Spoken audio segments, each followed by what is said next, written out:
Hello. Hello. Okay, good. Hello, Asphalt Gamers.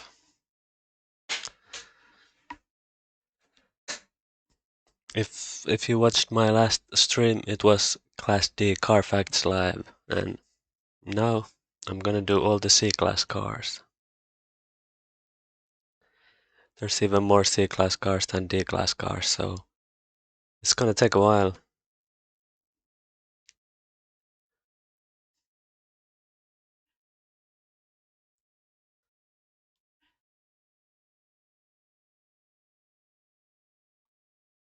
Let me just open up my stream on my phone so I can see the chat.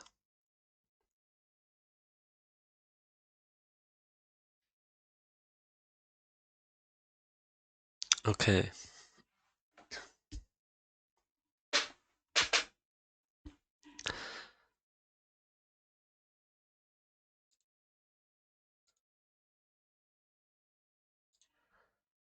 So, one more thing, or two more things before I start. Thing one, if you haven't already, join on the Pro Team Discord server. It's in the description of this live stream. On the Pro Discord server, you can get a role, Watch RB, which will give you all the notifications when I'm gonna stream. I will always ping the role if I'm gonna stream, so that way you don't miss a stream. And also, if you're interested in joining Pro Team, there's all the details. And also, if you're a professional gamer, there's like the Pro Team challenges. You can try to see if you're one of the best, if you can beat those difficult times. And also, subscribe to the Pro Team YouTube channel. I will send the link here on the Pro Team YouTube channel. There's some cool stuff sometimes, like good laps, and like recently, like especially right now today, just before I started streaming, Swexky was streaming there. He's doing a challenge where he's trying to win an MP2 race with every single car in the game. So far he's done 3 streams, I think, and he's won with like half of the cars, so he still has a ton of cars to go, so you should subscribe to see when he streams next time, because it's a difficult challenge. He's struggling a lot with some of the cars. It's pretty fun to watch, and also snipe him to make him lose races, so he never beats his challenge of winning with every single car in the game. Okay, and now that I've advertised the Pro server and Pro YouTube channel, let's go to the car facts. Let me put some music on.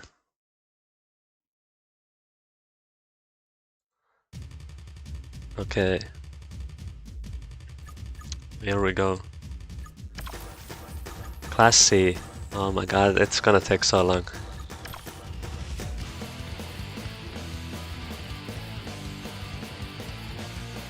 So, here we go.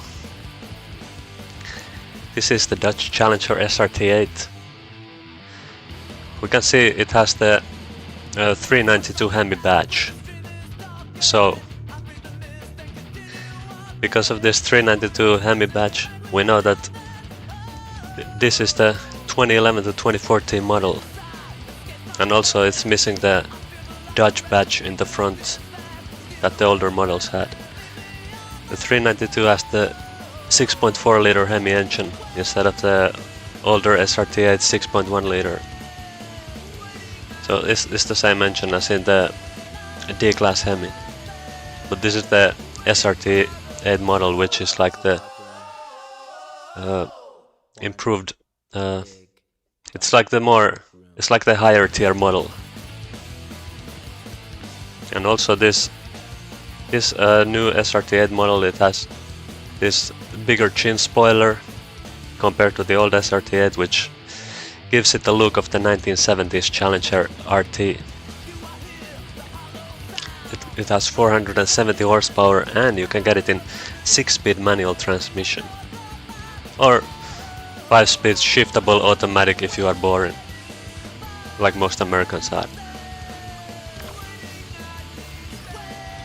And now, if you know how the stream works, I will play a race with every single car, one race with each car. And I will say go in the chat. Go.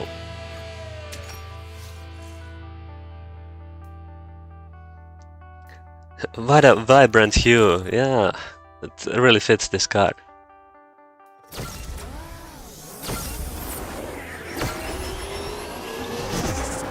Also, I forgot what... I'm embarrassed to say I forgot what SRT means. I wrote it down in the... for the SRT Hellcats, but I forgot it now. It's like... oh, I remember now, it's street and racing technology. This SRT8, they're like... kind of racing models, but they're made for the streets.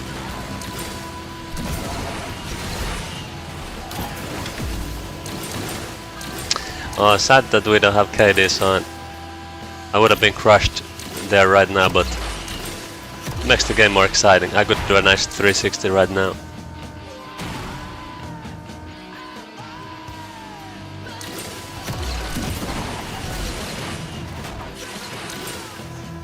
A little blocking never hurts. L. Oh, and also if you want to know what the 8 in SRT8 means, it means that it has a V8 engine. What a surprise.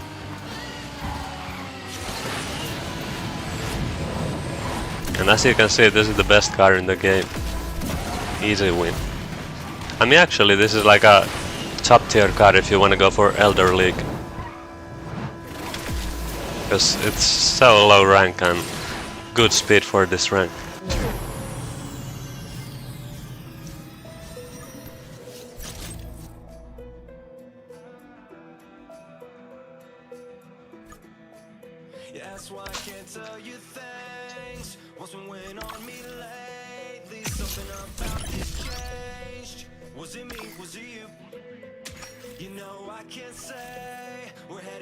Rate the cars out of 10 as you go, please. No, that's too much work.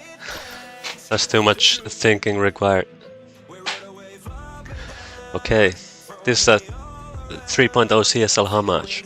This is the 2015 tribute to the 1970s 3.0 CSL. The CSL means Coupe Sport Leichtbau, which means lightweight in German. The headlights, they are laser headlights. Laser headlights are also used in i8. And also I think the X's in the headlights, they're like meant to resemble, like in old race cars they used to tape the headlights with tape in X shape. So in case the glass headlights shatter, they won't go into pieces all over the road, all over the racetrack. That's why they put tape over the glass headlights. Of course, now it's not glass headlights, this won't break like the old ones, but it's just a homage to the old days.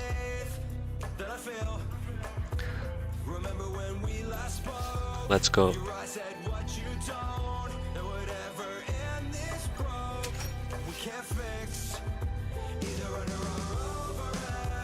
So this car is really nice with the Evo tuning. The insane airspeed. Oh, nice pink flash.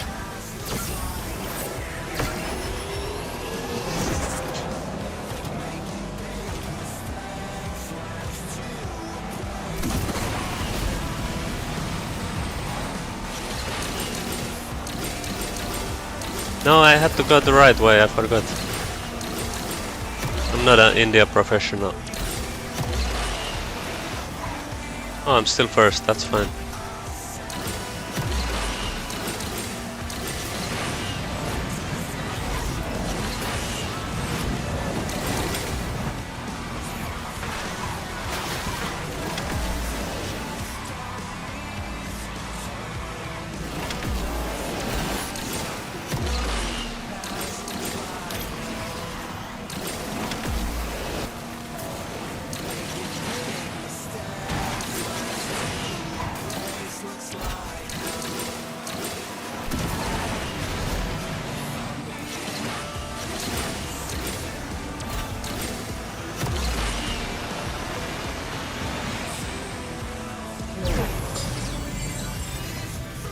Nice. Yeah, this is also top card for MP2.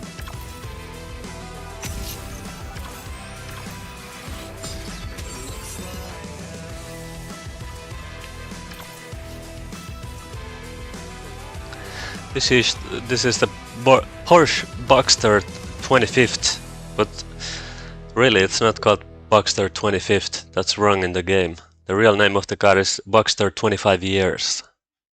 It's the 2021 model to celebrate 25 years of Boxster, since the first one launched in 1996. That was 30 years ago now, because this is a 5-year-old model already.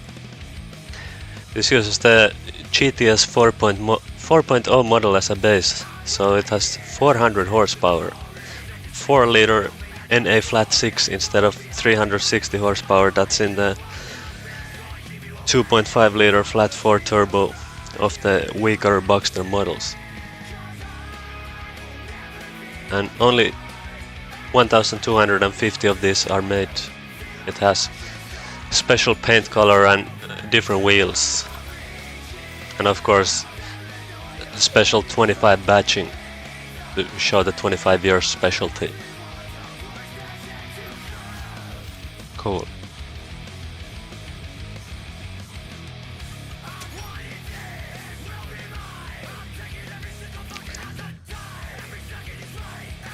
When are they ever gonna give blueprints for this car again? No idea.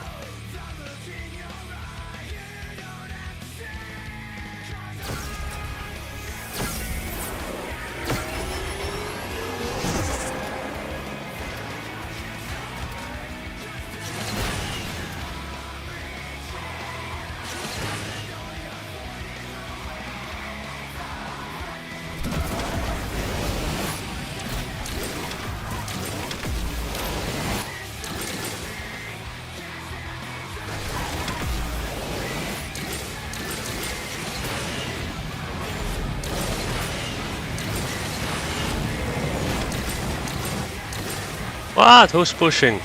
That's so dirty. I bet it's not Kurumi. Yeah, can't be. Oh.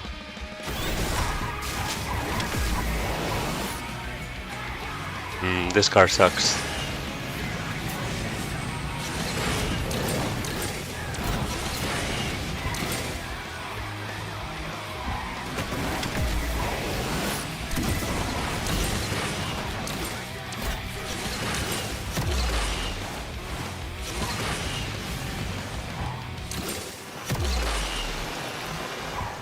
Oh, someone else also using the Porsche.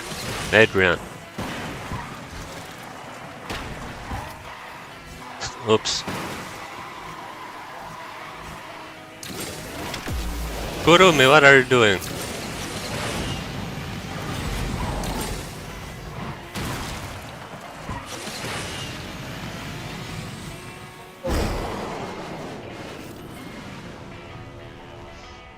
Okay, I need to have a slightly bigger break between me saying go and starting the race.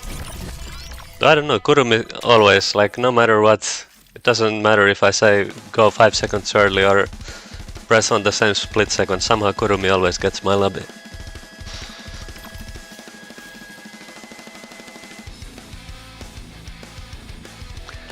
Okay. Oh my god, this is so ugly with all the body kits. The ZL1 15th edition. So, the ZL1 is the high performance Camaro model above the SS trim level. It has the 650 horsepower supercharged V8 with better aero and cooling. Has 6-speed manual transmission available or 10-speed automatic. Also interesting is that in real life it has 319 kilometers per hour top speed.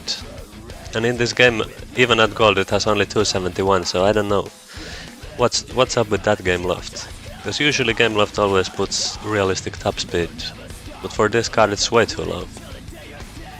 Like, imagine how good this car would be if they gave it 319 top speed. Also, fun fact, this DL1 was banned in California and Washington due to the brake pads having toxic metals and asbestos. So interesting. And one more thing that Gameloft got wrong. The 50th anniversary special edition was not available for the ZL1 model. It was only available for the 2LT and 2SS models. So this is not the 50th edition, this is just a regular ZL1.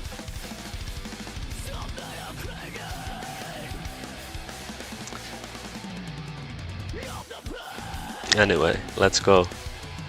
Go. Okay, now Larissa will meet me too. Yes! Nice. And of course Kurumi is there. John Gameloft, who's that? He's in Pro Masters. Yeah, this car looks awful with this body kits. I don't know why the body kits changed to like carbon body kits in some updates. Like they weren't like that before, like long time ago. But then some updates just changed them black. Same happened to the Bugatti Chiron body kits.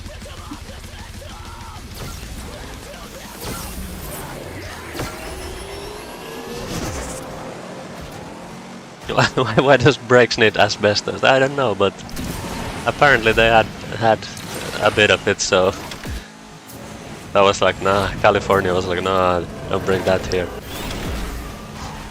But other states were fine. Only California and Washington had a problem with it.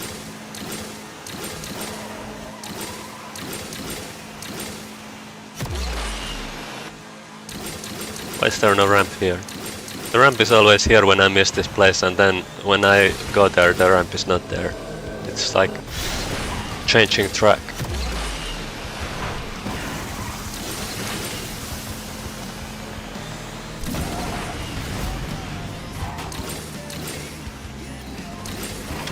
One game left. It's not classic. No use in 360.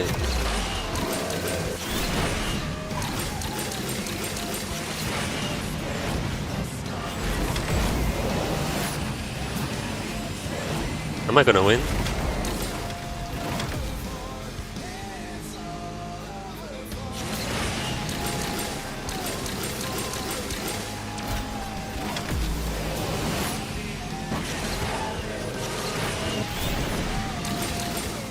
Oh, some people are gonna use the shortcut, I think. Can I do it? No, too slow. I guess this car can't do it, or maybe it can, but it's probably really difficult. Rip my win.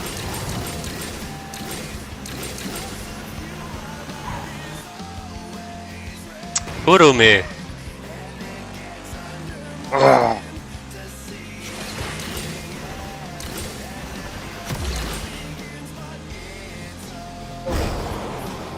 ZL1 deserves Evo.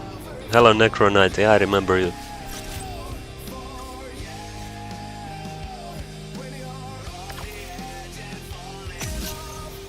I got the 1582 rank Porsche 911 and it's an MP2 beast. Yeah, the B-class starter Porsche is really good in MP2.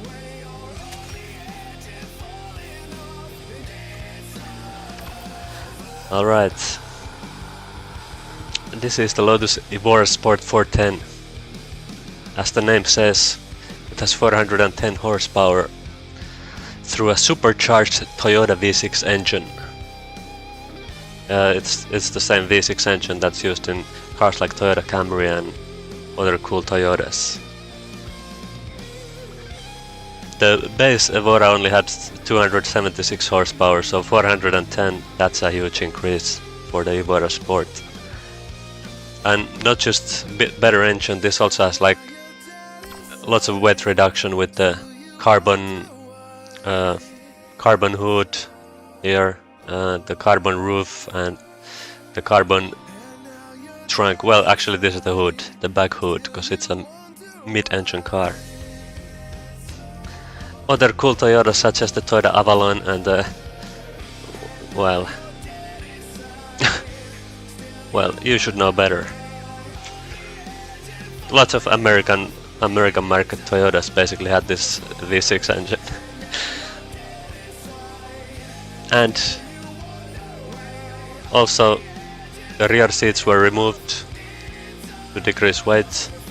Not like you could have lots of rear space in this small car anyway.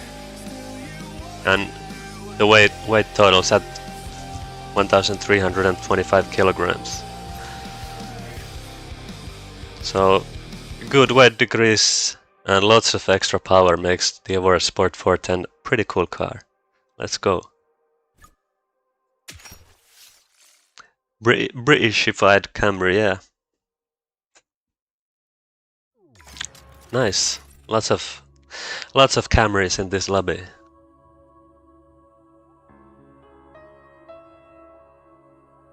That pink looks really good. Also, fun fact about this car in the game, like this paint that I'm using, like this is not a decal, even though it looks like a decal, because this car was in the game since the launch, and in the launch no car had decals in this game. But for some reason this car had in official paints this decal looking thing. I think this Tim was some like Italian telephone provider company or something like that. I don't remember correctly.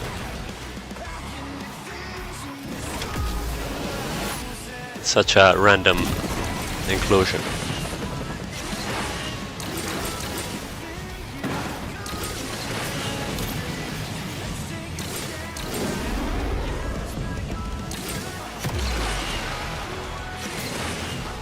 I remember this car was pretty good, like when the game launched. I mean, when you had like no other cars, and when you got this car, this was nice.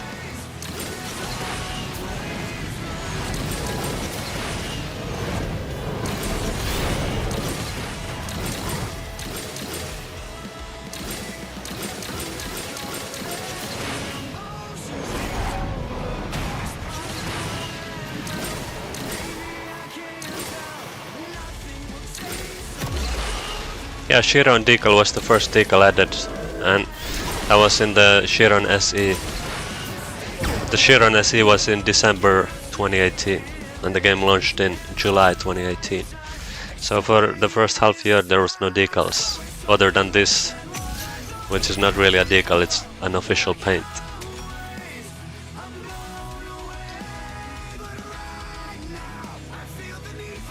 I mean, yeah, technically, I guess that Chiron decal was in the game, but it was inaccessible until Chiron got launched in December.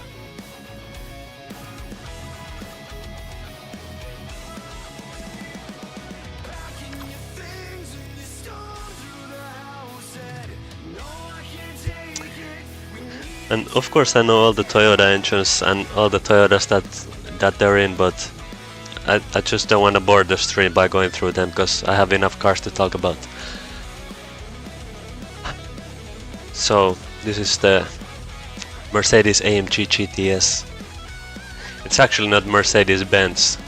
It's like a sub-company of Mercedes called Mercedes AMG. So Mercedes AMG GTS.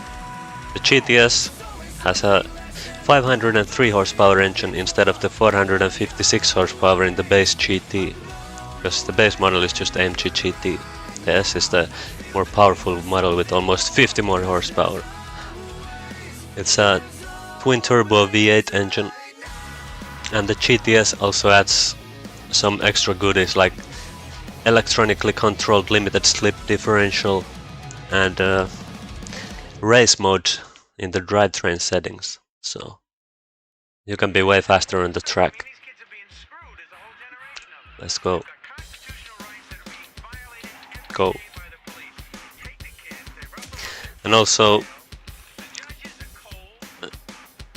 when the weekly was C-class weekly in the launch of the game, and the NSX wasn't available to use, this was the top weekly car.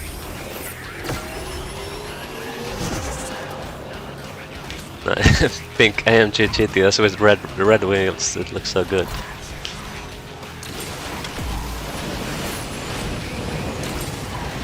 Also, not gonna lie, like most of the body kits in this game are really ugly, but I really like the AMG GTS body kit, it looks so good. something about how it makes the car look so low and wide, like, I don't know, the styling looks good compared to the other body kits in this game. And also I wish they didn't abandon the body kit idea. I wish new cars would still come with body kits at least occasionally. Especially the Japanese cars, the R34, Supra and RX-7, they would have been like, amazing cars to bring back the body kits. How can you have a Japanese car and not tune it? Like, at least custom wheels. Looks so stupid. Stock wheels with the increased camber. Oh my god, Kurumi, get out of my way. Good.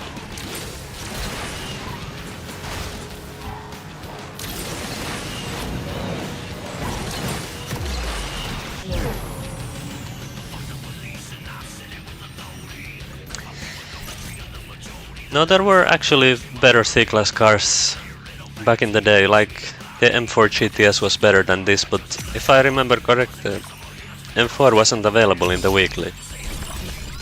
Like, for some reason they had like arbitrary limitation in the weekly. Like, they didn't give all the C-Class cars.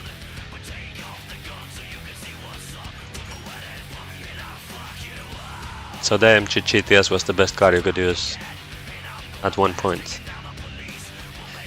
Mazda RX-7. Oh, if only they would give the Veilside body kit on that one. I bet even you would have maxed it, Larissa.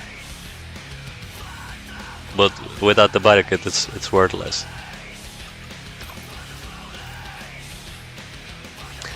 Alright. Don't ask how I got this decal, because, yes. This is the M4 GTS. The BMW M series, it's BMW's high performance series. The M stands for Motorsport. So the M4 is the BMW 4 Class Motorsport version, and the GTS is the most powerful model of the M4 BMWs. The M4 GTS has the 493 horsepower twin turbo straight 6. That's 68 more horsepower than the regular M4.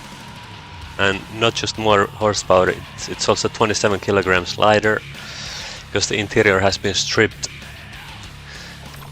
But they also gave it like racing seats and a roll cage for that track driving performance.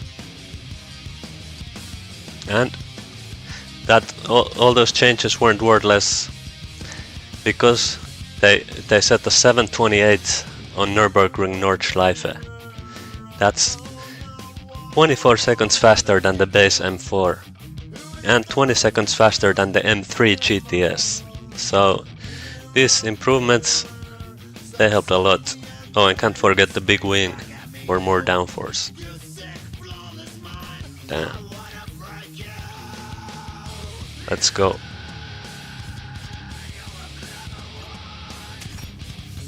Peaches. What is Peaches? Is it like a clothing brand or what is it?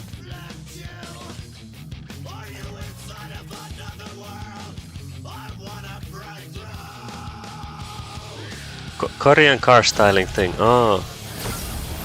I hope my phone makes it to the end of C-Class. It will. Your phone has great battery. Oh, I see that pink M4. Also gold M4, a white M4. 370Z neon. Interesting.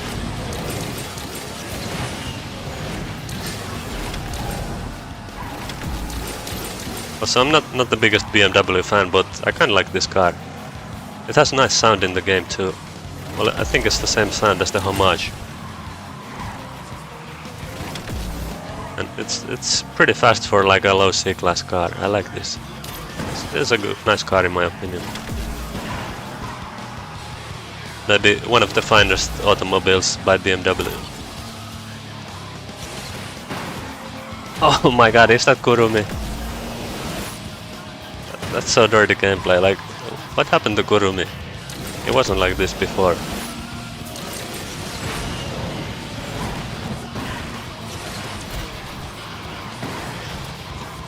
Who's that Korean name guy? Is it Nixie?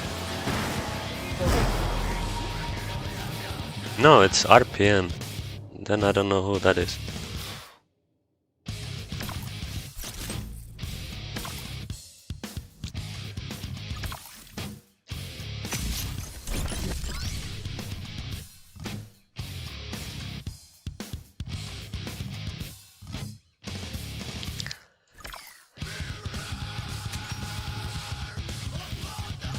Resvani Beast X. Still a beast? We'll find out soon. Interesting. This card was really interesting. Because I didn't believe this.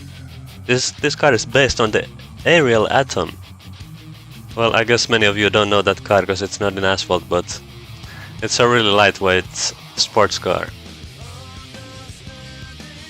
And like this Beast X, it's surprisingly powerful. 700 horsepower. And get this, usually if you hear 700 horsepower you think it's some V8 engine, but no. This is a 2.5 liter Cosworth tuned inline 4 engine. I think it might be a Honda engine, but I couldn't confirm that for sure, but at least I think the non-X Beast model had a Honda engine, and the Aerial Atoms also used Honda engine, so. And 700 horsepower and only 750 kilograms of weight, so it's almost 1 horsepower per kilogram. Insane. And the Beast X, it also adds the extra downforce with the spoiler. And the acceleration is insane as well. 2.5 seconds. 2.5 seconds 0 to 100 kilometers per hour. Also, some of the Beast models had like some interesting sidewinder doors. I'm not sure if this one has them. You can't really even see the door seams. You can only see on the other side, but you don't see on the other side, so I don't know. But the sidewinder doors, they like if I keep the camera like here, the sidewinder door, it would first come all the way towards the camera. Like, it doesn't have a traditional hinge. It first moves towards the camera and then moves towards the front of the car, so it like comes forward and outside instead of using a traditional hinge. It's hard to explain because I've never seen anything like that. It's interesting. Cool car. Let's go. The Beast X, so many memories. Yeah. I also remember how cool it was to unlock this car, because like acceleration of, what does it have, 84 in C-Class? That was insane for the time. I mean, it's still insane acceleration, but especially in 2018, damn. Nice car, Larissa. I like the old style of the green rims. Of course, red rims are better, but the green rims bring a bit of nostalgia. Wait, that's Kurumi, not Larissa. When I see pink car, I was expecting always it's Larissa. Oh my god, I got pranked.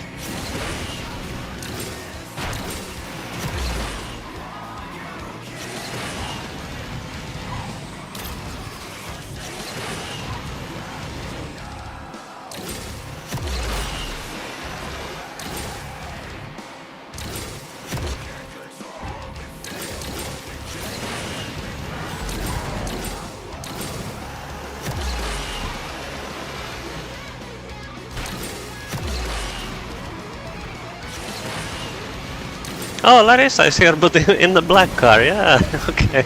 Took me long enough to realize. Oh no. No.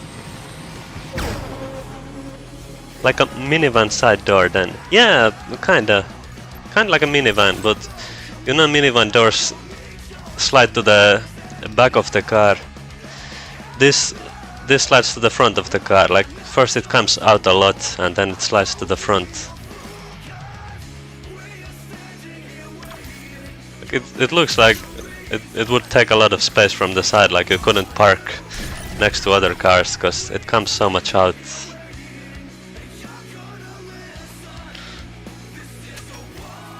Yeah, kind of like minivan doors but opening towards the front. It's crazy.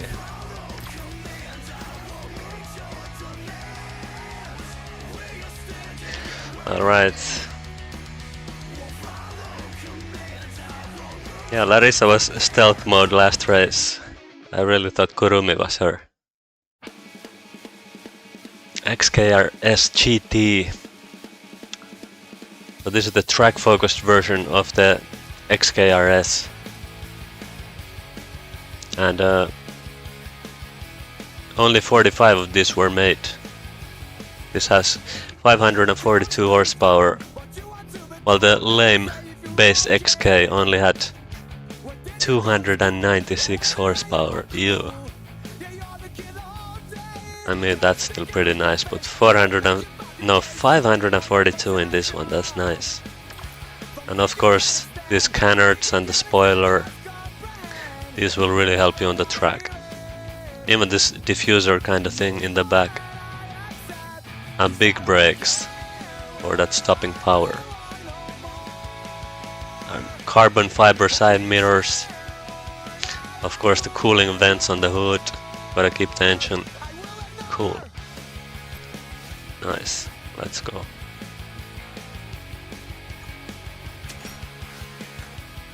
I mean, it's pretty fun to check the facts about each car, because then you start to realize like every car is special in some way.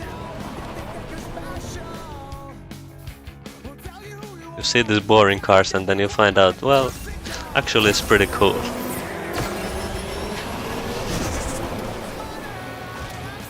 Is it just me though? Maybe other people will still think they're super boring.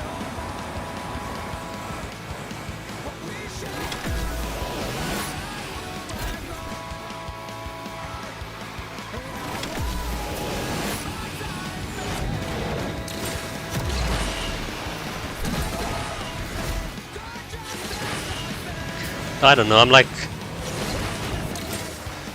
Maybe I'm weird like that, because when I used to play like Gran Turismo for the PSP, that game has a ton of cars and a ton of like boring, average, regular, everyday cars, and each car in that game had like a Wikipedia kind of description written about the car, so I would just buy like random cars in that game, like some boring like Citroen Saxo or something, and then I would read the description. And then after I read the description, I'm like, wow, actually this car is pretty cool. And then I drive the car and think about all the cool things I just read about in the description, and I'm like, damn, actually, this car is nice. All the boring cars, if you write about them nicely enough, they can make them seem cool. This Jaguar is so cool. It's alright. You lucky you dodged me in this race. I'll find you in next one. Oh no.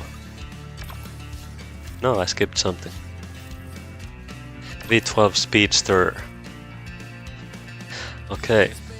This one is based on the Vantage.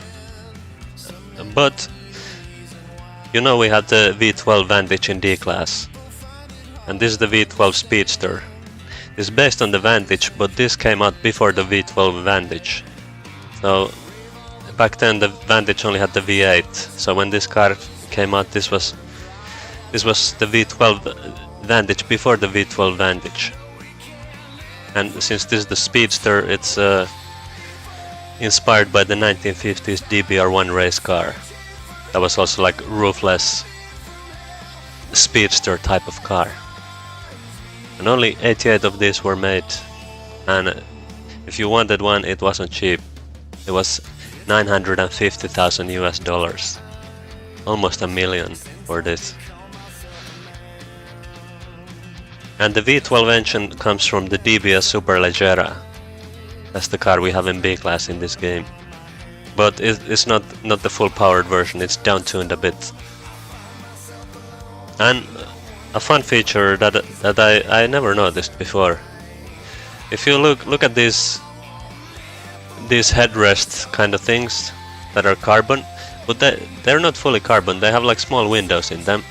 And if you look in the correct reflection, like try to look at these windows in the back. This triangle shape. You can see some red line there. They have helmets. They have helmets under these windows. These are helmet pods. Like you can store your helmet there. So when you go to the track, you can put your helmet there and then you can pull it out there. Because the car doesn't have like a proper trunk, so you put the helmets in these small pods. That's pretty cool. Interesting. Recolor it. I support this idea. Alright. Yeah, what's this boring official color?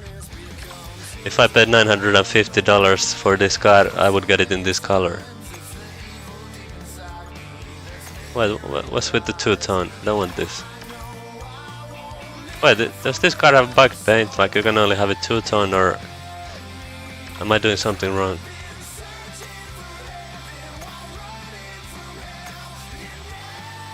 Like why does it have this kind of two-tone?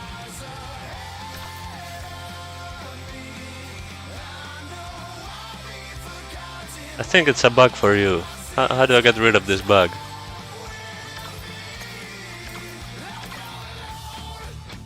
Same for me. You mean you have the bug, or you could also color it without the bug? I got it last stream, paid in the Countach. Oh. Well, I don't know, I can't do it now. I have to go with this ugly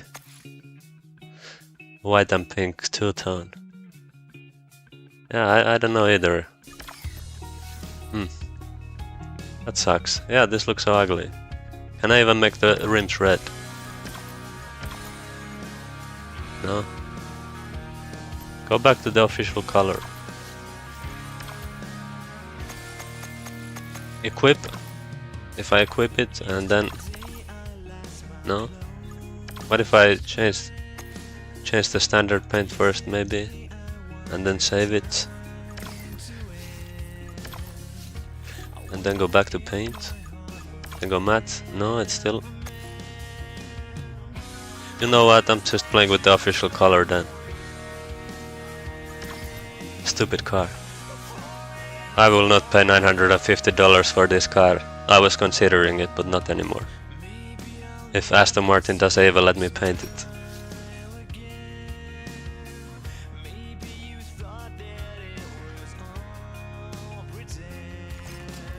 Isn't this lighting? No, it's not because of the lighting, like... Other cars look fine.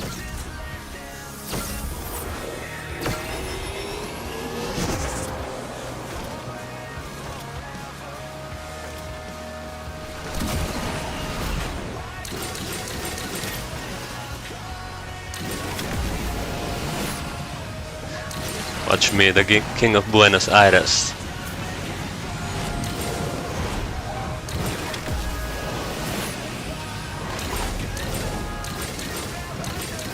Wait, John Gameloft, is that a faster route? It is! I'm the King of Buenos Aires and I never knew that.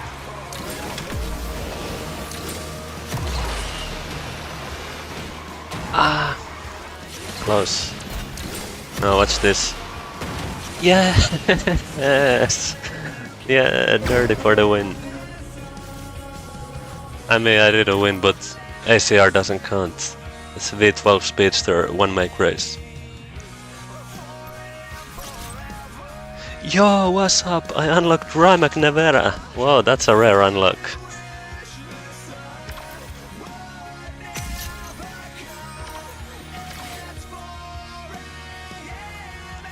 Wait, you're...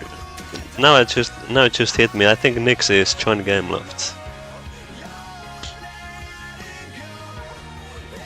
Time to expose him. Yana changed to John Gameloft, I see. Oh yeah, as fun a special hunt starting next week. Everybody gonna max the A-class Sorpasso.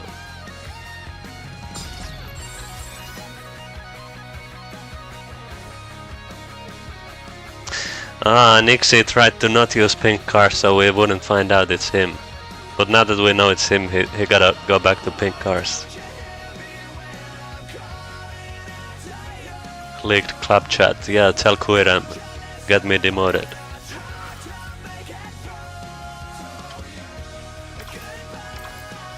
Alright. Donkervort. DHGTO individual series. Donkervort, it's a Dutch company. They have been making the D8 series since the 1993. This GTO individual series is like the last of the line in the D8 models. This came out in 2021. The D8 GTO uses the 2.5 liter Audi inline 5 engine. For example, this engine was also used in the KTM Expo GTX. It makes 435 horsepower and does 0 to 100 kilometers per hour in only 2.6 seconds. And this is extremely lightweight car, 680 kilograms. With that power and this small weight, this car has insane cornering. It can do over 2 Gs cornering grip. So when you turn high speed in a turn, you can feel 2 times the Earth's gravitational pull. That's how good the cornering is. So with that kind of cornering, you really don't need to brake a lot before going into the turns. And the individual series in the name means that they will let the customers customize the vehicle to their exact specification as long as it is legal in the European Union. So anything you want, they will do it for you. Of course, you gotta pay the price. The base price is 162,000 euros, and depending on the customizations, it will just go up from there. But I bet this is a really fun car to drive in real life. Let's go. I mean, it's even a really fun car to drive in asphalt. Like, the handling is insane. They got that right.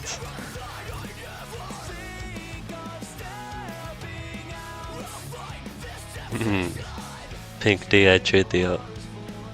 I mean, this car is even the stock paint. Like, I remember it comes in kinda pink. It's not this bright pink, of course, but it's pretty cool. Shows that the company is pretty cool. Alright, ladies, I get this win. I'll get the second place. I'll block everyone for you.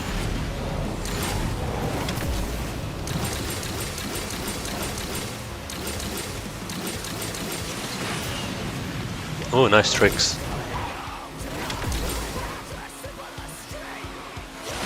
No, 9x8.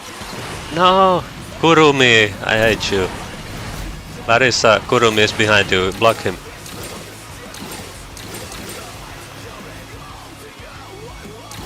Look at this dirty driver.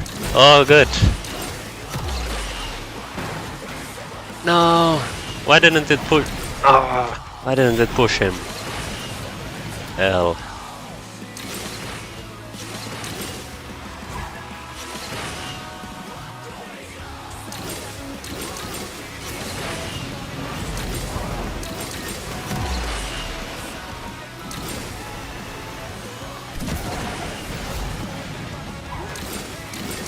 Nice! Larissa, good win. Stupid Kurumi. Also, who was driving TVR with pink TVR with red rims? Oh, John Gameloft, Nixie. Yeah, good. Nice. Pink for the win, yes. So that shows if you're buying the individual series D8 GTO, you gotta buy it in pink if you want it to be fast. Hello Saif Mohammed, I'm doing good. I like this stream format, it's pretty fun. But the preparation for this stream is not fun, because I woke up at like 8:30 and I was researching cars all day until pretty much like 15 minutes before the stream started, I got ready. Of course, I had a few breaks because it's so much.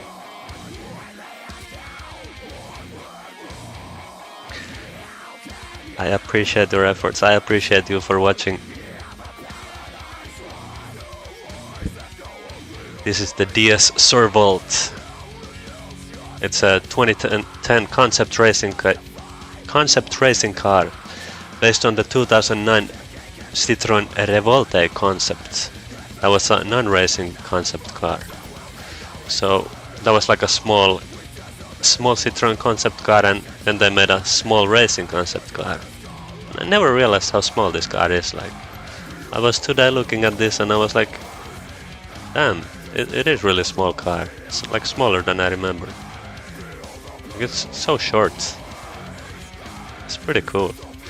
And I like these vents that go through like the side. That's so cool.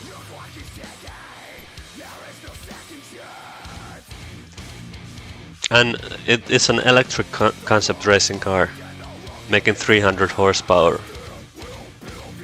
and 200 kilometers range with full charge.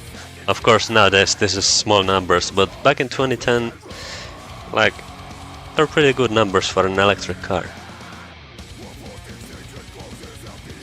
Let's go. Also plus points for this car for having this pinkish official color. Well, black with pink accents.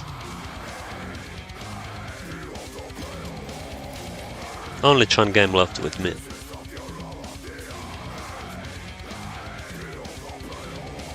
RB researching with no ChatGPT doing work for him. Yeah, I don't use the AI at all. I use Wikipedia mostly, and for some cars I don't find anything on Wikipedia, so I go on other sites like car news websites. Like, I don't want to use the AI. Of course, I could just copy paste straight from AI and I would be done in 1 hour, but no. I'm old school.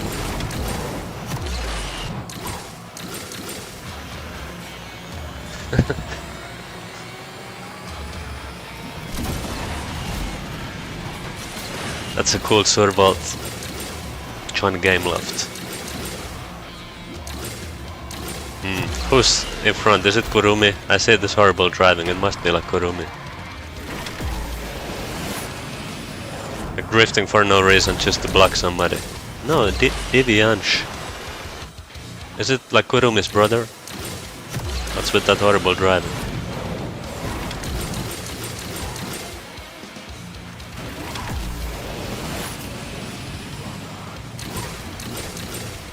Wow, failed the rail ride, hit the bus, and I won.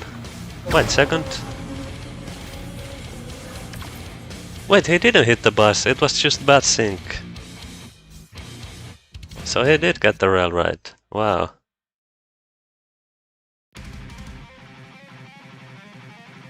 Interesting. But nice, double win for the Survolt. No, I didn't get it. Then how did you beat me? Because I saw you crash into the bus. Or you just missed the rail, landed normally, and you were still slightly ahead of me?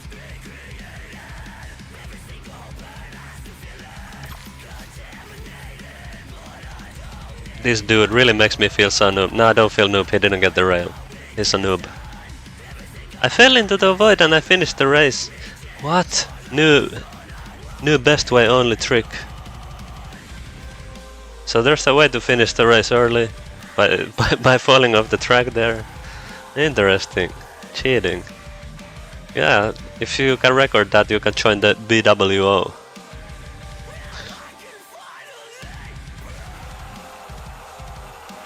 Okay, this is the Viper ACR, the 5th generation of Viper, and the ACR is the American Club Racer model. It's the track-focused model with this crazy downforce like the splitter, the canards, the big spoiler. big brakes of course, and nice lightweight wheels, and better tires. But the engine, they haven't improved the engine. It's the same as in the base Viper, 645 horsepower V10. But with these crazy track modifications, it ran 7:01 lap time at Nordschleife.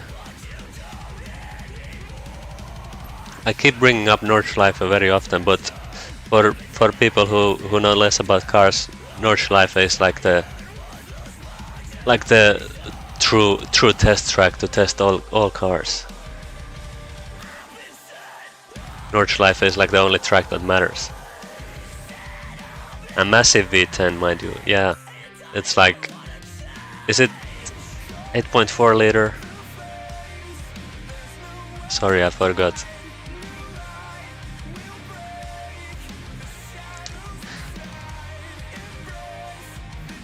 Let's go. And this was like really peak car in 2018.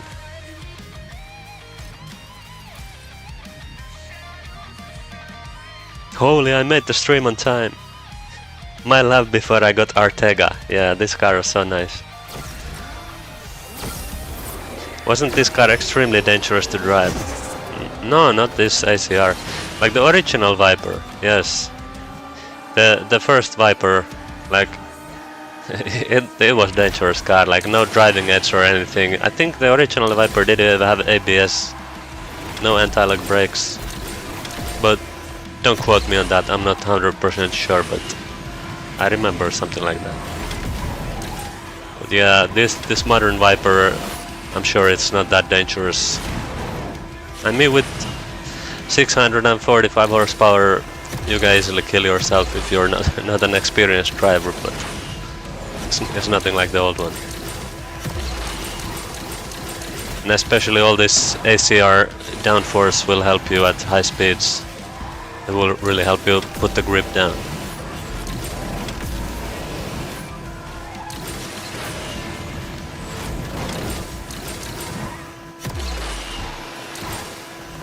Of course, Nixie winning.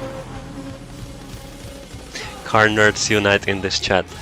Yeah, I really like that other people are also enjoying the facts and sharing their own facts. Because sometimes I miss some details, and it's nice to learn from the chat. Yeah, 8.4 liter V10. Good, I remembered correct. I hadn't written that one down.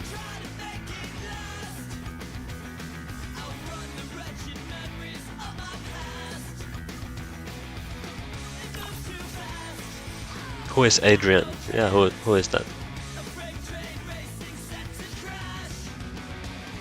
People crash all-wheel drive M3s, so you can very much crash Viper ACR. I mean, you can crash any car.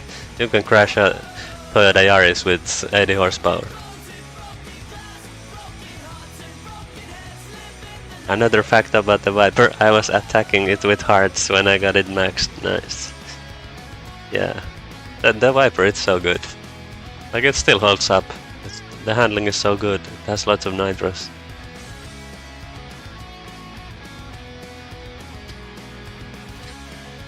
Alright, here is the Bolwell Mark X or Mark 10 Nagari 500.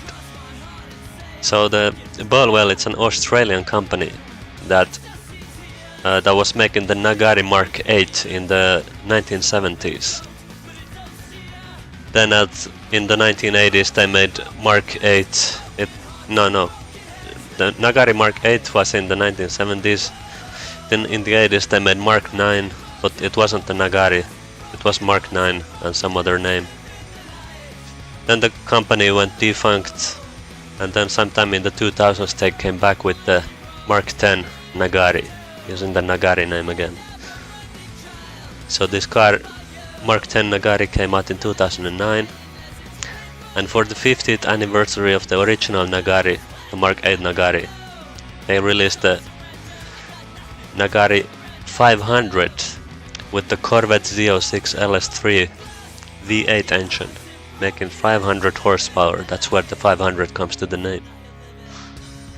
The previous Mark 10 Nagari model was only using, it was called the Nagari 300, and it was using a 3.5 liter Toyota V6, just like the Lotus Evora.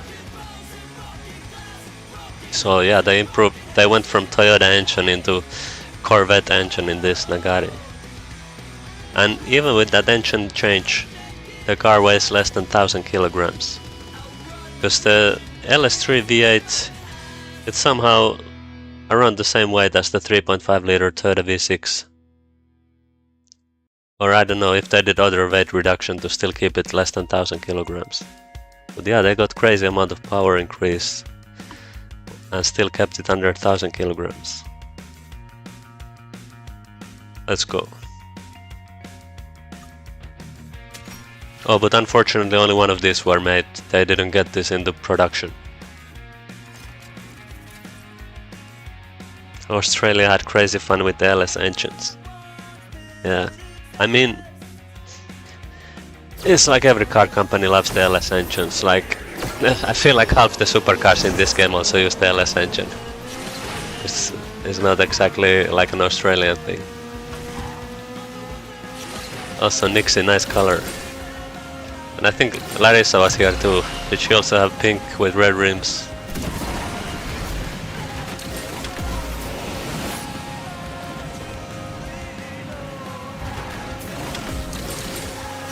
No! No. Yep, pink with red rims. Nice. They have matching cars, and I'm here with the boring default color. Uwu Racer Best Uwu. Is that Kurumi? I think it is because I saw the L emote. Nobody else would be toxic enough to use that emote. And also have a name like that.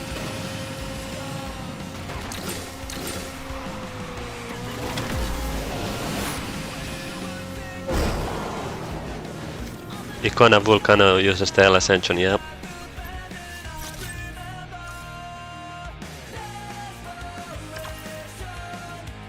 Guess what, even the Devil 16 uses the LS engine in real life, because they could never put the 16 into a real functioning car.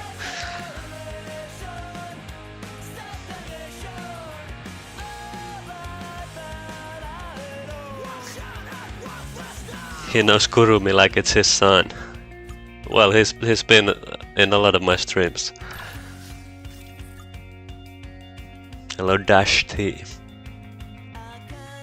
Okay, this is the Shelby GR1. It's a 2005 concept car resembling the 1960s Shelby Daytona. It has the similar body shape as that old 60s Daytona.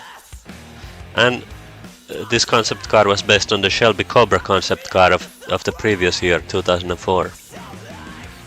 It's using a 6.4 liter V10 engine, making 605 horsepower. And this car also has cool doors like many other expensive cars. It has butterfly doors, so they open up. Cool. Let's go. This car also feels really nice to drive.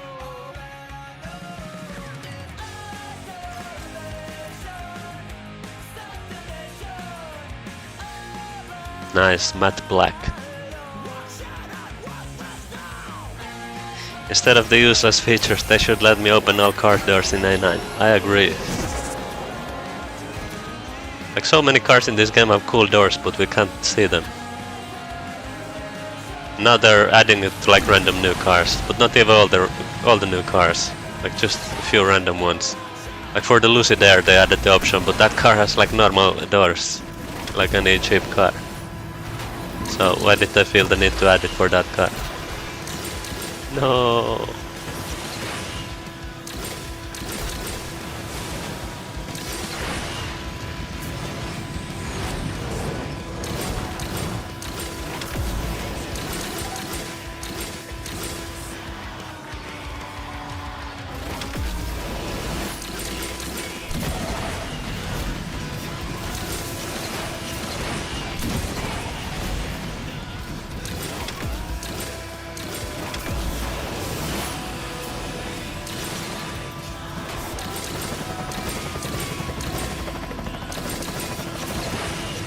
Very fun to drive, yeah. It's a good car.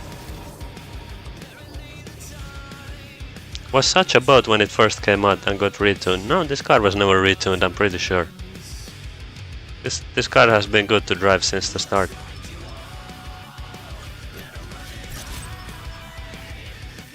I think the reason why the LS was so desirable was mainly because GM would have wanted to easily part share and easy to upgrade. All in which cut costs, which also passed on the price of the Corvette. Well, we have a bigger car nerd here than me.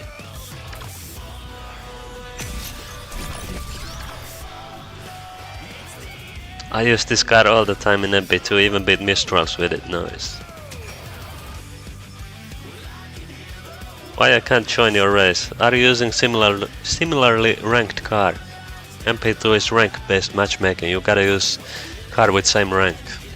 And press go when I say go in the chat.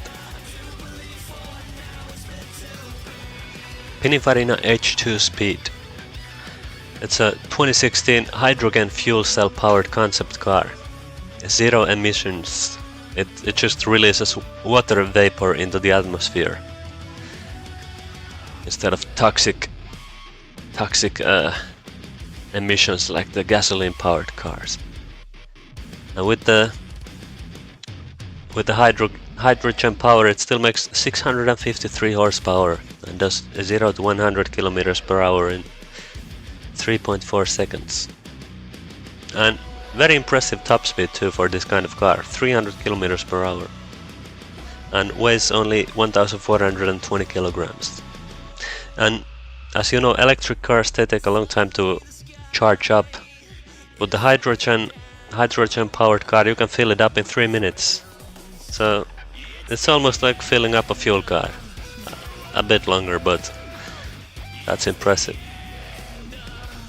So it's a cool car. Is it a real car? It's a concept car, only one made. Go. But I'm pretty sure it exists as a working car. Oh my god, that was an instant lobby. How did these people get it?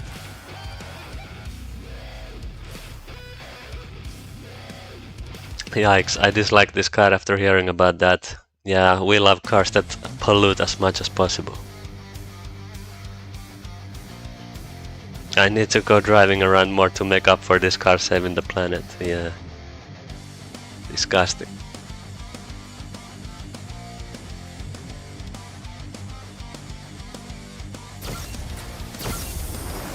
Oh yeah, Gameloft nerfed this car. I don't remember exactly what they changed. Did they give it like shorter nitros? But it's still really good, even with the nerf. This car was basically Viper ACR, but slightly better in every way. I remember this car was pretty difficult to max at first, so many people were still using Viper ACR because it wasn't easy to get this car at max, like in 2018.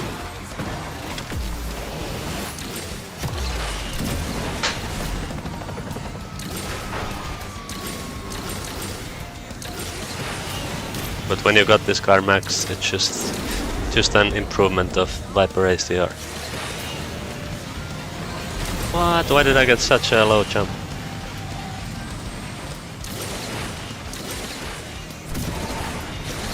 Top speed was nerfed, okay. What do you think of the DS? It's awful. It's like the worst ever.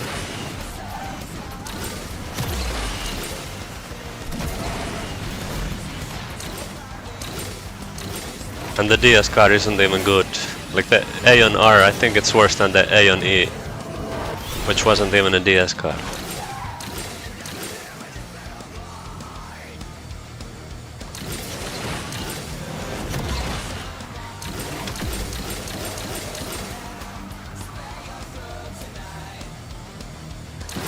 What?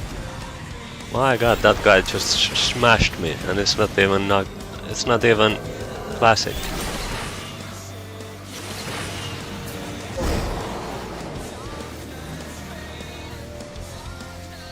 Pininfarina is funny because they can make that beauty but then design the Theorema Looks like they want to make a fridge aerodynamic. Yeah. Hello Racist Best, been a while. Thank you for 2.79 Canadian dollars. Nuclear Ryan cock.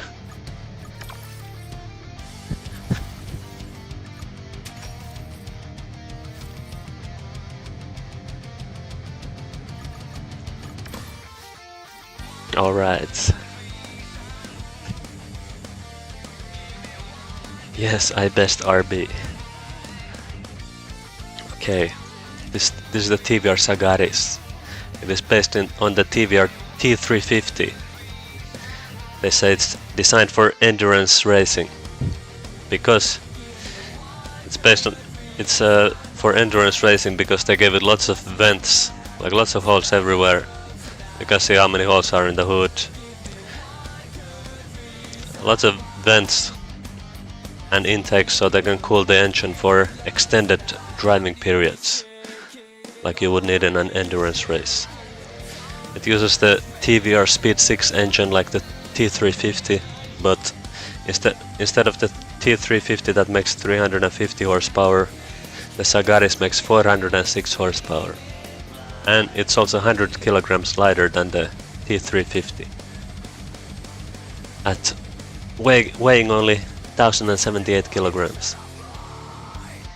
Jeremy Clarkson from Top Gear said that this is the best TVR ever made. And also the name Sagaris, it's a Greek name for an ancient lightweight battle axe that could penetrate through armor. So this is the ancient Greek battle axe. Let's go. This car holds a special place in my heart. Yeah. Yeah, the riot for this car was a fun one.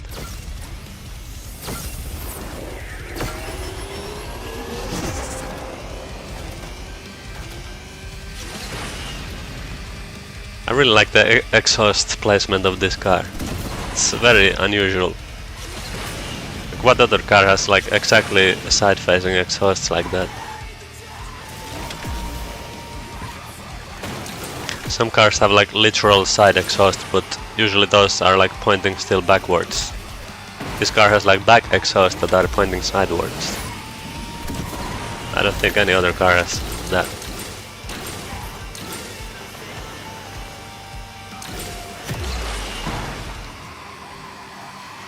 Kurumi just took his whole, like the whole purpose of it. Oh, see? Like he's not even trying to race, he's just trying to ruin my races. What's this?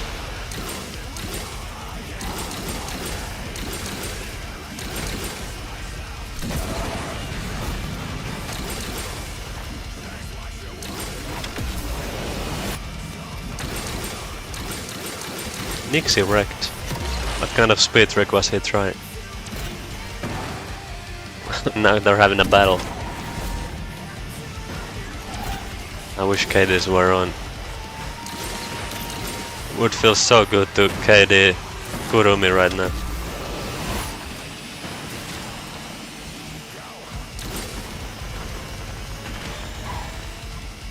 Do you listen to prog metal? No. Prog metal needs like a high IQ to understand. I listen to like butt rock that needs low IQ, so it sounds good to me.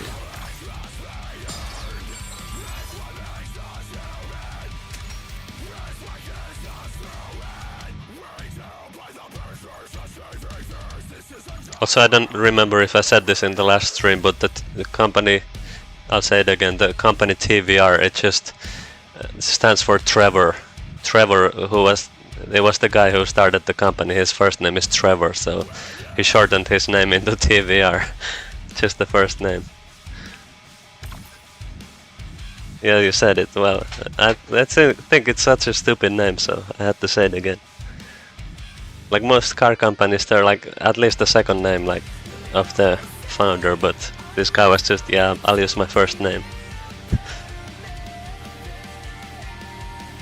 I didn't hear state. Okay, what does it stand for? Oh, it stands for Trevor. Yes. I will say it again when we have more TVRs in the game. I think the next one is in S-Class, so it will take a while.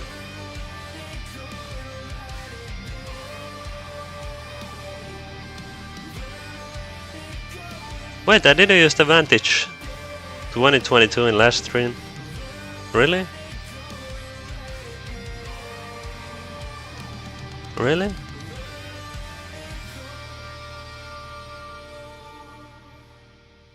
How is that possible? No, I'm in disbelief.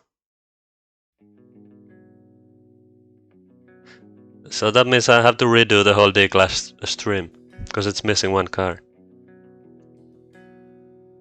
Oh my god. You can watch it back.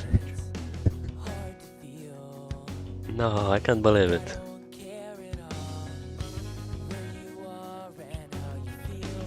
I'll do the V12 Vantage now.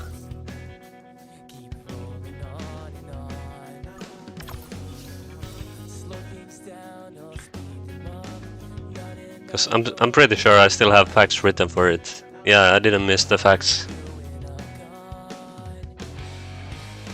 So, no, I didn't delete the notes for D-Class, I still have them. This is the V12 Vantage from 2022. It's the third generation Vantage model, but when the third generation Vantage launched, it was a V8 model in 2018. In 2022 they released the V12 model. This was like after they had already released the V12 Speedster. That's based on this. That was based on the V8 Vantage. So this is, they brought the V12 now for like a more normal model. That doesn't cost almost $1 million. But this was still a limited production. Only 333 units of this were made. The twin-turbo V12 makes 690 horsepower, and the car comes with this body kit and a spoiler and wider track width, so it can put that increased power down.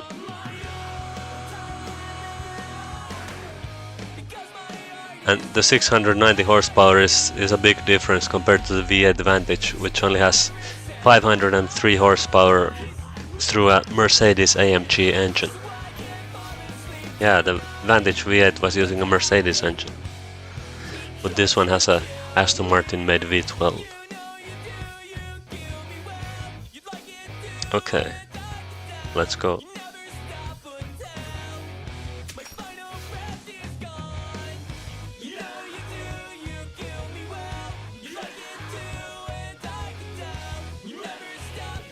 Oh, IDR. Arisa is the master with that car. Join Gameloft. Oh, Adrian came with the Artega. I was about to use that car. Apparently it's the same rank as this car. Oh, close to the same rank.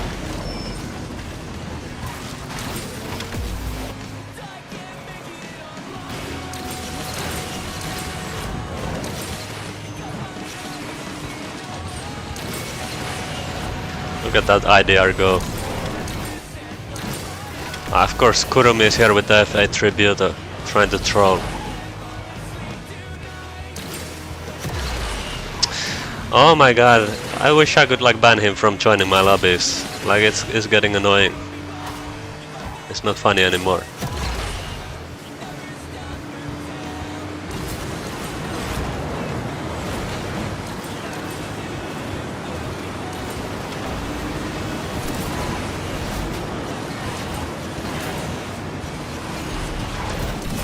Larissa, beware, he's behind you, Kurumi. No. Block him.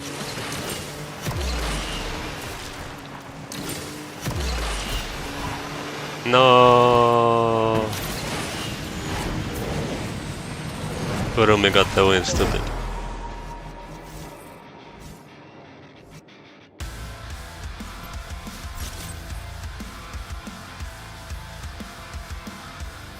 Yeah, Pagani uses Mercedes V12s. Can't play the end of this track. Yeah, I heard that before too. Yeah. Unfortunate. It was your win. Sucks. Alright, back to C class. We were at Artega Scalo Super Elettra.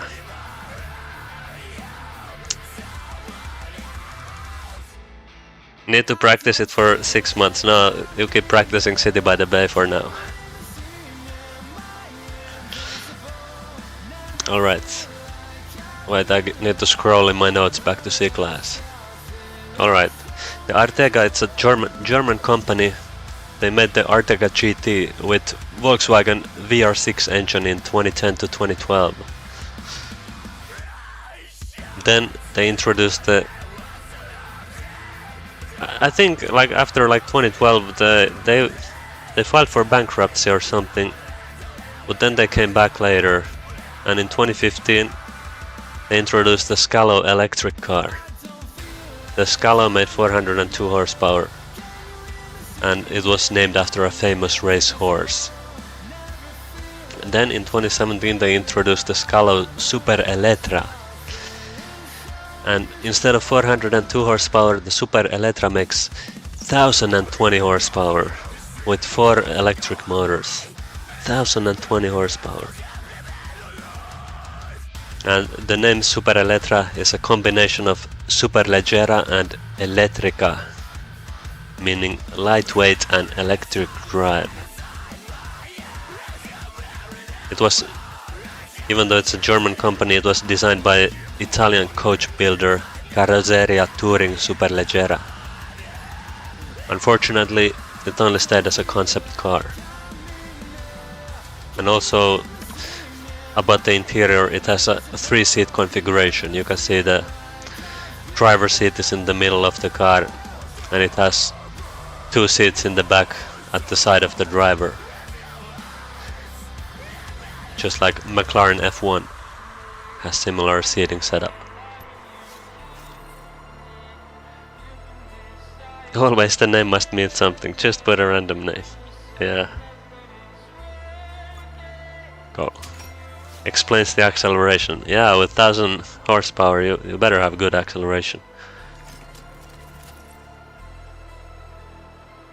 I have to go in like 30 minutes. No. Will you come back?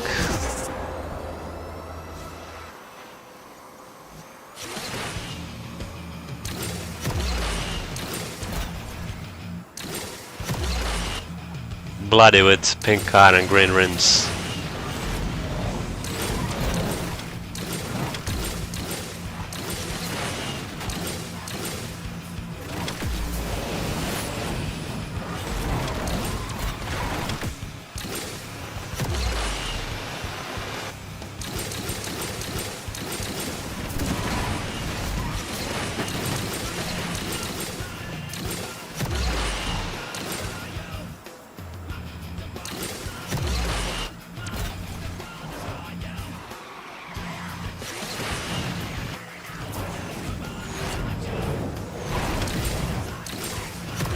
John Game Lost. Why is your car not pink? Why is it gold? Try. Disappointing. Look, even my Artega is pink with red rims. Oh my god. Rip. Thanks for the win. Don't bully him too hard. No. Can't believe you're leaving me here to be bullied. And I even have to delete the emotes myself. It's okay. I'll survive, I hope.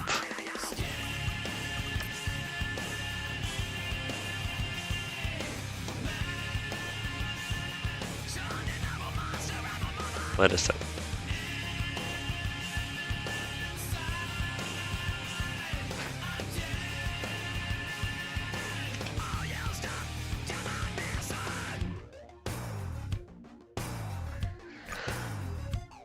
Okay.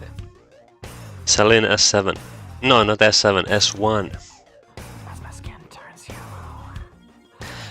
So, in 2017, Saleen made a joint venture with a Chinese business partner and started the Jiangsu Saleen Automotive Technology in China. In 2018, they introduced the first Saleen model since the S7, since the S7 was discontinued in 2009. The S1 design, listen to this. This is actually a cool fact that I didn't even know. The S1 design is based on the Arteca GT. This is kinda cool, like these are back to back in the game, and the design of this is based on the Arteca GT, which was the original Arteca before they made the Scalo and Scalo Super Elettra. The Chinese company bought the rights to the Arteca GT, so the Chinese company that partnered with Saleen. So that's why they could use the design. And the S1 uses a 2.5 liter GM Ecotec 4-cylinder engine, but they turbocharged it to make 450 horsepower, which is pretty good. Yeah, it's interesting fact that this is kinda based on the Arteca. Let's go. Yeah, Chinese Saleen. Well, it's like half Chinese, half American.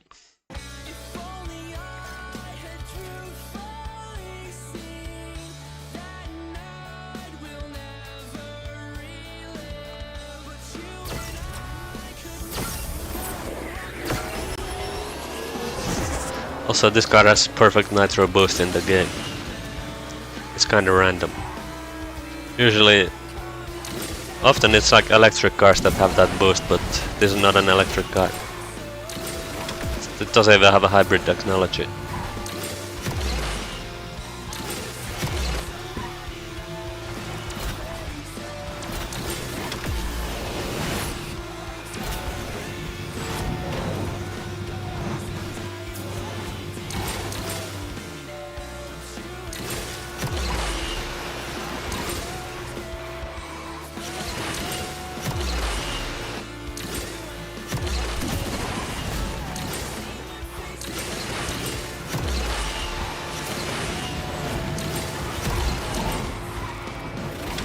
Why did I take the slower route?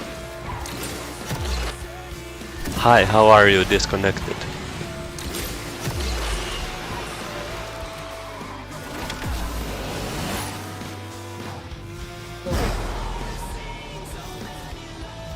I remember this car is the one they gave away for the investors. Really? I don't know about that.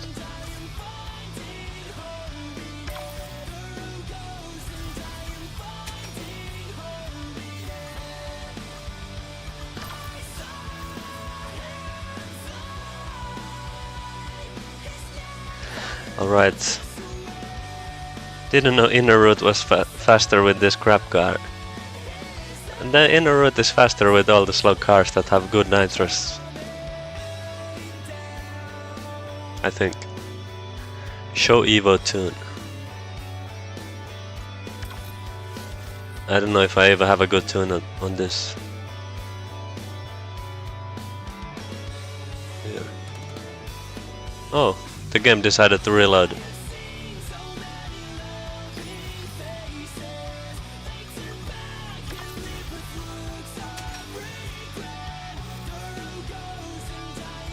Like Saleen would give away future cars for people who invested a specific amount of money to the company. And the S1 was one of them. Interesting. Might be wrong though, that's what I remember. Okay.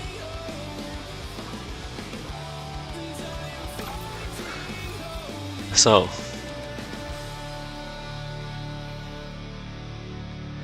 The 2017 NSX. It's the second generation Honda NSX, and the 2017 was the first model year of it. Well, in this game it's Acura, because this car was sold as Acura in North America, China and Kuwait for some reason. But in the rest of the world it's a Honda NSX. It uses a 3.5 liter twin turbo V6 producing 500 horsepower, and it's a hybrid, so it also has 3 electric motors that bring the total power to 573 horsepower. And of course it's an all-wheel drive. Also, interestingly enough, Honda wanted to make a V10 engine for the second generation NSX, but those were like very early plans that were cancelled due to the 2008 financial crisis. Since Honda's profits were falling down, they couldn't afford to make like a new V10 engine for a car. Well, then it took a while, and in 2012 they introduced this NSX concept with the hybrid technology and V6. And the styling in the 2012 concept car is pretty similar to this. They didn't change the design much for this 2017 release production model. So that's pretty cool. Let's play with it. Cool.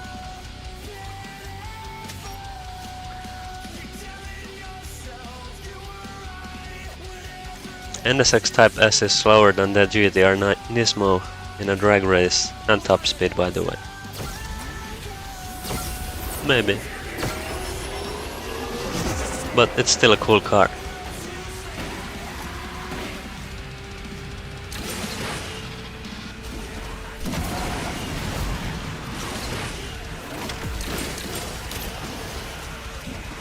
For those who don't know what the Type S is, it's the later facelifted model with increased performance.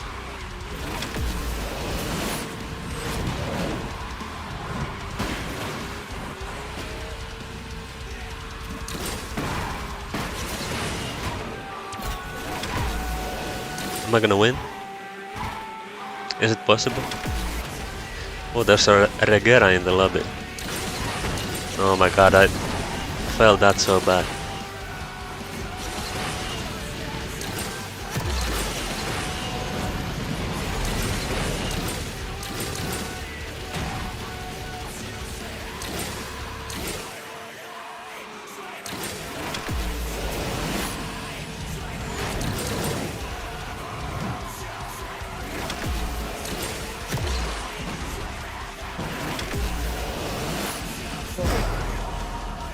Bro spoke out facts about the car while I'm not even finished unlocking my Evo parts. Yeah, cry more.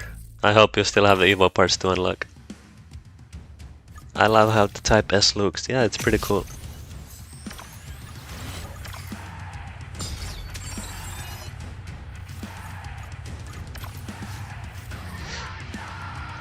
Maserati Alfieri. This Alfieri, it's a 2014 concept car. It was named after Mr. Alfieri Maserati, one of the 5 Maserati brothers. They were the people that kind of started the company. And this concept car was made for the 100th anniversary of Maserati as a car maker. It's based on the Maserati Gran Turismo MC Stradale chassis and uses the 4.7 liter Ferrari Maserati V8 engine, making 460 horsepower. Back then they confirmed that the car will enter production in 2016, but it kept getting delayed. Then later, or the last claims they made was that it would still enter mass production in 2022, but 2022 has passed a long time ago and it's still not in production, so I don't think this car is ever entering production at this point. And back then they were also saying that when this car enters production it will be available as a plug-in hybrid. But we only were left with this concept car. But I think it's a really beautiful looking car. The Ferrari Roma has kinda similar styling as this. Maybe they were inspired by the Alfieri. Or perhaps even same designers worked on it, I'm not sure. Shame this Maserati is a boat. Yeah, let's play with it. Go.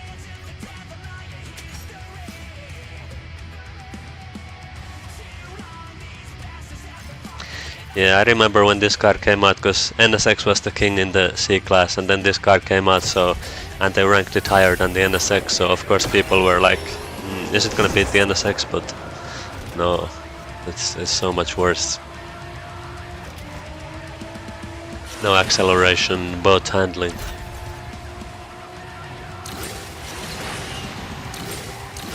And not enough top speed to make up for it.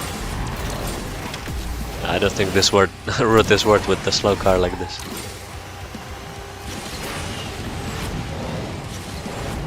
Oh no. Good, Kurum is dead. Happy to see.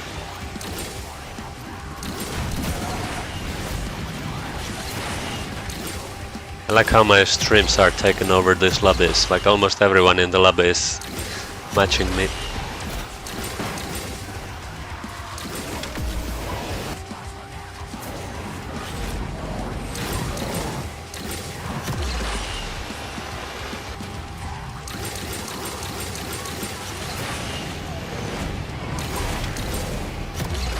I can't believe I'm second place after that awful start. John game lot wrecked. Nice, first.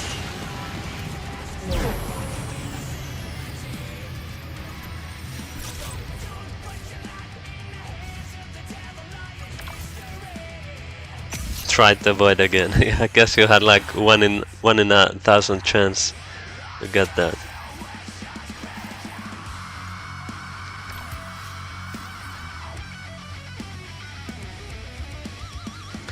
Okay, this is the Porsche 911 50 years Porsche design. This one is based on the Targa 4 GTS.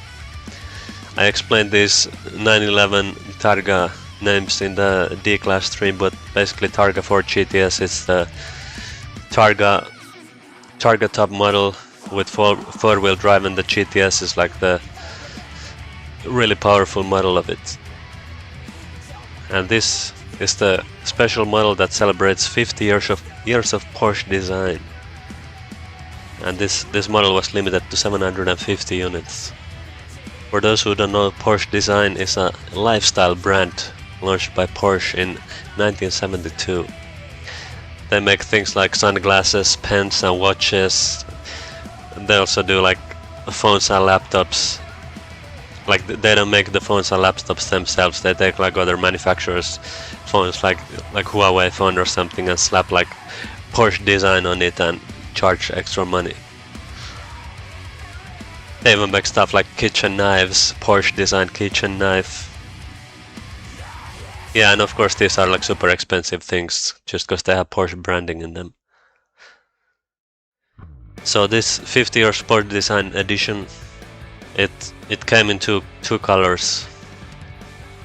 I don't know why in the game they have more colors available for it, but in real life it came in black, or optionally, if you don't want it in black, you can also get it in jet black metallic.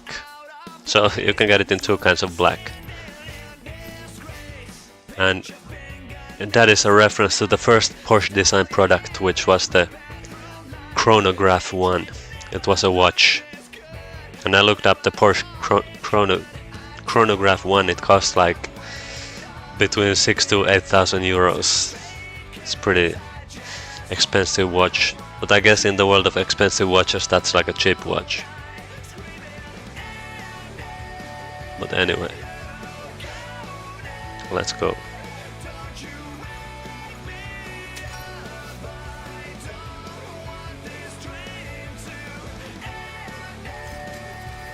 What's this lobby? So many mission R's.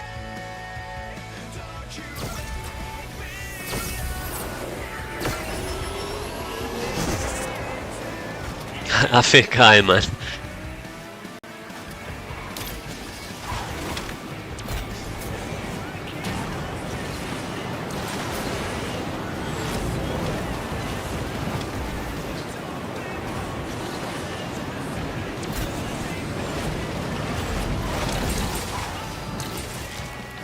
This car has nice handling though. It's like totally opposite to the Targa in D-Class. Like the Targa in D-Class, you can't drift with it, it has no nitrous. Meanwhile this car, drift is really nice, has lots of nitrous. Also the Targa in D-Class, good top speed, this one low top speed for this class. I just made complete opposite car even though they're both 911 Targas. But, well, this is the Targa 4 GTS. What was the D-Class Targa again? I think I need to check, I don't remember. I don't think it was the top model though.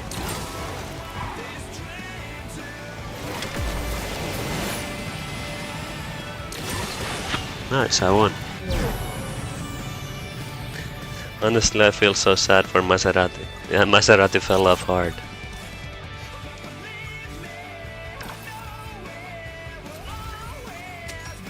Let me take a quick look at the D-Class Targa. Oh, it was the 4S. Yeah, the C-Class is 4 GTS. The GTS is of course much better than the plain S. Hello Goblin Gaming, but you're not allowed to use these ugly emotes. It's the rules.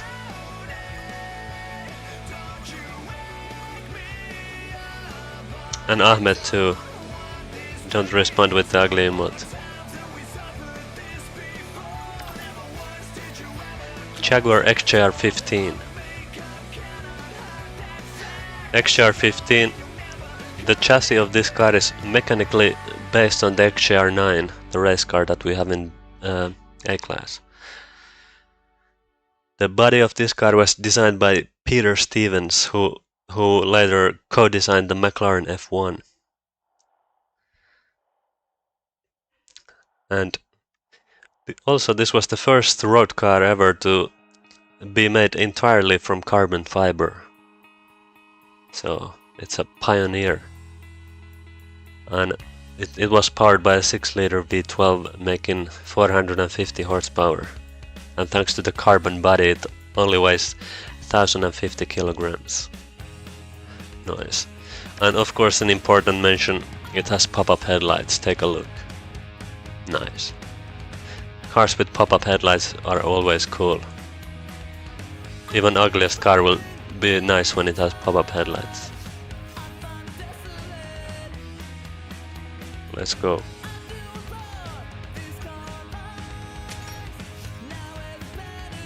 Thank you Knuckly Orion Cock for 279 Canadian dollars. 67. Afik Ayman in Pro Masters, is that? That's Nixie. Nixie keeps changing his names.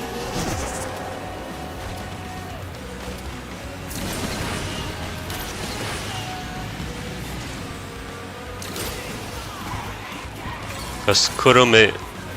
No, wait, it might be Kurumi based on the anime emote.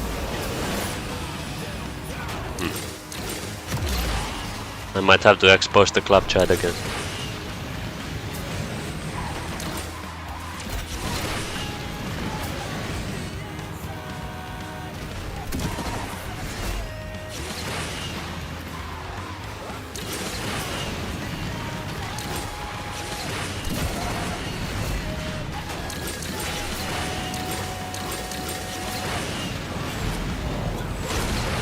No!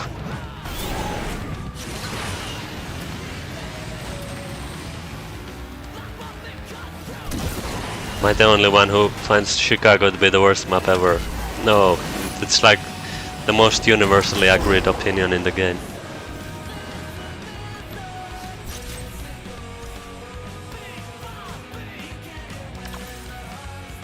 Like when they first introduced Chicago, the community complained so hard that Chicago was removed from MP. I don't know why they recently brought it back, but for a good while it didn't appear in any MP.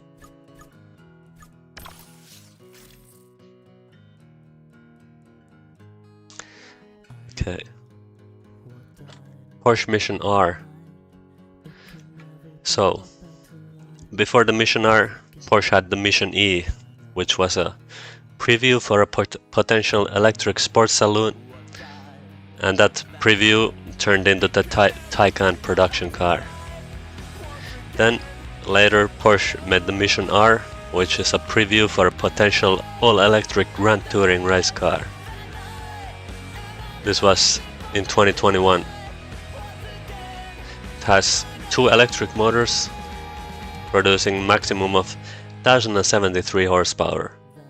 429 of those go into for the front tires and 644 horsepower to the back tires. But this is in the qualifying mode. You can't drive with this horsepower all the time. In the race mode, the continuous power output is 671 horsepower. Because I guess if you were to drive with the 1000 horsepower, the battery would run out really quickly. And the car weighs 1500 kilograms. They claim that this car can match the lap times of the Porsche 911 992 GT3 Cup. So should be a pretty fast car. Let's play.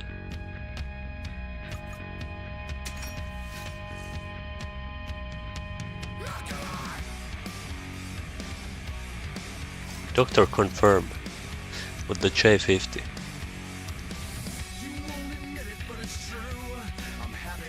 If they would just remove all the rough patches, it would be bearable. Yeah, I don't understand those random parts that just slow you down. I guess they thought that we gotta slow down the players because of the 90-degree turns, but I don't know, maybe don't design such stupid turns then. It's all in all bad design.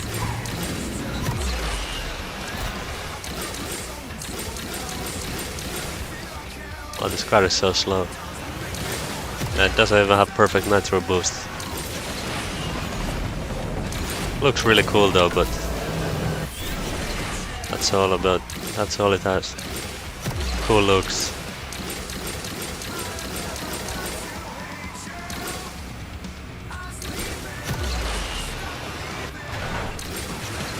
Wow, what a push. Can't wait for them to put Mount Fuji in MP. Mount Fuji is like the most top speed track of all time.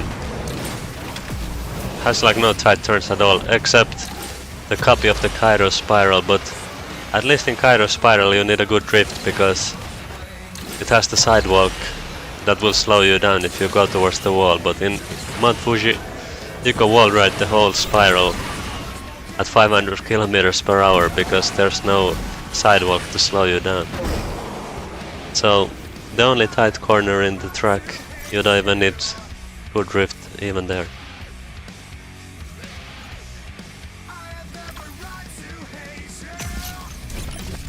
Wasn't Chicago so bad that you need to wall ride in Wanda? I don't think anybody would wall ride in Wanda there.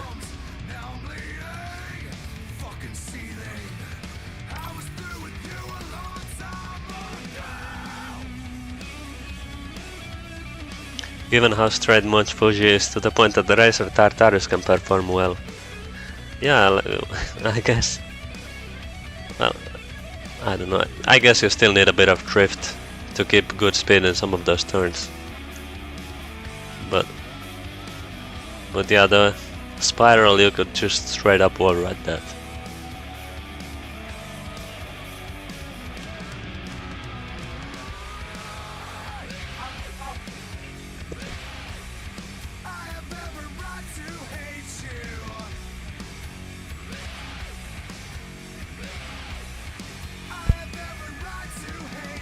Alright, the 2022 Show Car Vision AMG. This is a concept car to showcase how an all-electric future AMG sports car would look like. Has the visual details of Mercedes AMG Petronas F1 team. For example, you can see the wheels F1 inspired, and it has this kind of blue color similar as the F1 cars. An interesting fact, it has these painted side or rear windows. Like they're silver from the outside, but you can still see through them from the inside. I don't know what's the point of that, it looks weird too. But interesting design. They recently had a new concept car come out, it was called like AMG GTXXX or something like that. And it looks a bit similar to this, except they made it even uglier. So, I don't know. I think the Mercedes electric design is not that good. Let's play.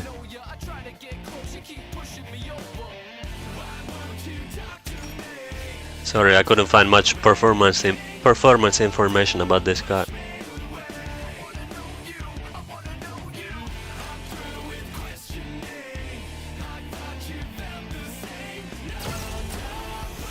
The car was designed to be 4-door, but they made it 2-door. That's why it looks longer than necessary. Oh.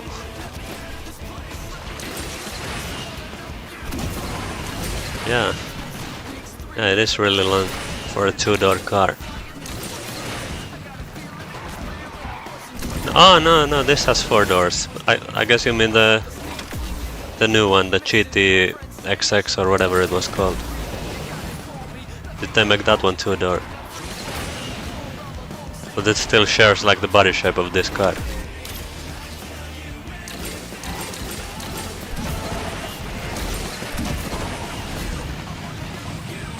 Oh. Chicago is great. Good track.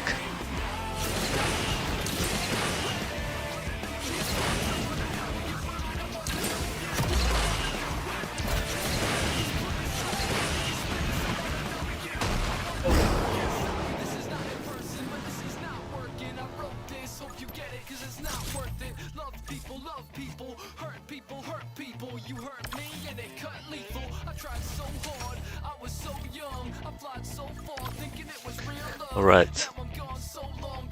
The Ferrari Monza SP1 is part of the Ferrari Icona series. It's a special car program inspired by the classic Ferrari models. The Monza SP1 and SP2 are designs based on the 1950s Ferrari race cars, like the Ferrari 750 Monza. They were like this roofless race cars. And the SP1 and SP2, they're pretty much identical cars, except the 1 and 2 means amount of seats. So the SP1, it's a single-seater car, and the SP2 has a passenger seat here as well. And other than the amount of seats, the other difference is the weight. The 2-seat model weighs 20 kilograms more than the single-seater model. The single-seater model is 1,500 kilograms, and the 2-seat is 1,520. The car is based on the Ferrari 812 Superfast, but it has 10 more horsepower than the 812 Superfast. Nice. And when this car came out in 2019, it was the most powerful V12 Ferrari road car ever produced. And they made 499 of these. That's the SP1 and 2 combined. And the base price was 1.58 million euros. That's before the options. Really expensive, and 499 of these, they were all sold out too. So Ferrari made some good money with these.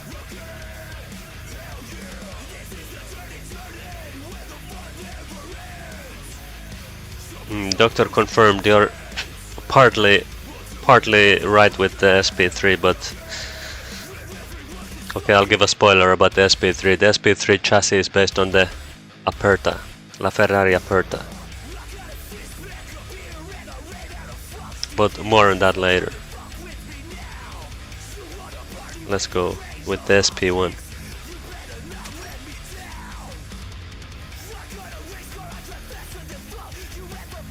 Based on the Roma? No. based on the 812, like I said.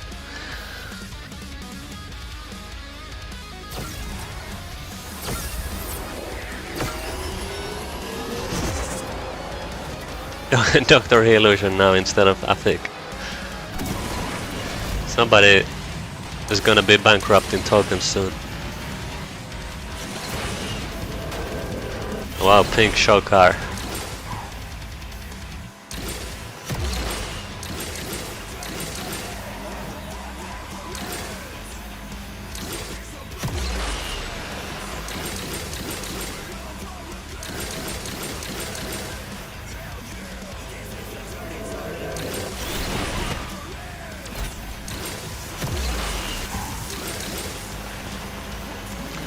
Okay, I'm back. What did I miss?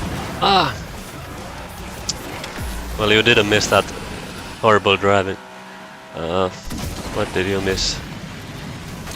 I don't remember how many cars I've been through. What was the last car you saw? Then I will tell if you missed any interesting cars.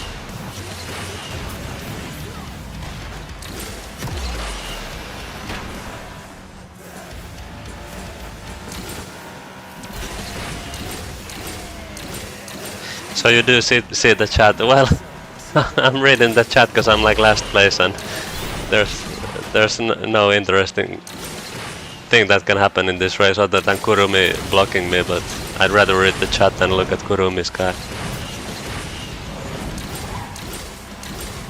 If I'm having a good race, then I'm not reading the chat.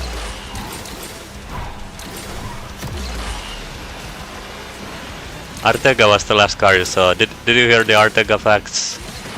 Or you left before I told the Artega facts?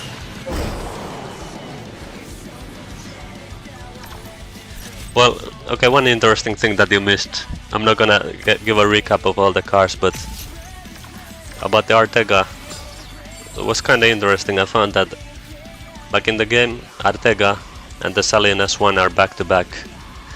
And it turns out, I didn't even know this until I researched.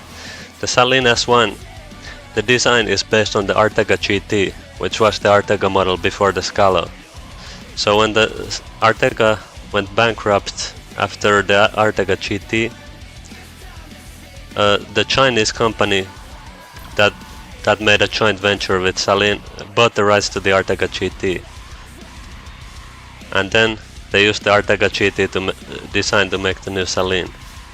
And then later the Artega came back and they made the Scalo, but yeah, Saleen was making the S1 based on the old Artega design. It's kinda interesting how they're back to back here in the game. No, I will miss you so much, Kurumi. Please go already. Okay, the rest of these cars are not that interesting.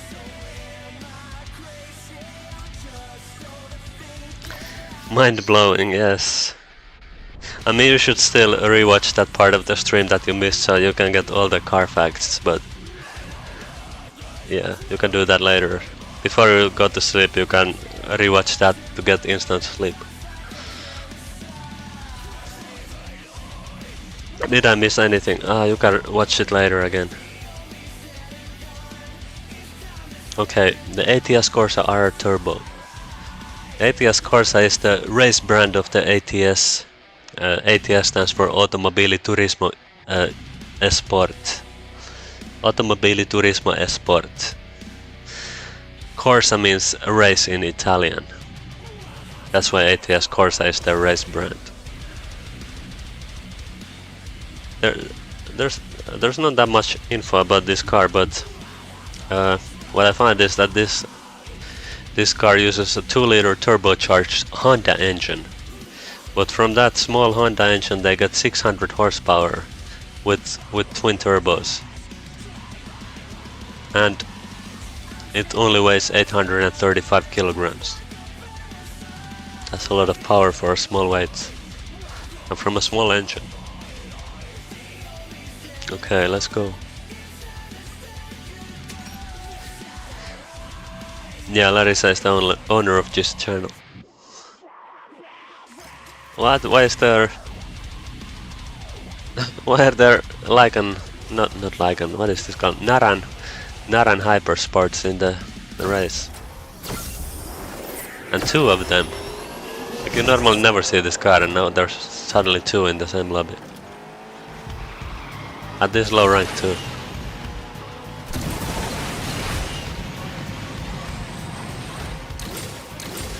Have they brought back that car recently? I can't remember.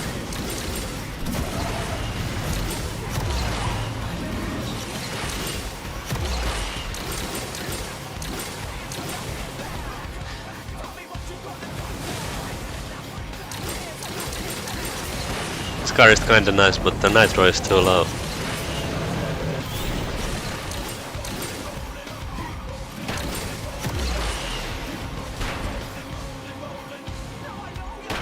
Also, one more fun fact about the name of this car, ATS Corsa.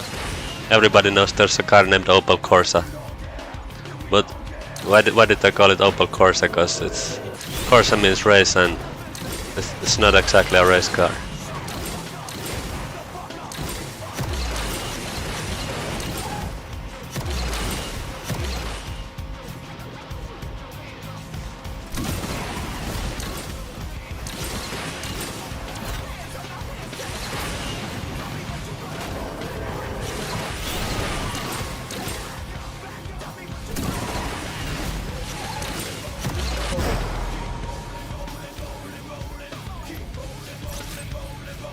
The Naran is in MP2 packs. Oh!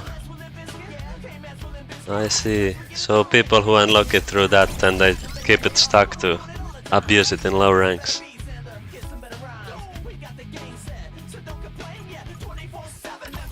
Alright.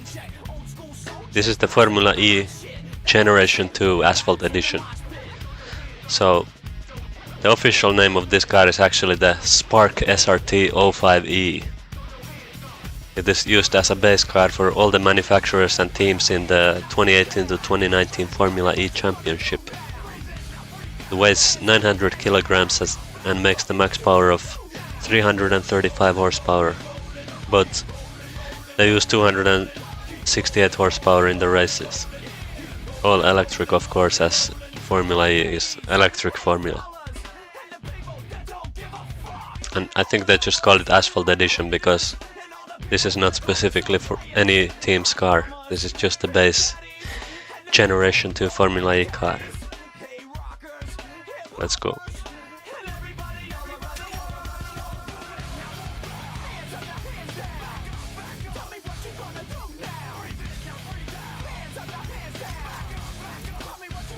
Bye, drive safely. Pink ATS must be Nixie.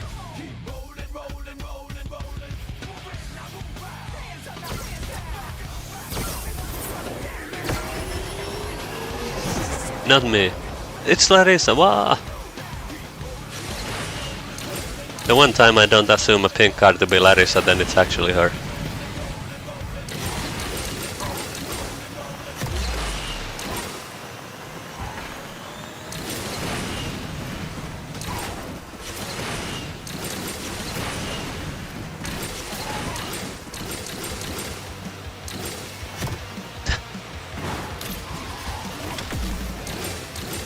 Ooh, so close to crashing.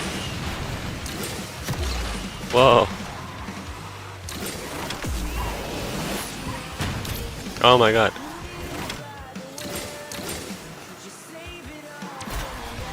This car has such a nice handling, but so low top speed.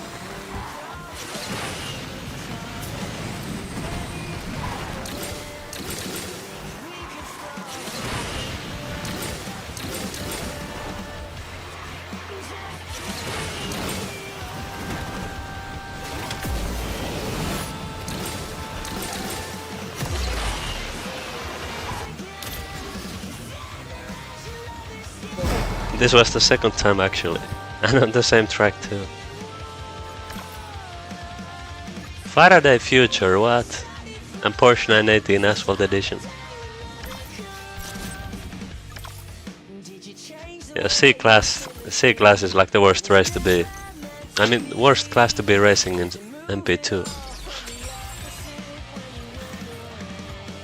Especially when you get towards the higher C-Class, it keeps getting worse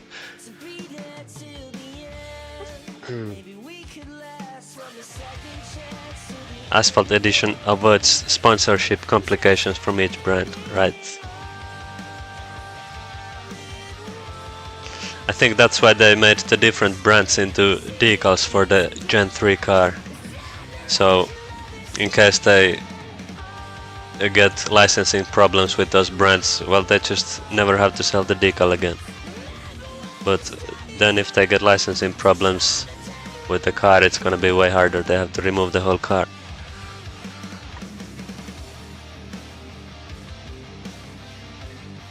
So, Jaguar XE Project 8. It's the high-performance version of the Jaguar XE. The XE is like a pretty boring four-door sedan. It was even available with like inline-4 engine. But the XESV Project 8 is like the super powerful V8, 5-liter V8 with 592 horsepower and this crazy track aerodynamics. Only 300 of them were made, and it's called the Project 8 because it is successor to the Project 7. And the Project 7 was based on the Jaguar F-Type. It was like the top F-Type model. And there were no Project 1, 2, 3, 4, 5, 6. But the Project 7 was called the Project 7 because Jaguar had 7 Le Mans victories. They don't have 8 Le Mans victories now, but they just call this Project 8 because it's a successor to the Project 7. Alright, let's play with this car. I hate this car, it's so trash. Yeah, it's not good for its rank. Okay, we got Nixie and Larissa Divianche. I like that Nixie has like 2 accounts and different cars on each account, so he just keeps switching account to match with the cars that he has based on the account.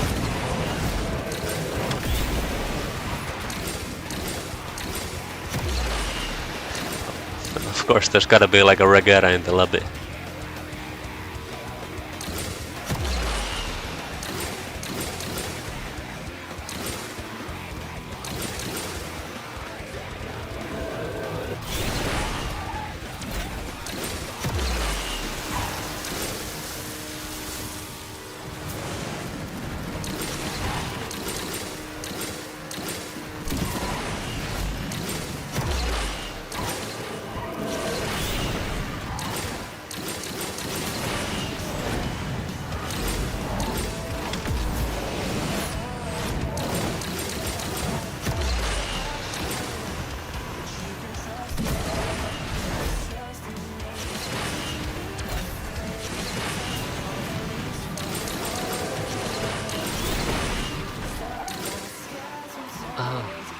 I was hoping I can get the inside line and push Nixie a bit.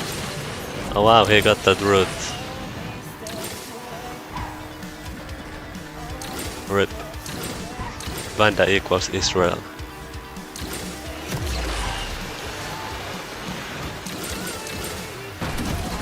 I wish I could 360, but thanks for the win.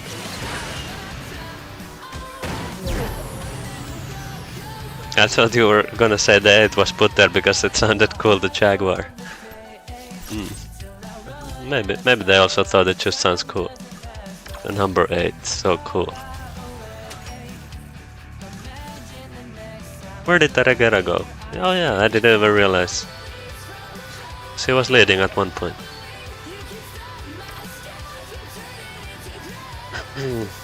Alright. Dodge Charger SRT Hellcat Red Eye Wide Body. Could they get any longer name for this car? So, like I told earlier, the SRT means Street and Racing Technology. And the SRT8, it had like, what, like 485 horsepower. But then came the Hellcat. The Hellcat was crazy new, more powerful engine, 707 horsepower. And Not only that, then came the Hellcat Red Eye with even more horsepower, 797 horsepower. And I have no idea what the wide body means because the Hellcat Red Eye already had this wide body, so I don't know what the wide body adds to the car, but because it already had the wide body before they even added the name. But yeah, like in one model year they added these wider fenders.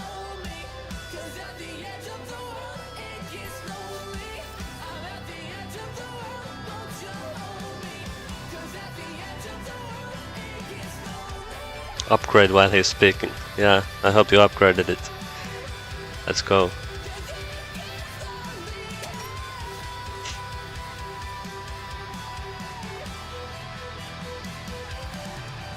There's a Dodge Charger SRT Hellcat Jailbreak Last Call Edition wide body. Is that true? So they could make even longer name. Oh, nice Larissa. And John Gameloft with F40 both. I think I even saw third F40.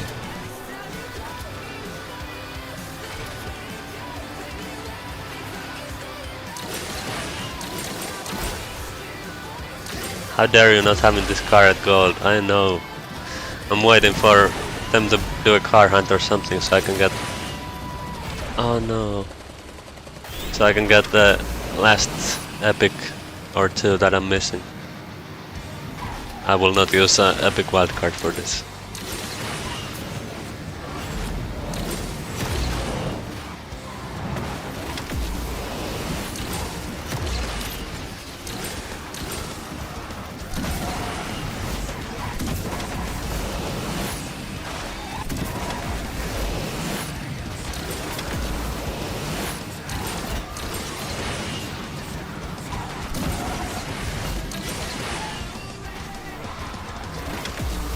I don't know, this car has too good handling to be a Dodge.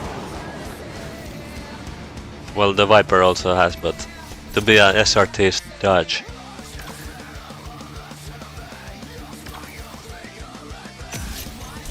I don't have enough credits to even upgrade C-Class, oh no. Man, I really want Dodge Charger SRT Hellcat Jailbreak Last Call Edition wide body.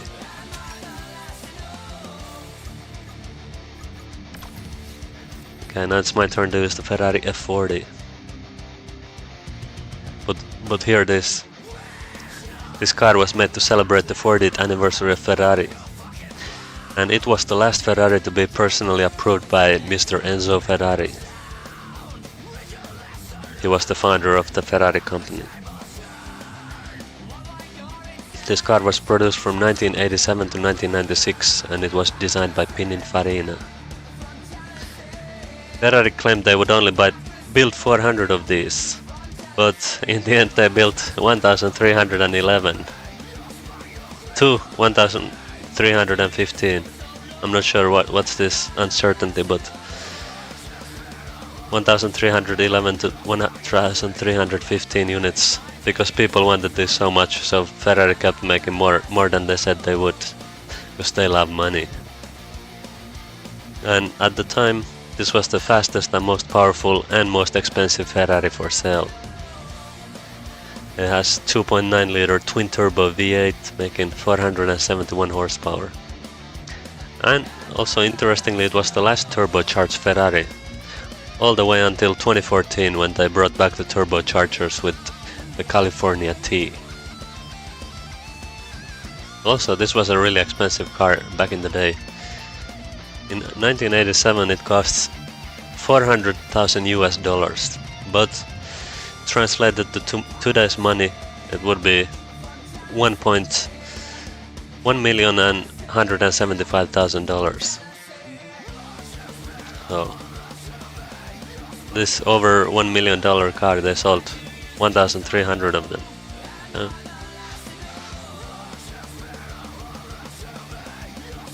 Let's go.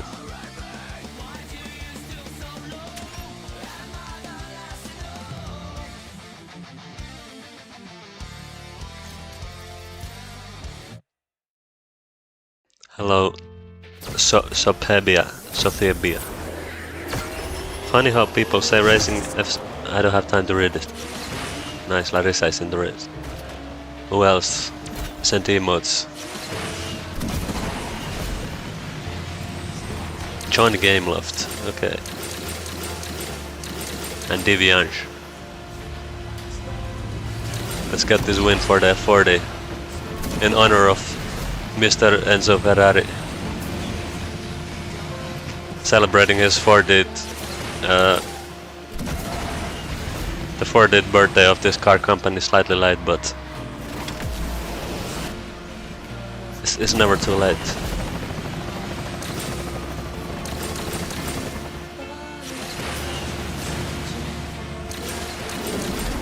Oh my god, I was just thinking, am I gonna win a race? Rare win coming. Then the most noob mistake. Okay.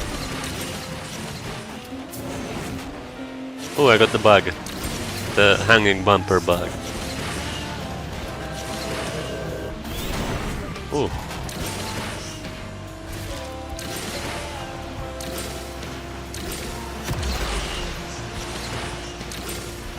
Ooh.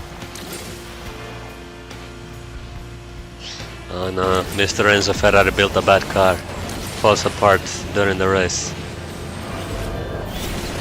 Ooh. Okay, now it got fixed.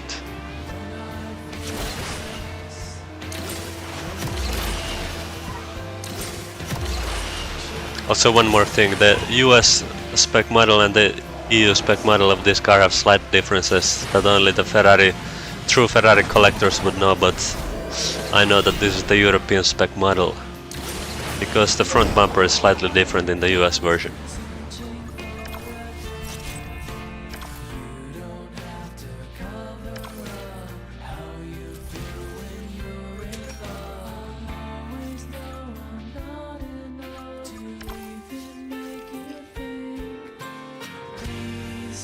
Okay.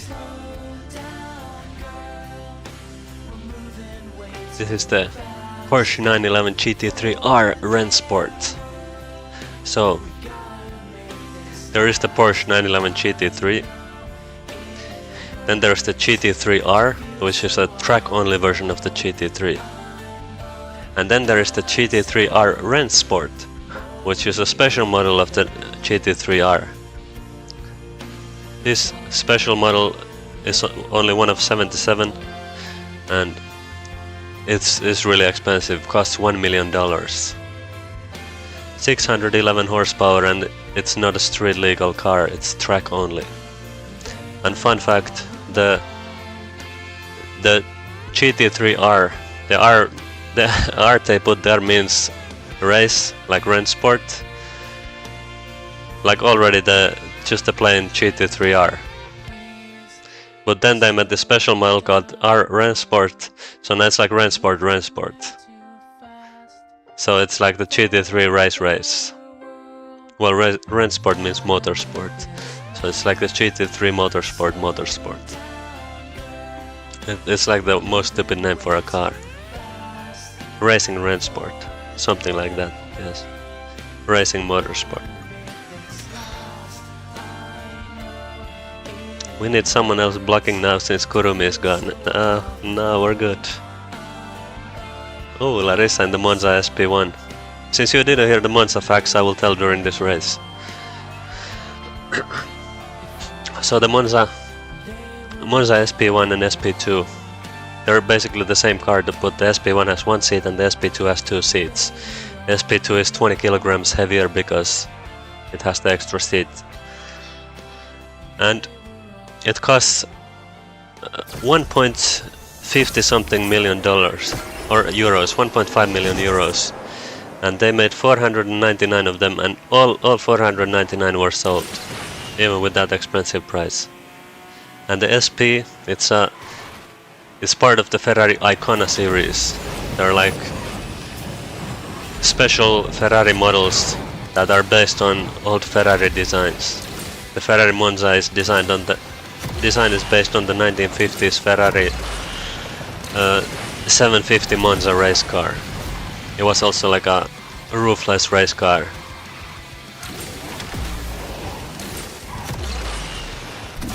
So yeah, Oh, and the Monza, it's based on the Ferrari 812 Superfast.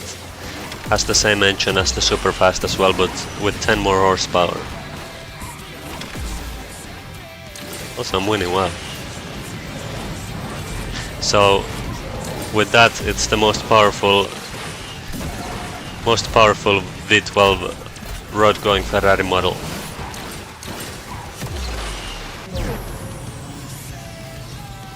Wow, I guess the Rennsport is really good. Also, I had the most dead lobby ever. This GT3 is as fast as the 599XX. Oh. So it's good for its rank.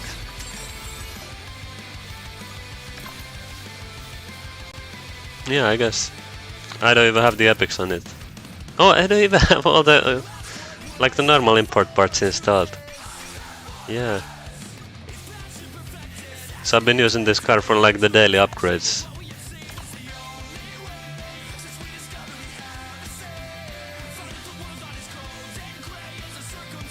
Praga Bohema. So, this Praga Bohema uses a tuned version of the Nissan GTR's VR33DE TT twin turbo V6, but they tuned it a lot. It makes 700 horsepower. The GTR does not make 700 horsepower. And the GTR is also very heavy, but this car weighs only under 1000 kilograms. And Praga made only 89 of these to celebrate the 89th anniversary of Praga's victory in the 1000 miles of Czechoslovakia race in 1933. That's a pretty random milestone to celebrate the 89th year of some race happening. Like, why not celebrate it on the 90th year? That they were really in a hurry to get the 89th year celebration out. And it's pretty interesting. Praga was already founded in 1907. I had no idea Praga was such an old brand. I thought it was like a modern supercar, truck car brand, but no. 1907. Like one of the oldest car manufacturers. And this car has insane acceleration in real life. 2.3 seconds 0 to 100. What? But in the game they only gave it 80 acceleration. What? Stupid. Let's play with it. Yes, Praga is a Czech car manufacturer.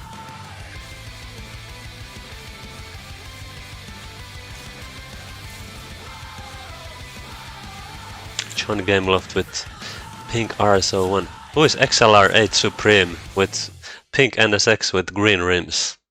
Old school spec.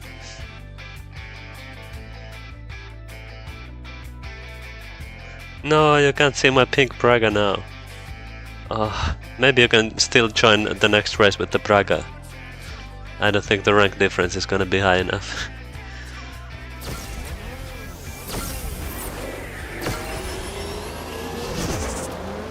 Oh, the game didn't even get Nixie in. Rip. This car looks pretty good. I like this.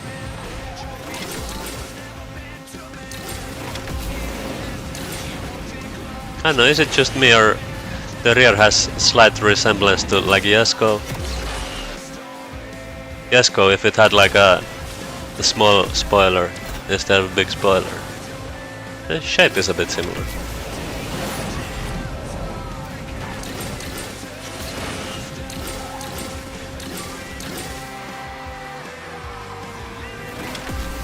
The front is totally different though.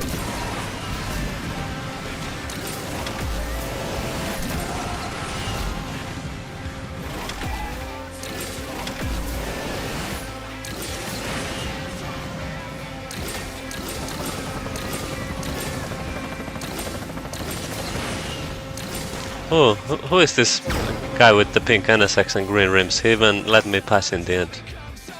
It's cool. Accelerate Supreme. Jesko unsquared. Jesko from Teemu. Slightly nerfed 599XX. Yippee, I got the fish. Again, fish emote.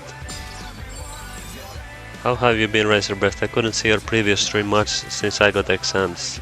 I see you're pretty active nowadays. Yeah, I'm doing good. I like doing these streams. It's a lot of effort to research facts for each car, but it's pretty fun. Fun to talk about them and see in the chat also sharing their facts.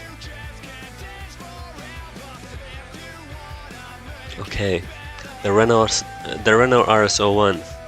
It's actually it's the brand is Renault Sport RS01, because this was purely manufactured by Renault's Motorsport division. This car has no street version at all. It's just this race car.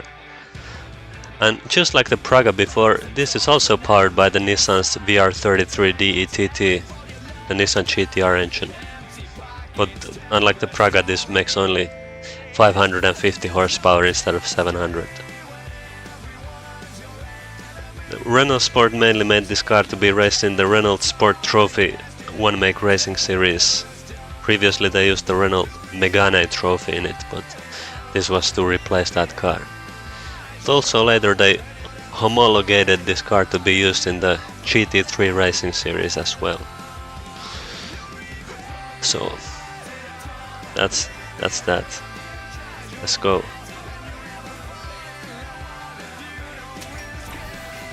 Megane fire. Yes. After finishing the cars, do we do some MP1 Cadis Aaron? Sure.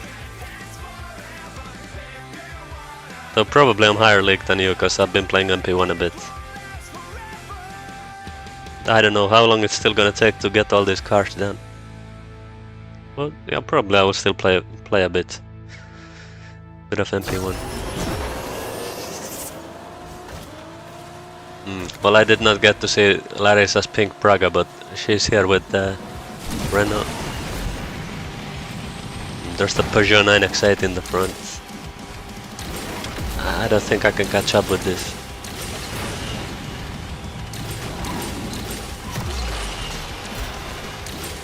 Anyway, my personal opinion about this car, I think it looks really good with this decal too. I like this color scheme.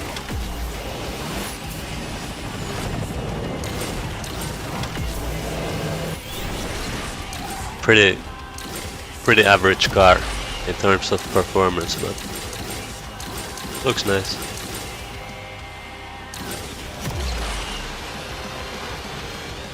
RIP.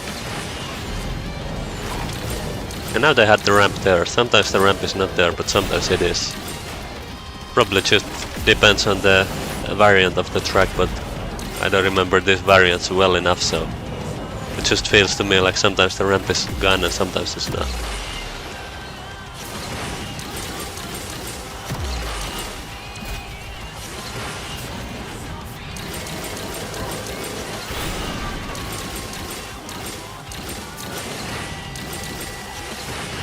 Of course, the 9X8 won. Oh, this guy with NSX was really close. Champion 3 me. I think I'm in like Champion 1. No, I can't be. I haven't played that much. Let me quickly check. Oh, Champion 2.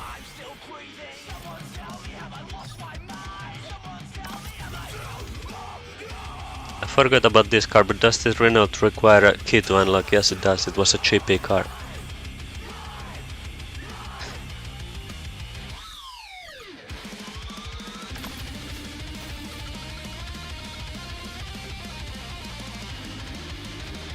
You do expect Gameloft to actually add the Supra Skyline or even the RX-7, considering how old they are. Yeah, and if they gave the Supra and Skyline like realistic stats, then they would both be like D-class cars.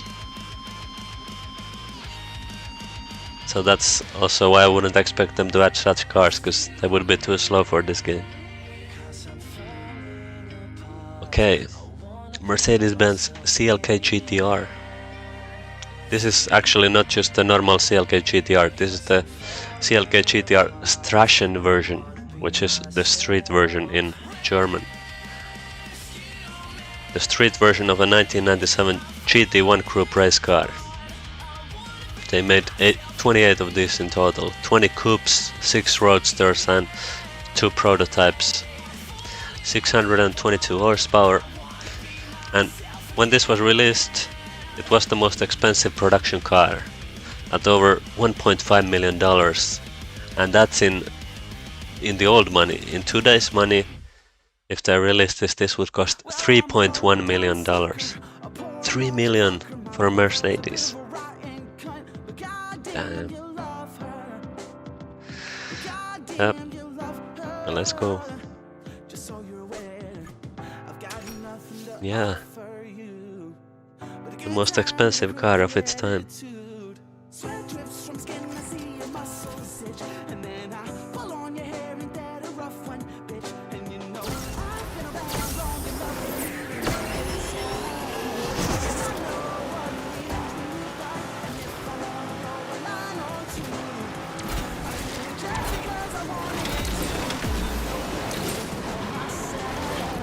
Yeah, they always keep doing the surveys in the game, where they ask some stuff like what kind of stuff would you like to see in future.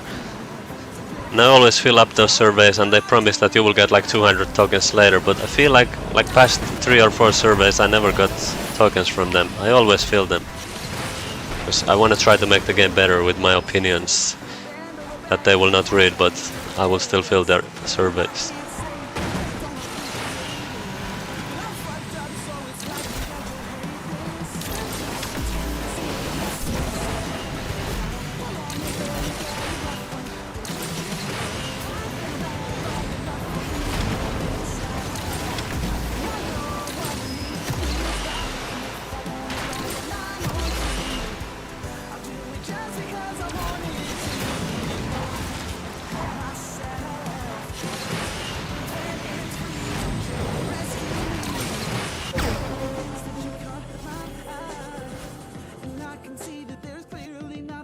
The street car was just a race car with bare requirements to be street legal. Yeah. But I mean, if you're buying a street version of a race car, don't you want it to be as close to the race car as possible? Like, that's the cool thing about it. You have a street legal race car pretty much.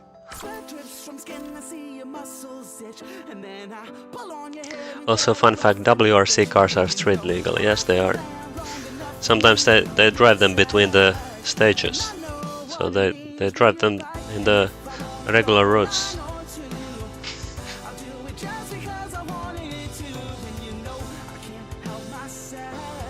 Also, not gonna lie, I remember the CLK GTR in Need for Speed Hot Pursuit 2.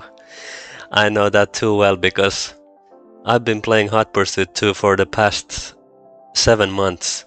Like, I was playing the retro achievement set for it, and it has extreme challenges achievements, which requires you to win 8-lap race on every single track of the game with every single car class, without getting busted once. I was suffering past 7 months with that game. Like, took me 80 hours. I wasn't playing it like every day, all day. Like, here and there, I just kept putting a few tries, then I get busted once at like 8th lap. Like, I've been racing like 25 minutes and then I get busted by some stupid unfair cup activity, and then I just closed the game. And yeah, but like 3 days ago I finally finished the game. I finished all the achievements. I felt such joy. I never have to play that trash game ever again. Oh my god. But yes, the CLK GTR is in that game. In the A class, which is the top class of the game.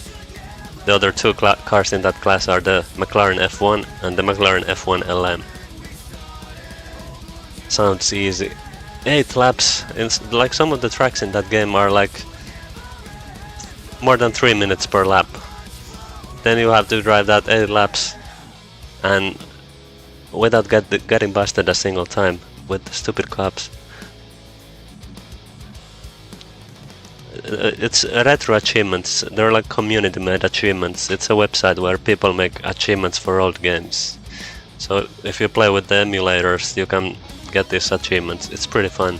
It's kind of addicting to go for achievements in these old games. But yeah, I kind of regret doing the Hot Pursuit too. But like, I really want to do all the Need for Speed games, so I had to do it. It was horrible though. Anyway, back to Asphalt. This is the Acura NSX GT3 Evo. The Evo, of course, is a updated version of the NSX GT3 race car.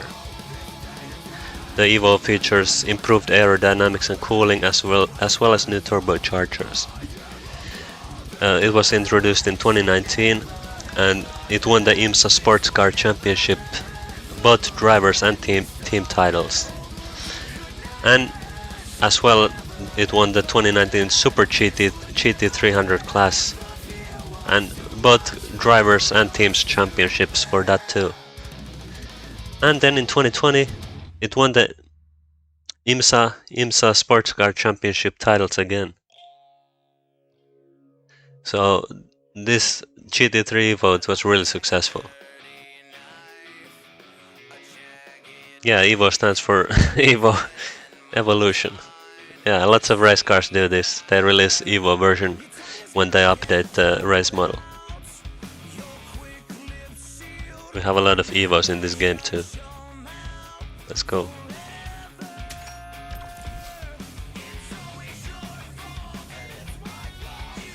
Wish the NSX GT3 had the same or even better acceleration like the regular NSX. Yeah. Well, at least this has the perfect nitro boost. Also, what's with so much San Diego in MP2? I feel like this is the most common track in this MP2.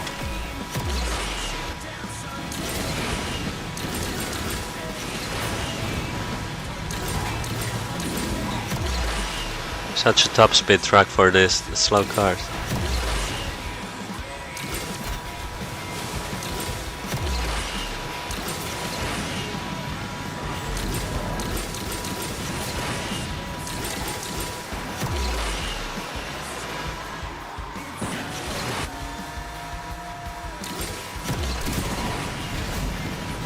So I don't know, last stream I was like struggling so much with talking, like my mouth was feeling so dry, but now this stream I'm doing good. Like I got used to talking a lot, I guess, because I still haven't even had a sip of drink. Like I took like a drink with me, but I haven't had any of it.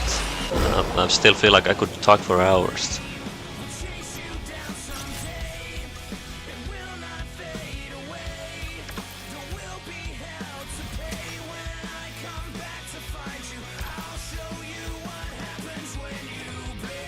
Okay. The LFA Nürburgring package. So the normal Lexus LFA is a 500 unit limited production V10 sports car, and the engine of it was built in collaboration with Yamaha. The engine is pretty cool. It can rev up to 9,500 RPM, and this is the cool part about it. The exhaust system was developed with Yamaha's music division to create an exhaust note that can be described sounding as the roar of an angel. Yeah, many people say like the LFA has like the most perfect engine sound of any car. And that's thanks to Yamaha's music division perfecting that engine note. And also, fun fact, the engine can rev from idle to red line in 0.6 seconds. And it's the world record fastest revving engine in 2012. Like no other engine would rev that fast to red line. And because of that, they had to use digital gauge cluster, because analog gauges, like the needle, would not be able to move at that pace. The digital can, of course, be instant. And the LFA engine makes 553 horsepower, but the Nürburgring package increased the power with 10 horsepower to 563. But not just a small power bump, it also brought setup similar to the LFA race cars that were used in the 24 hours of Nürburgring. And it added this big spoiler, bigger suspension, the front canards and the front splitter, and stiffer suspension, lightweight wheels, and this spoiler gives 33% more downforce than the base LFA. The base LFA had like active aero spoiler that would rise out from the back, but this Nürburgring package just has this fixed big spoiler. Also, only 50 of these Nürburgring packages were meant to be produced, but they ended up making 64 of these. And the Nürburgring package name is not just for the show.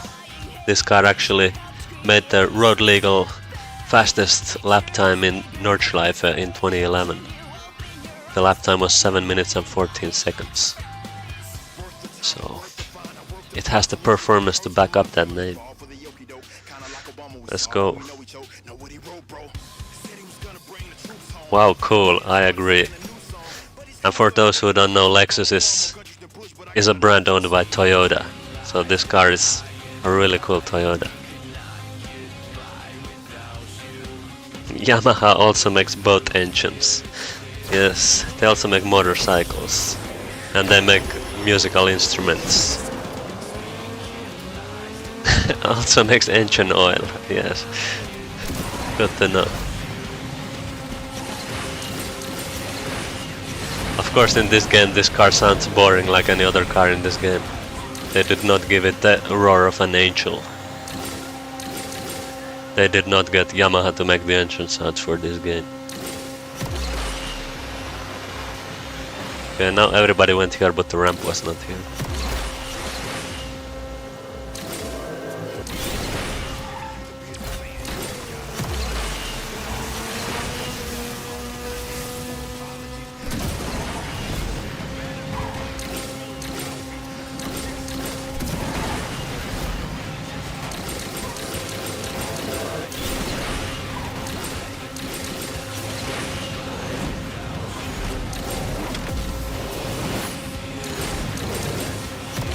Yeah, I feel like we keep getting San Diego all the time in this NP.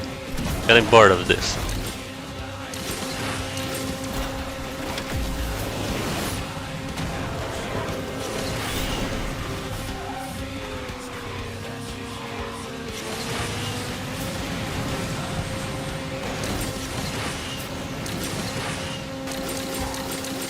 Okay, second place, pretty good. Is that the Donkervort in front?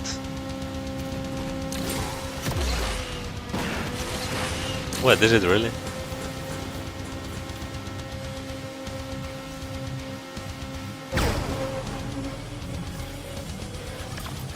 Oh, it was Vencer Sarte. I don't know why I thought it's a Donkervort. Like, somehow it really looked like it from far away.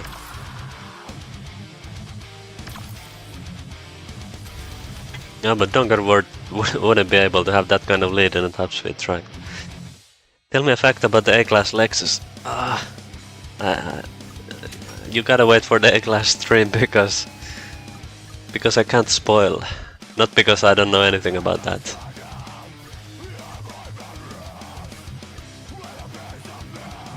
I will give a personal fact, which is not a fact, it's an opinion. It looks like a clown shoe. It has similar shape.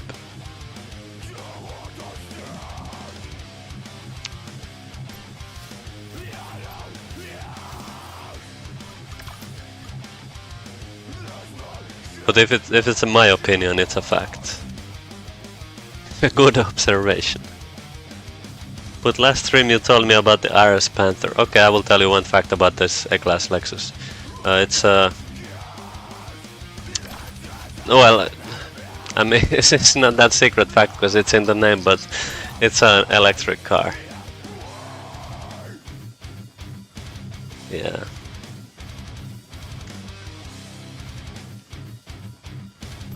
Yeah. that's all I can say for now.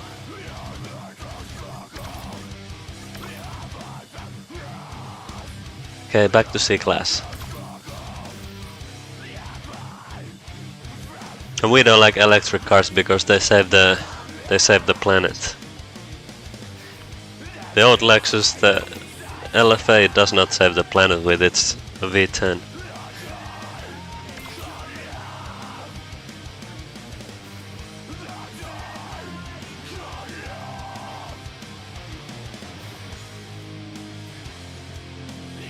No doctor confirmed, like they recently showed the new concept that is the real LFA successor. I guess this electrified sports concept might be like an earlier stage of that concept, but the new one looks a lot different. But yeah, the new LFA successor will be electric.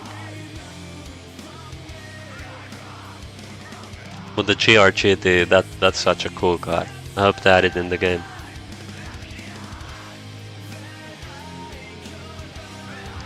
Alright, Audi R8 Coupe V10 Performance Quattro. Another pretty long name. So, this is the second generation Audi R8, and this second generation R8 is based on the Lamborghini Huracan. Shares the same platform and the same engine, same V10. And this is the facelift model of the second generation, and in the facelift they introduced the Performance Quattro model, which is the more powerful version of this facelifted model. It makes 612 horsepower, so it's about the same as the Huracan.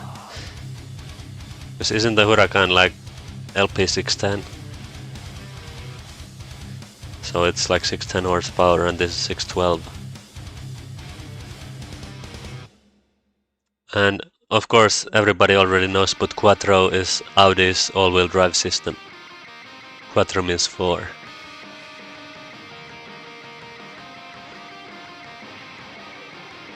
That's about it. Let's go.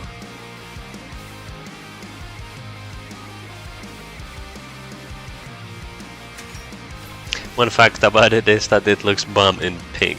That is true.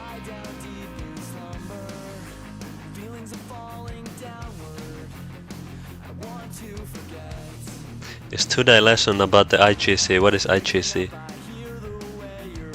Lexus is the brand. Lexus brand is the most reliable. Lexus is the brand most reliable of a luxury car. Weird sentence structure, but yes, they are reliable luxury cars because they're made by Toyotas, and Toyotas are reliable. In-game cars, yes. It's a stream where I tell fact about every single C-Class car in the game. In my previous stream I told a fact about every single D-Class car in the game, except the V12 Vantage. Somehow I missed that, but I already fixed my mistake by telling a fact about it in this stream.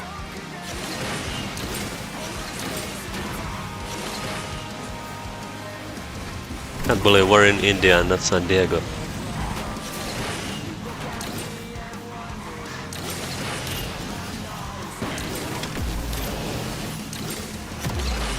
Diamond Pool, I haven't seen that name in a long time. He's an old player. He even used to be in Pro Team like in 2018 or 2019.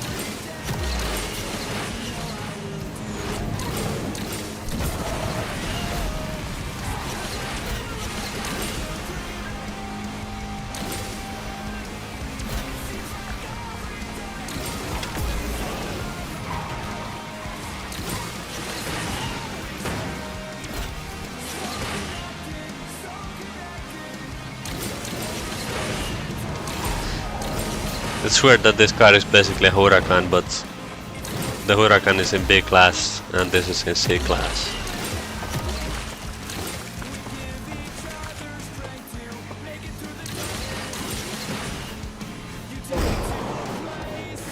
He is inactive, but my stream brought him back in the game. He got so interested in the Carfax that he had to come back to Asphalt.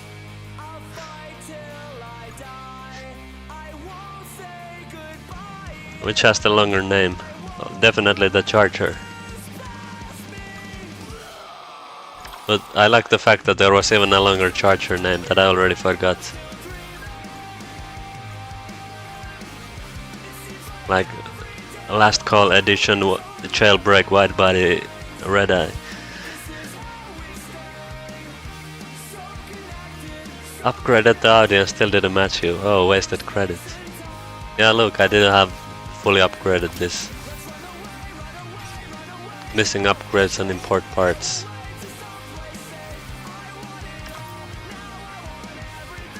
Venser Sarthe.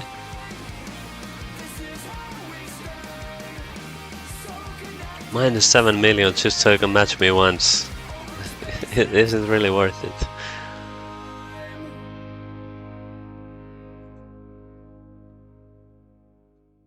Alright, Venser Sarthe.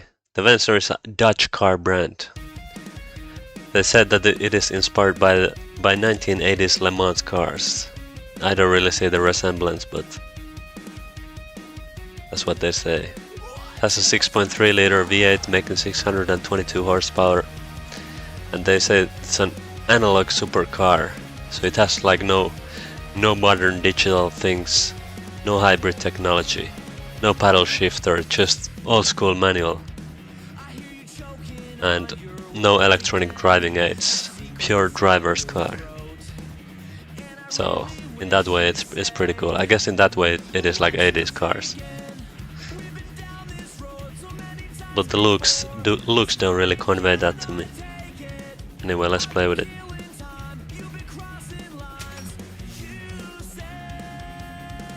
Hello, Leclerc. For the next cars I should be fine, I guess, hopefully.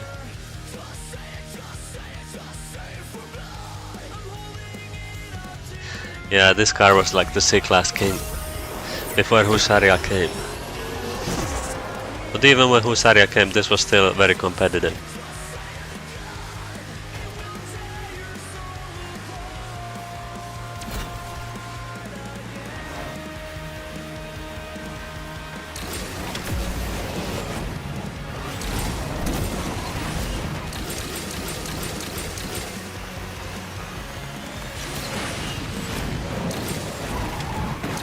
No, John Gameloft. No.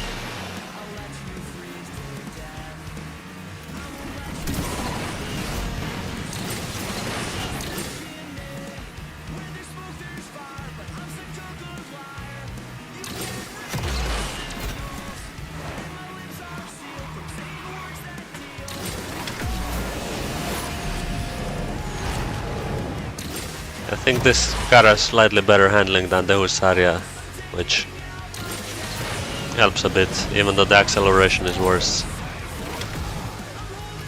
Top speed is similar.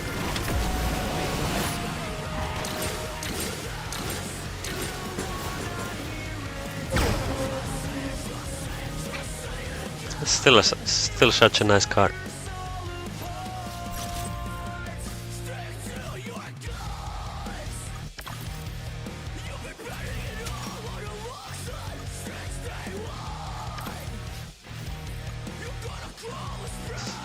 New Barchetta.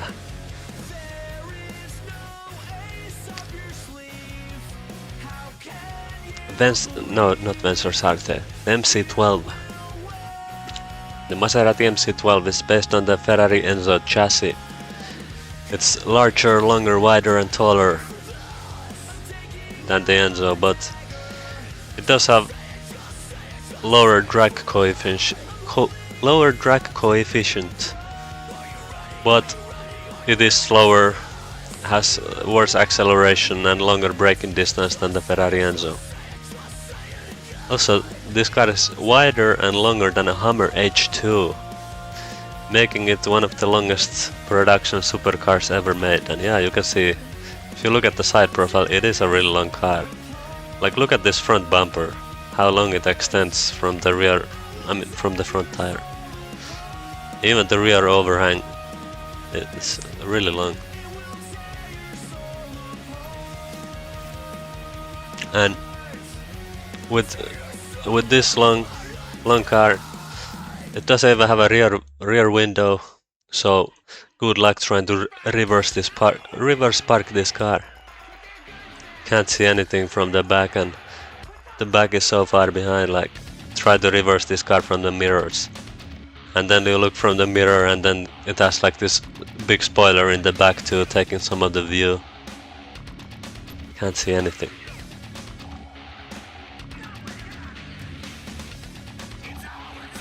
It has 621 horsepower V12 engine. They made 50 of these plus 12 race versions. This is the Stradale, the street version, then they also had the Competizione, which is the race version. Originally the car was gonna be called Maserati MCS for the Stradale and Maserati MCC for the Competizione.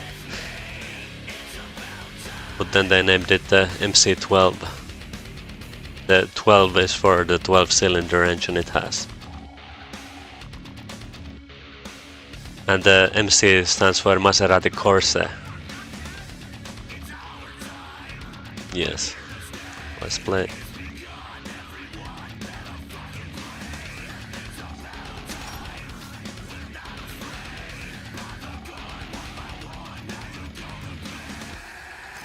Isn't this like the widest car at 2.02 meters or something like that? Yeah, might be.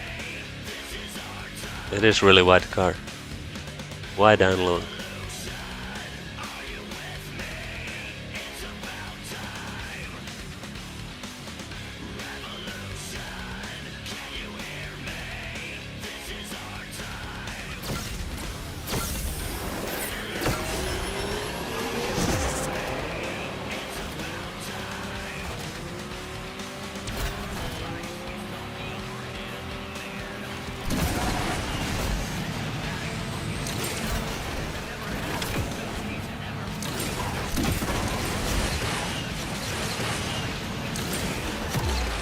No, stop spinning.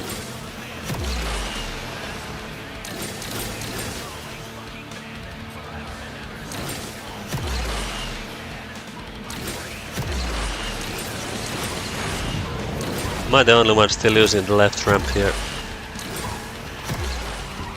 Everyone has moved on to using the right ramp. I'm still old school. Never changing my ways.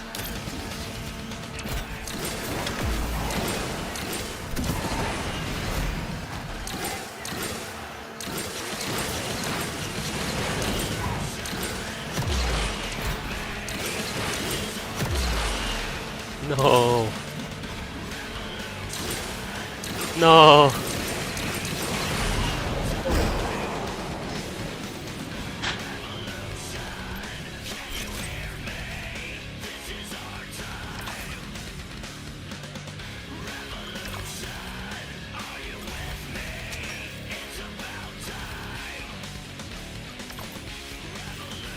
Oh, Nixie also is on the left ramp with me. Good. I'm not alone. And the Bentley Mulliner Bacalar. Mulliner is Bentley's special personal commissioning department. They make like custom cars for people with lots of money. The Bacalar is a 12-unit limited production Barchetta, based on the Continental GT, and it's inspired by the design of the EXP 100 GT concept car. It has W12 engine making 650 horsepower, and each of those 12 cars is completely customizable by the customer. It costs 12 million each. Yeah, it was something like 2 million for this car. I don't know. I don't think it's worth that much money, like. Because for most people this just looks like a convertible Continental GT. It's not that special. Why would you pay that much money for it? But some people just have too much money.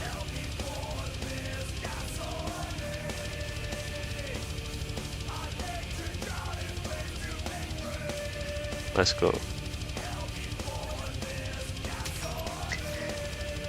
Yeah, the W engine came from a VR engine, VR6. Was it like they fused together two VR6 engines to make like W12? Does it come with decal for 2 million? No, you probably gotta pay extra for the decal too.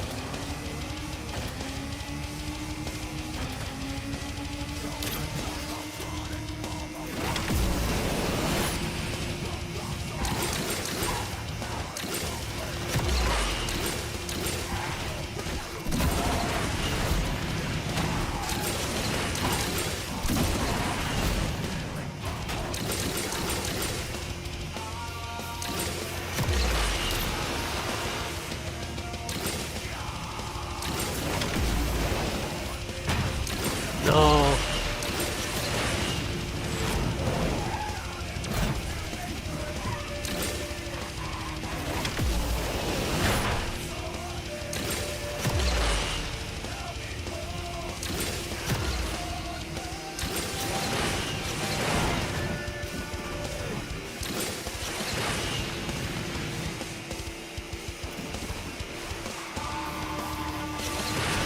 Ah, Nixie, too fast.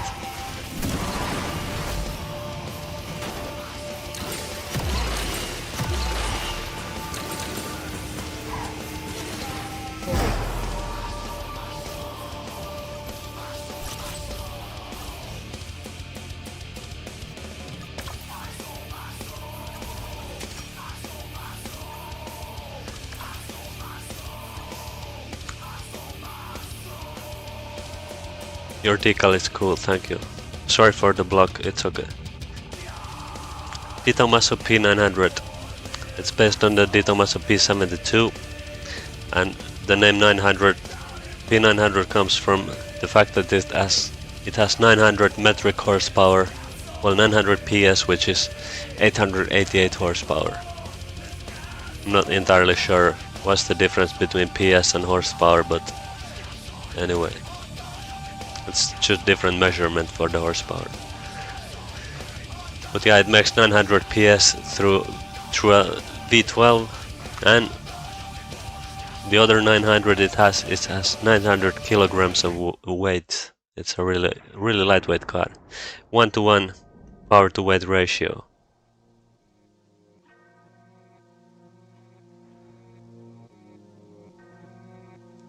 And it's a track only car, limited to 18 units. Let's go.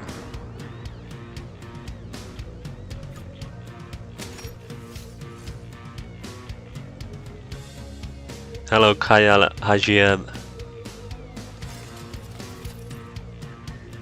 You just now reached the Ditomato. Are you dropping whole history essays for each car? Yeah, pretty much.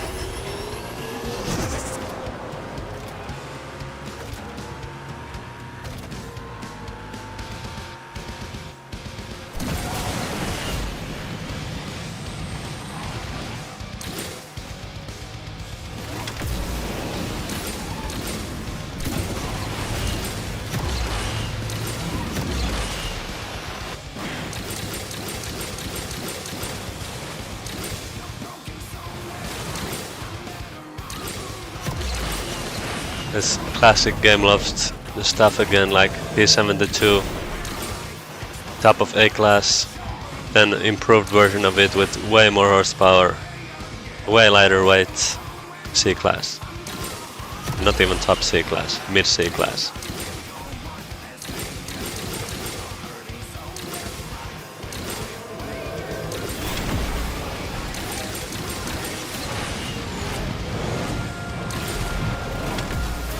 What's that pink car? Is it Nixie? Yep.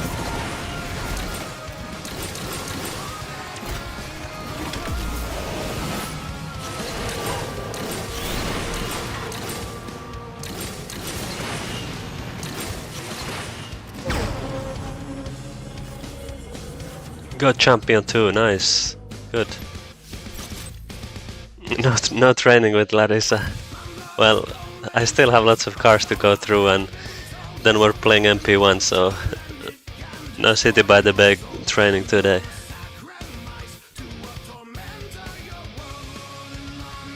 Okay, Miura concept.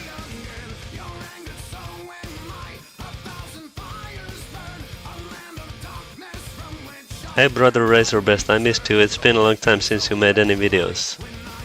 Yeah, but I did stream just pretty recently. Oh, are we gonna do City by the Bay grind after playing MP1? It's gonna be a long night, sure. Saw it in one 50 Cent music video. Wait, which car? The P900. Is 50 Cent still making new music videos with new cars? Or what are you talking about?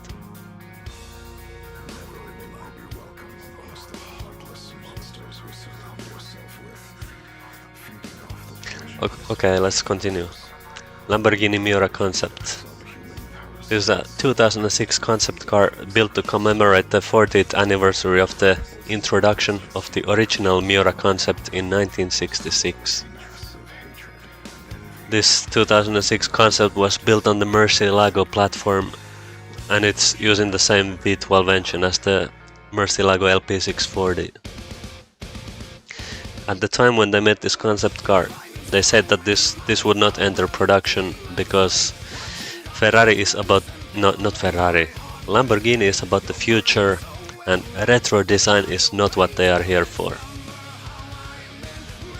But it's pretty funny in hindsight, considering later they made the Countach LPI 800, which is retro design, and they put it in production. So they kinda went against their own word later. No, it is not based on the Gallardo. It is based on the Murcielago.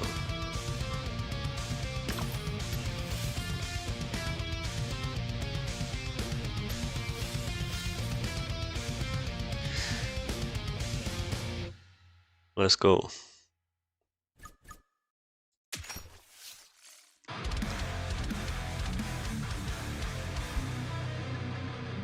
Unless somebody who wrote Wikipedia was lying. But lying in a Wikipedia article is something that is punishable with death, so I don't think anybody would do that. Or at least should be punishable by death. So I doubt somebody would share misinformation on Wikipedia.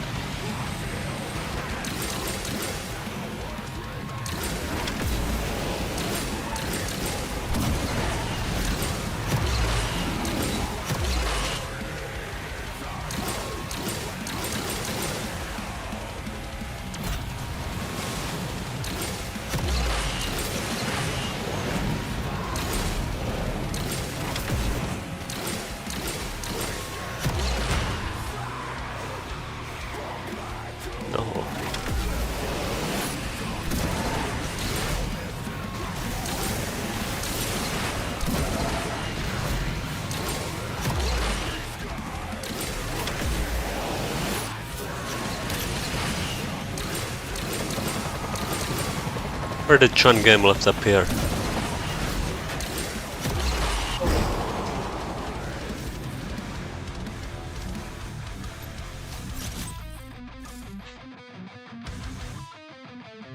Lamborghini had too much money. You mean they love money too much, so they thought like, let's make a new Countach because we know people are gonna throw cash at that.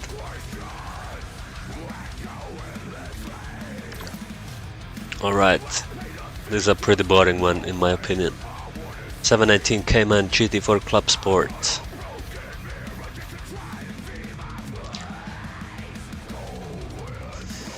It's a race car version of the Cayman GT4. It has a 3.8 liter naturally aspirated flat 6 making 419 horsepower. The road model of the Cayman GT4 had a 4 liter engine, but even though this Club Sport has a smaller engine, it still makes slightly more power. Because I don't know what they did, I already forgot, but they like tightened the stroke or something like that. I don't know the engine specific details, but they got slightly more power out of the smaller engine. go.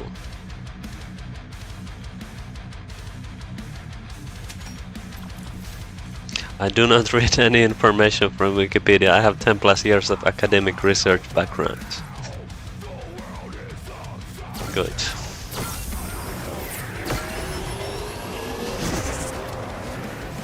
Again, we are at San Diego. Also, I like this decal for this car because it looks like the Advan racing liveries.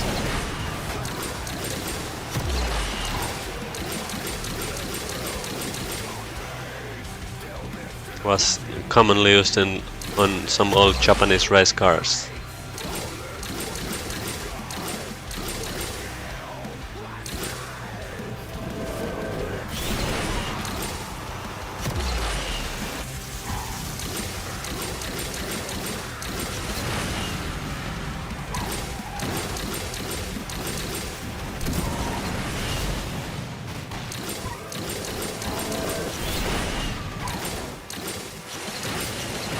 Now we're getting to the pretty high rank C-class territory because we have like Rimac in the lobby.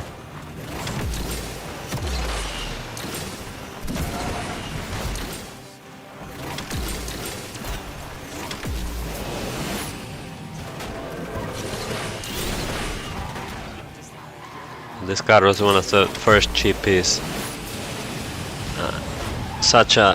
Also nice, I got the shortcut. Such a bad performing car for its rank. Way over ranked car. Like sure the handling is nice, but it shouldn't be this high ranked.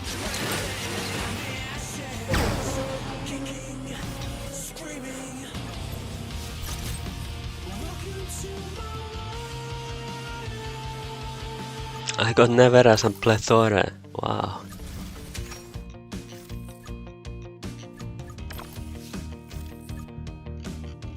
Corvette Stingray.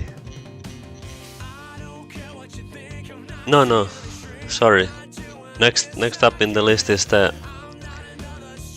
new car, the Art Machines by Gianarelli, Aella 60. So Gianarelli, his full name is Anthony Gianarelli. He's the chief designer at Caterham. But he was also the lead designer of the Lycan Hypersport and the Fenrir Supersports. And Art Machines is a company founded by him. So this Aella 60 is a kind of resto mod car based on the Ferrari 360 Modena. That's a early 2000s Ferrari. But they completely restyled this old Ferrari. And it has a 3.6 liter V8 engine that they tuned from 400 to 480 horsepower. And the styling, it's nothing like the Ferrari. This takes inspiration from 50s and 60s sports cars. They will make only 50 of these, and the price for one of these is 865 euros. no, sorry, 865,000 euros. I wish it was only 865 euros. But yeah, 865k, and that's the base price, without taxes added. So when you add taxes on top of that, this is like over 1 million euro car, I'm sure. Wow. And if you think it's basically an early 2000s Ferrari with lots of makeup, lots of body modification.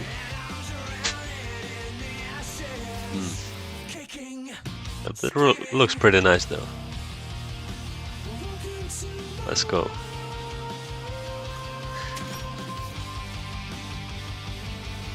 Looks a bit like Shelby Cobra. Yeah, I'm sure the Cobra is one of the inspirations.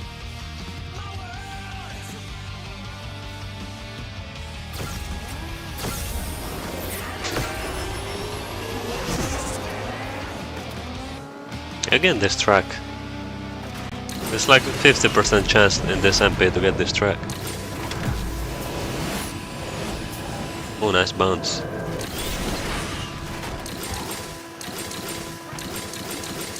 What? Kurumi is back. No.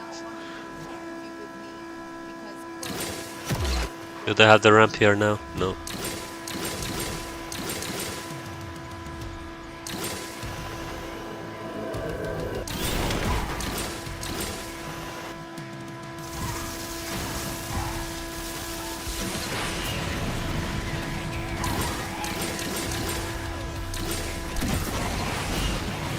Is it gonna be a rare Racer Best W?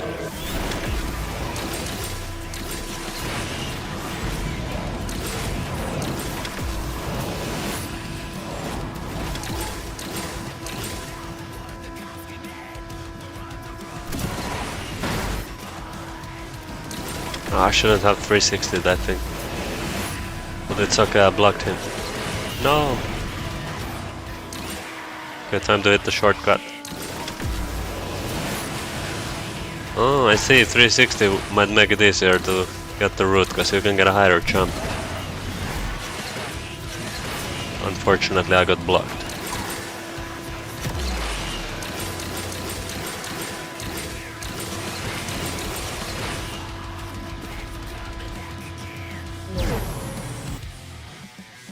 I got blocked on YouTube. Let's wait a bit.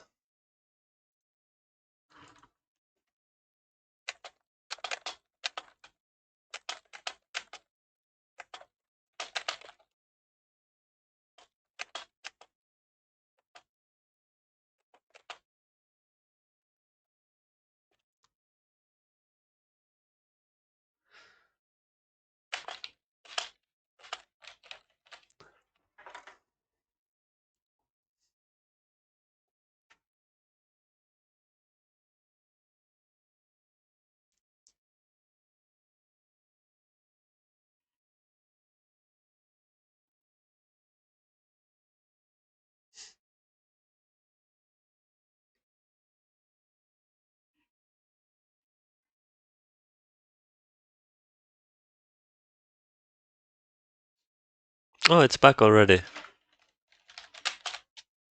Thank you, Larissa. That was quick. We are back.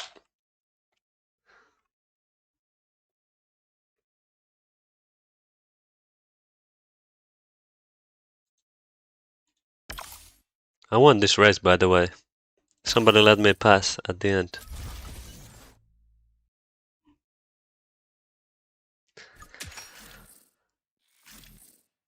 Why did it get violation? Too much copyrighted music. It happens every time. Alright, now we also have to do a race with the C63 AMG DTM. So this race model was built for the Deutsche Tourenwagen Masters Championship. That's what DTM stands for. It's based on the Mercedes C-Class Coupe, and it's a good car because it won the Drivers' Championship in 2015 and both Constructors and Drivers' Championships in 2018.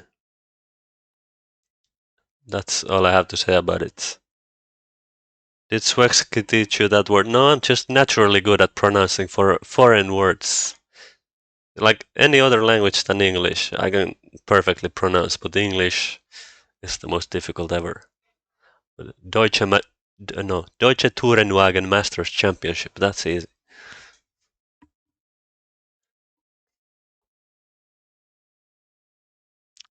Cool.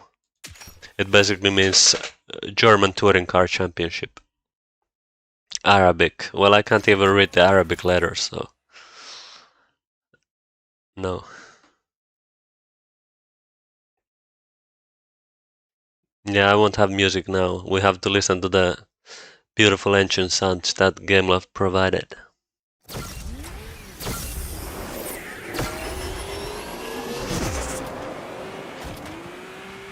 Every language is easy compared to Finnish. Now Finnish is actually the easiest to pronounce out of all the languages.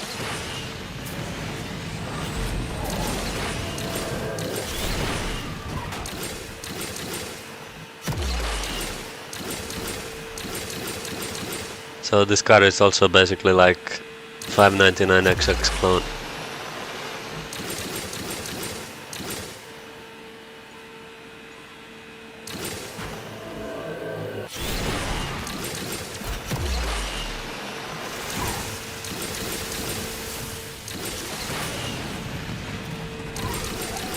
Wow, somehow I'm winning with such a good lead. What is going on? And I just realized we're in the same San Diego track again. It's like they removed all the other tracks from the MP. Just this one exists now.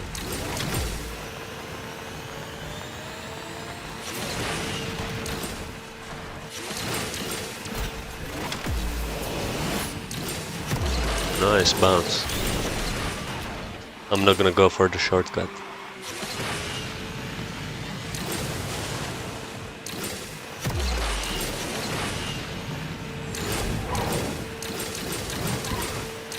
And did I not get any stream snipers in the lobby? Why is it so easy now?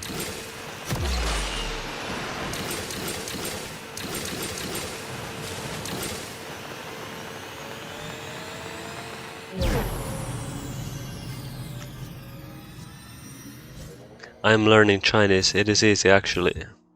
Yeah, I can't read your Chinese word either. Bloody was in the race, but... Oh, John Gameloft. I guess he made a mistake or something.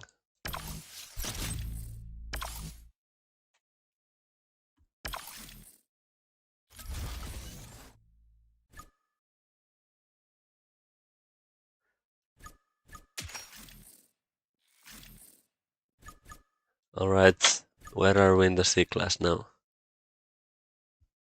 Next is the Corvette Stingray. Here.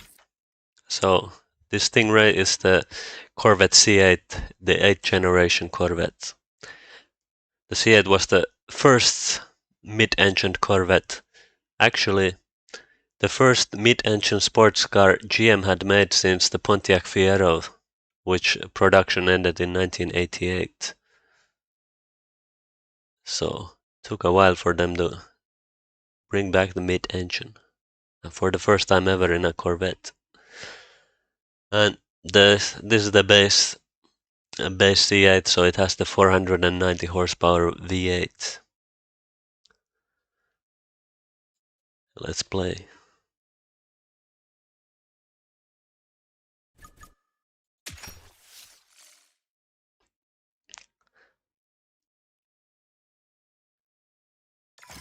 Germany is hard for me.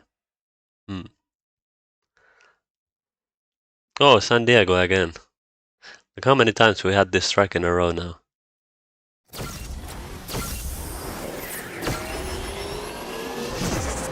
Cool track. I don't really like it that much.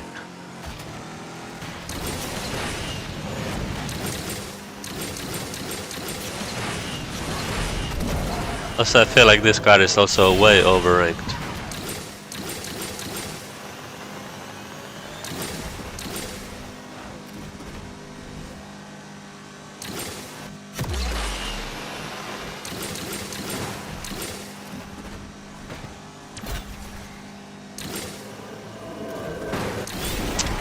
Is that Kurumi? Who else would try to spin me with a Barchetta?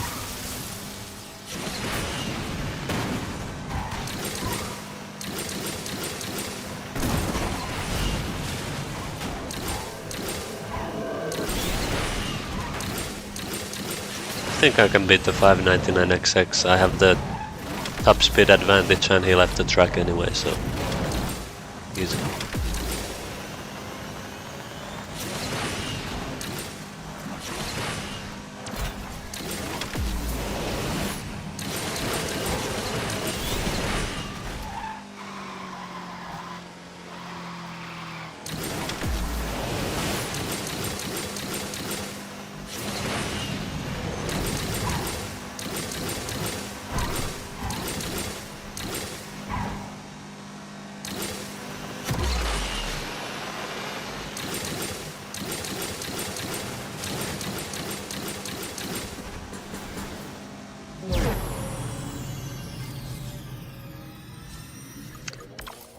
Yeah, it was. Wait, it wasn't Kurumi.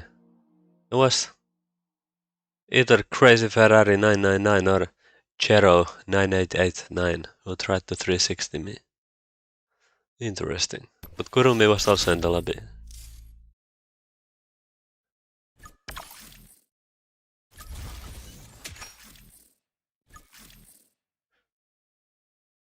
Alright. Brabham BT62. The Brabham Automotive, it was an Australian company launched by David Brabham. He was the son of a three-time Formula One world champion Jack Brabham. The company was founded in 2018 and their first car was this BT62. It's a track-only supercar with using the Ford modular 5.4 liter V8 engine that makes 691 horsepower. That engine was originally used in the Ford F-Series trucks, like the Ford pickup trucks. Interesting engine choice, but yeah, they tuned that up. And the weight of this car is only 972 kilograms. Unfortunately, the company went defunct in 2024 and they had to end the production of this car.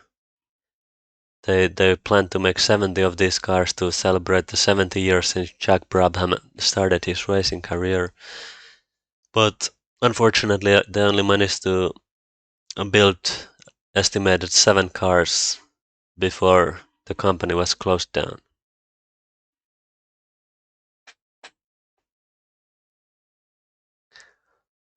So, yeah, unfortunate for this. And it seems when the company went down, they also took the license from Gameloft. So nobody can ever get this car again in this game. Let's go. What car do you like mostly? The Toyota Century.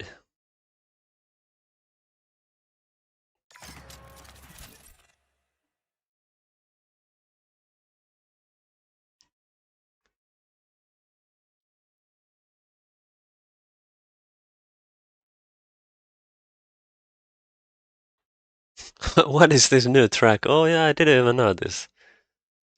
What? They have other tracks in this MP? I don't know, it's been so long since I played any other track that I don't think I ever remember this track.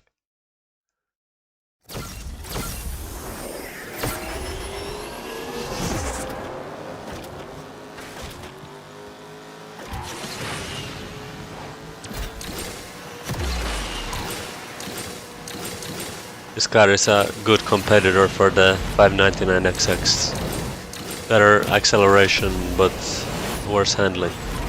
In some tracks this car could do better times.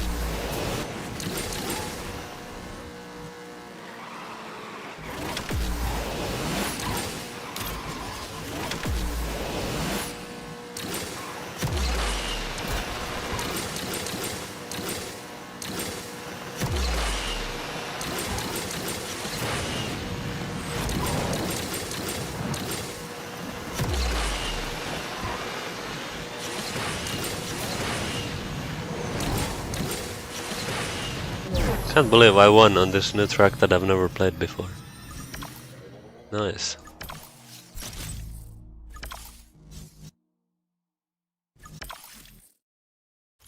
This is not new. It is. It's not San Diego, so it must be new. Maserati MC20 GT2. This is the GT2 spec racing version of the Maserati MC20.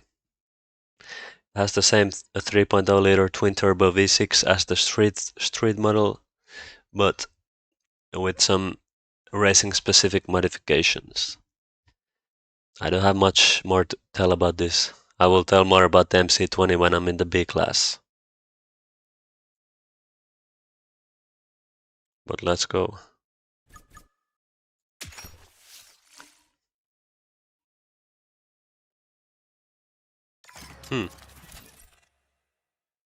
What? Kurumi here with the Audi R18.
Nice. I won because now the R8 doesn't count. How many cars left? I'm so sleepy. What? How can you be sleepy? You took a 4-hour nap in preparation for the stream. No. No. Let's play MP1 together tomorrow, sure. How many cars left? 1, 2, 3, 4, 5, 6, 7, 8, 9, 10, 11, 12, 13, 14. 14 cars left.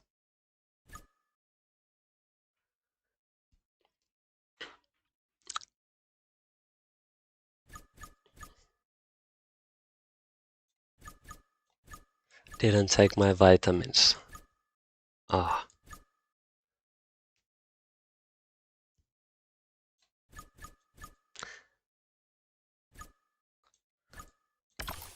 Ferrari 599 XX.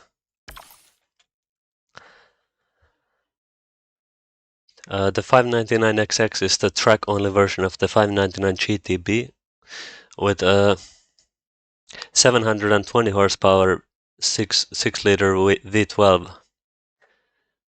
The base 599 GTB had only 612 horsepower. So they got over 100 horsepower increase for the 599 XX. And then the Evo, it's the Evoluzione, the improved model with restyled aero. It added the big wing, for example, and also added 10 more horsepower, making the total 730 horsepower. And they also managed to reduce the weight by 35 kilograms. Also, this big wing is active and it can automatically adjust to provide better cornering. So that's why this car has such good handling. And also it has cool side exhausts, front side exhausts, pretty nice. Let's go. Also, this car was one of the best when it came out and it still feels so nice to drive.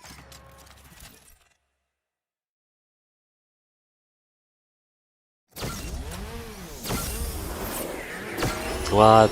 Now he has A on E.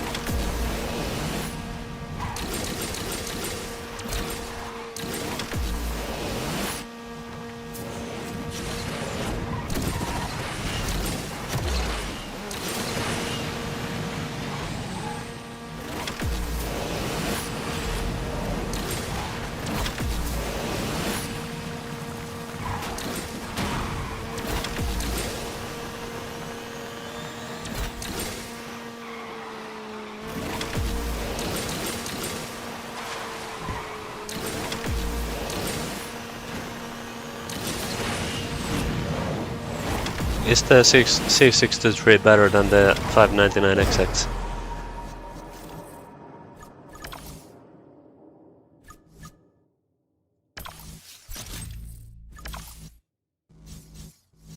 Ferrari Roma has active aero, but for some reason it's not shown in the game. Oh.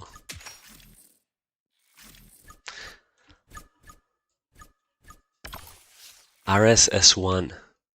This car is weird, like there's like no information about this car. Like even if you go on the RSS1 official website, they have like most of the car specs, they're like TBA, to be announced. Like they don't tell anything about this car. All they tell is that it has 6.2 liter V8, but they don't give like how many horsepower, they don't give the like the acceleration, the top speed. They don't even give how much the car weighs. Like they just tell, yeah, we have this RSS1. It has 6.2 liter V8, and that's all they tell about this car. Yeah, please ask Bixby AI. Give information about RSS1 because Even the company doesn't list these details on their website. Wikipedia has no article about this car, so. And don't RS just copy other cars? Well, I mean the RS Panther, it's a homage to the Di Tommaso Pantera. And I'm not sure what other cars they have. But this doesn't look like a copy of any car look-wise.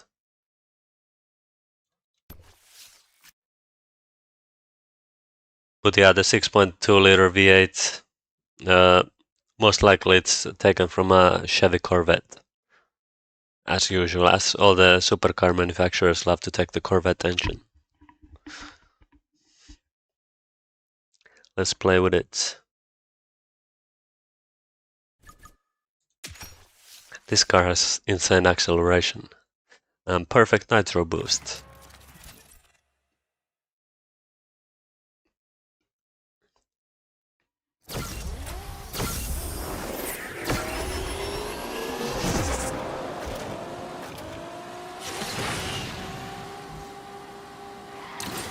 Also, this car looks really cool. So wow, it's not Shanghai. I mean, it's not San Diego. Impossible.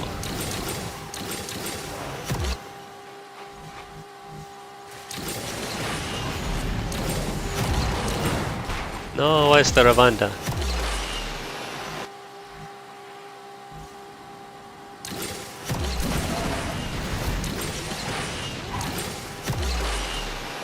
No. No. I'm getting bullied by A-class cars.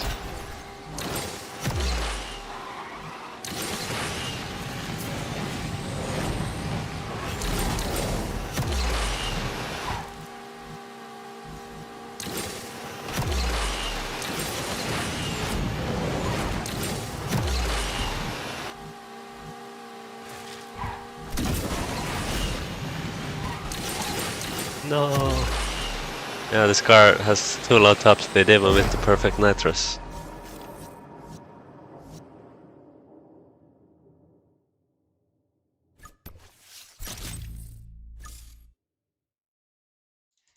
Okay, we got more facts. Layout, mid-engine, well, yeah, I could tell that much. Rear-wheel drive. Naturally aspirated 6.2 liter V8, yeah, I said that. Transmission 8-speed dual clutch, lame. Production run 24 units. Body style scoop, yes. And Gullwing and Speedster versions have been reported.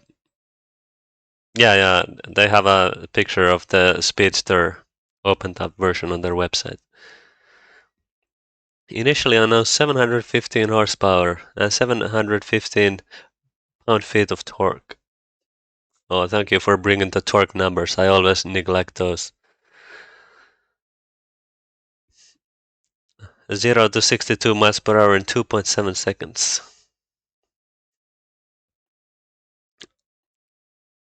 Other sources later reported a revised output of 530 horsepower or 600 horsepower. Why did they have to downgrade it? Top speed is reported around 296 kilometers per hour in some sources, while the other summaries cite over 330. Yeah, like what are their sources? Because even the official website doesn't tell these details. So are these other sources that are just coming up with their own guesses, or they heard like secrets from some RS company employees or what?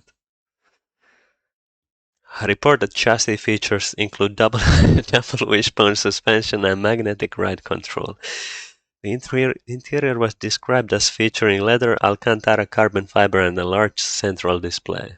Well, that is true. We can see the large central display there, and it looks like we have the leather seats in this spec. It has 15 sources linked. Yeah, but how do you know those sources are legitimate? I will only trust Wikipedia as a source. I mean, if the Bixby AI says this, it must be true. Okay. But I hope you have some facts ready for the DBS 770 Ultimate too, because I asked you for facts for this and you didn't bring me yet, so. You have 3 cars to bring me some facts. Well, 2 cars before it. Diablo GT.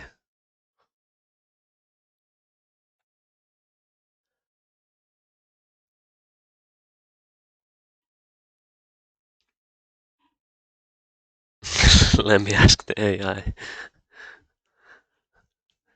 Yeah, but don't bring the same facts that I already have. I need new facts. Okay, this is the Diablo GT. It's the track-oriented version of the Diablo, but I don't think it's. I think it's still street legal, even though it is track-oriented. Only 80 made of this Diablo GT version. It has special wheels and new bodywork. It has 5.7 liter V12. No, no, no. The Diablo had the 5.7 liter V12, but for the GT they increased it to a 6 liter. That makes 575 horsepower.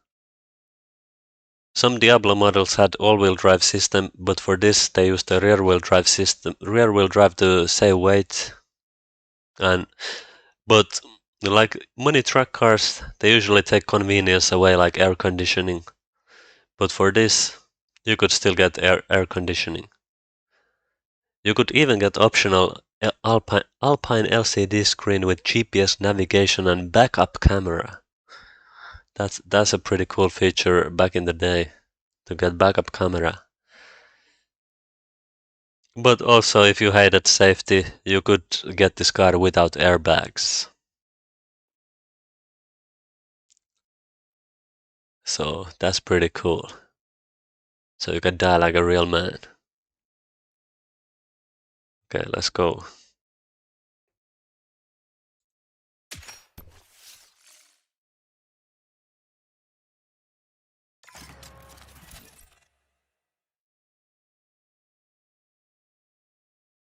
All 770 they built were sold in advance.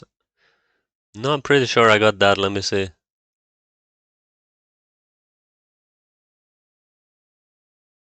Yeah, I had that. You did read. I sent my facts beforehand. I wrote that there too. You gotta bring me new facts. Not something that I already know. Ow.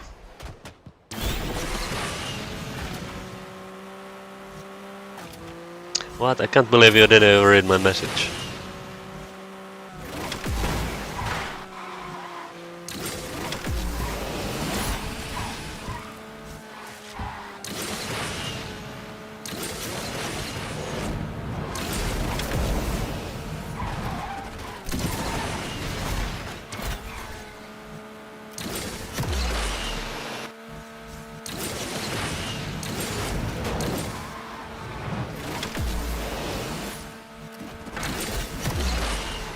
This card is also way overranked. Well, maybe not way overranked, but slightly overranked.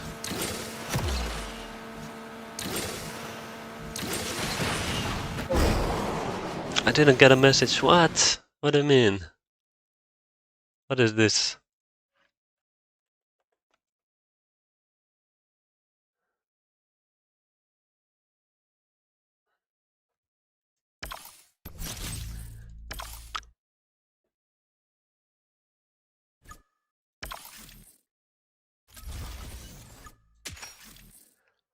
Okay.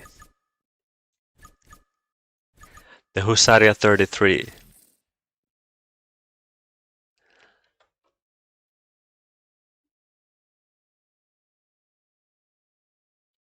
So, the Arinara Husaria. It's the first Polish supercar. Or maybe the second if you want to count the Maluch. Maluch. I don't know how to say it. But that's the true first Polish supercar. So, the Husaria was named after the Polish Hussars. They were a cavalry formation that was active in the 1500s to 1700s. And this uses, again, LS3 Corvette engine, tuned to 789 horsepower and weighs only 1,300 kilograms. And it was only available in manual transmission, so not for Americans. And since the name is Husaria 33, they were supposed to build 33 of these cars, but the company went defunct in 2021 without ever entering the serial production. And like a random fact, like it has this sticker that says PPG in the front bumper. It exists there for all the official paints, and that's because they had a collaboration with a paint company called PPG Industries, and they made like exclusive high-end custom paints for the Arinara Husaria, including this launch color that is called the Kalahari Sunset. So that's why it has the PPG sticker there.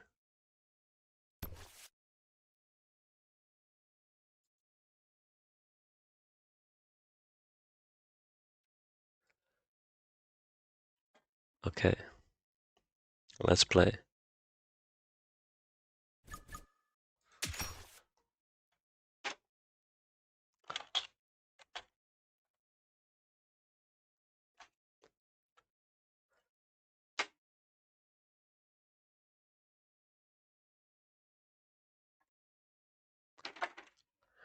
Ooh, Caribbean.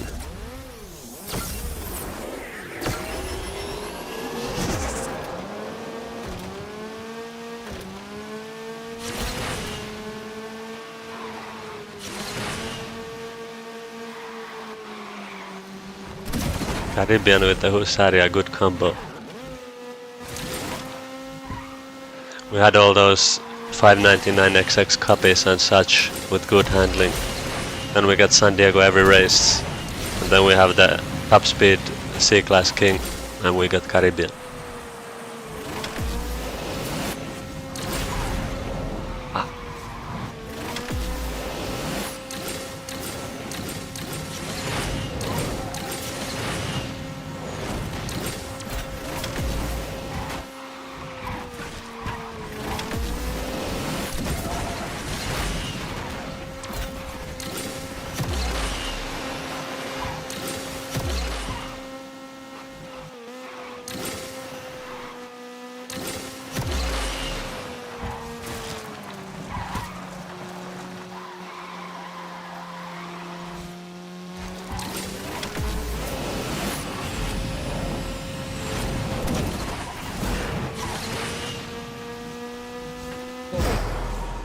Arinara is defunct. Yeah, a lot of companies in the game are defunct. I don't know why some of them get pulled from the game and some can stay. I guess it just depends on the licensing details that this car has.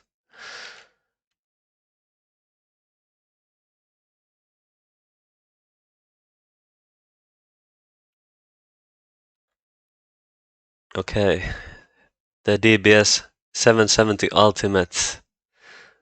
What a pretty car that is. I mean, the decal is pretty ugly though, but the car itself, it's pretty nice.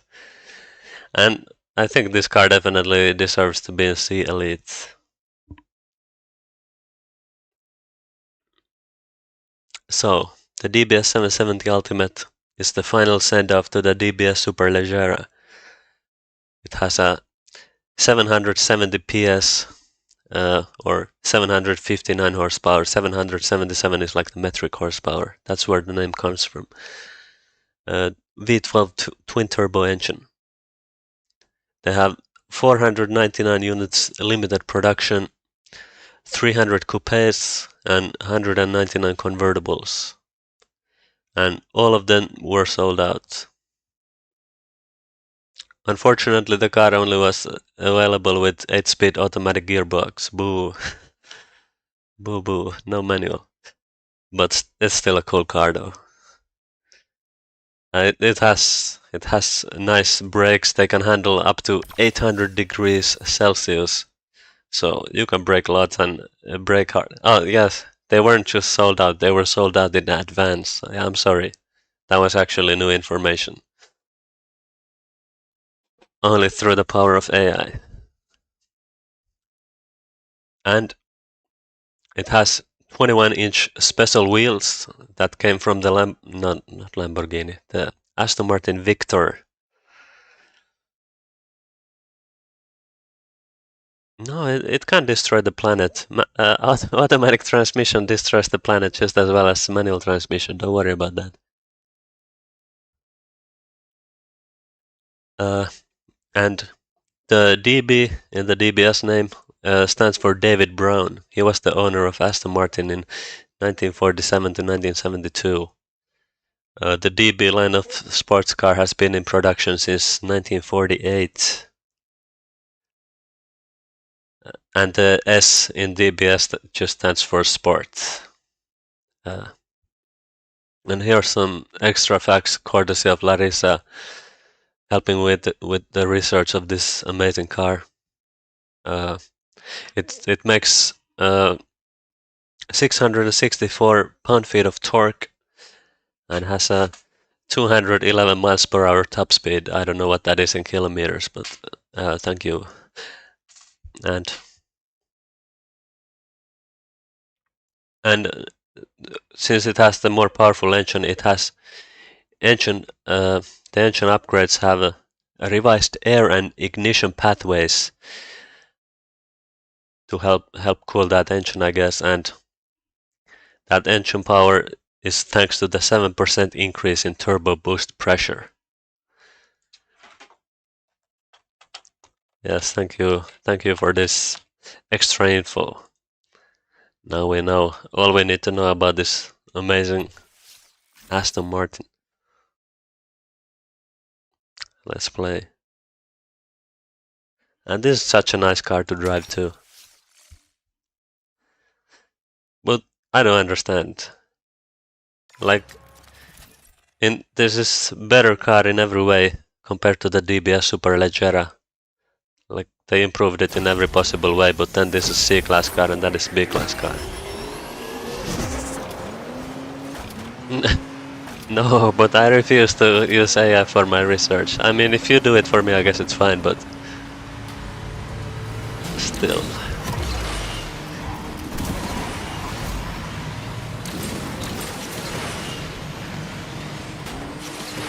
What was that landing? I lost half of my speed.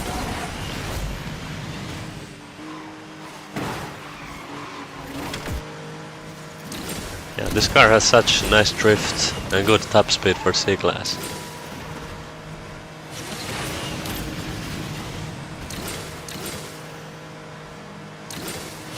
Only the acceleration is a bit lacking, but I still feel like I think this car could beat like the 296 GTP in C Elite. Definitely. So I don't know why they ranked this so low instead of giving it C Elite like it deserves.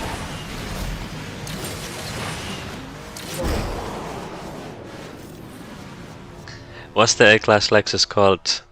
They just call it the electrified sports concept, but I don't think that's even the real name. I think that's just some Gameloft invented name. No, actually, I think it is the real name. I think they had some other name in the game first and then they updated it.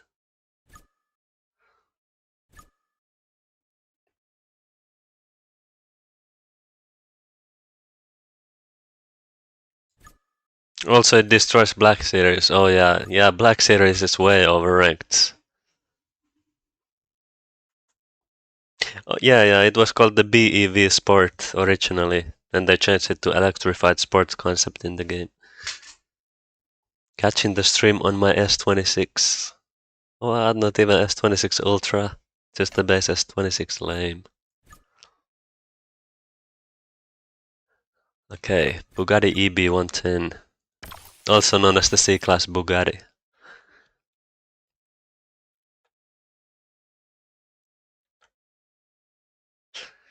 So, this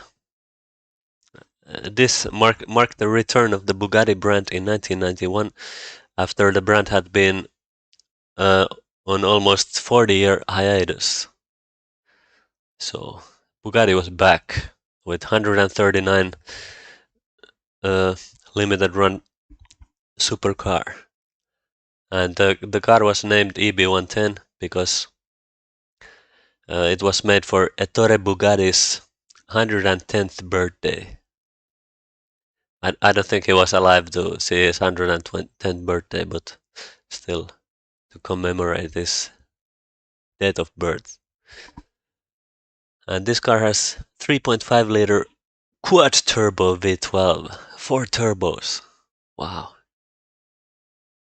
And even though the game doesn't say it in the name, this is actually the EB110 Super Sport.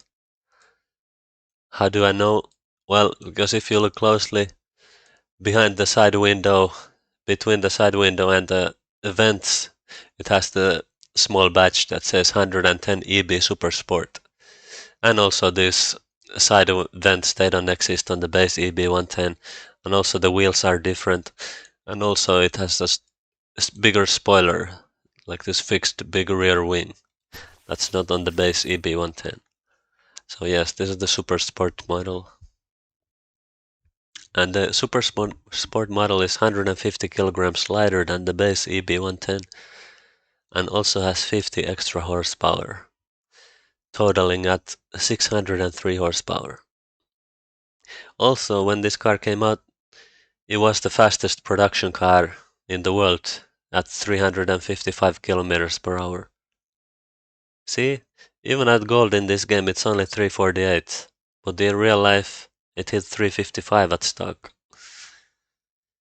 And this production car speed record stayed until 1998 when McLaren F1 beat it.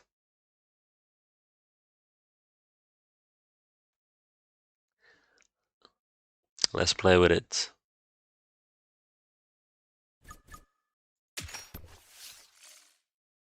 Oh my god, you're spoiling the A-Class Carfax. But I will read the spoilers. Lexus presented it as a possible spiritual successor to the LFA. Lexus said the concept styling was developed at its Caldi design studio in California. I will keep reading after the race. I think we have Nixie in the race. Yep.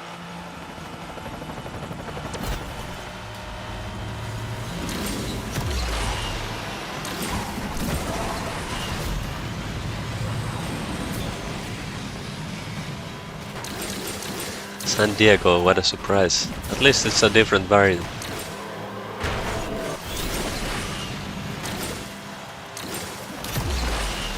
Nice floaty.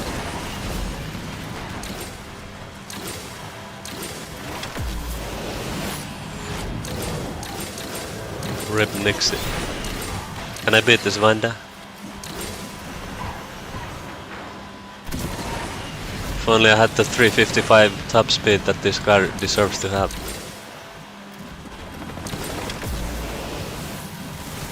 Yeah, caught up to the Vanda.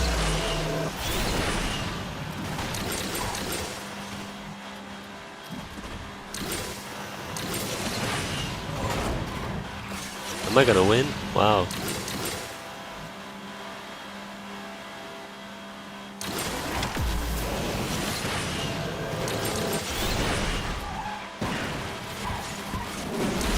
Nice, the C-Class Bugatti is still a beast.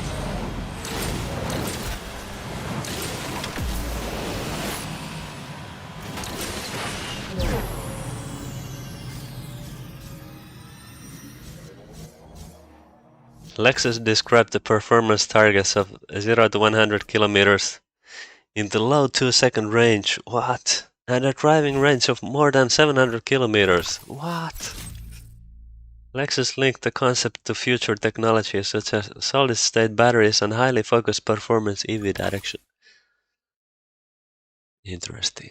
It was unveiled in the December 2021 by Toyota Motor Corporation President Akio Toyoda, and it made its first public appearance outside of Japan at the Goodwood Festival of Speed in 2022.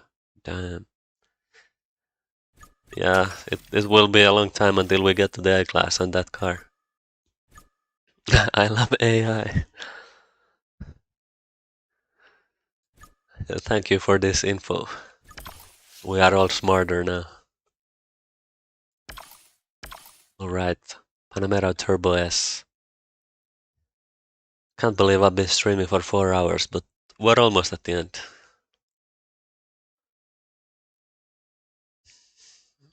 Alright, well, I don't have much about this, but this is the second generation Panamera, and out of all the Panamera models, the Turbo S is the most powerful non-hybrid model. So sure, there is a hybrid model that has slightly more power because it has the electric engine that helps, but if you hate the planet, this is the model for you.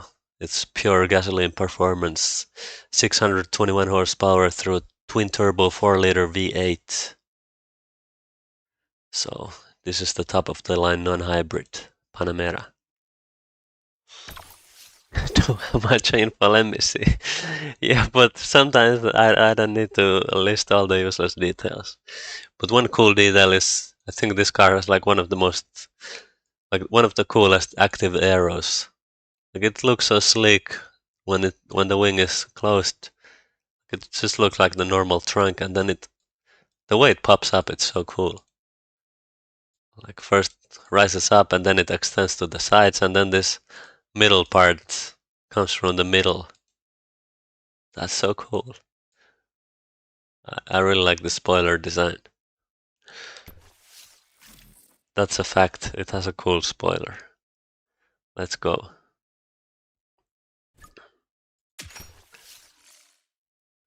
And yeah, I think this car also still deserves to be in C Elite. It's underranked for what it can do. Okay, I won't like look it up. Yeah, you don't have to. Or actually do, because I heard that using the AI, it like ruins the planet. So the more you look up stuff with the AI, the more you can pollute the planet.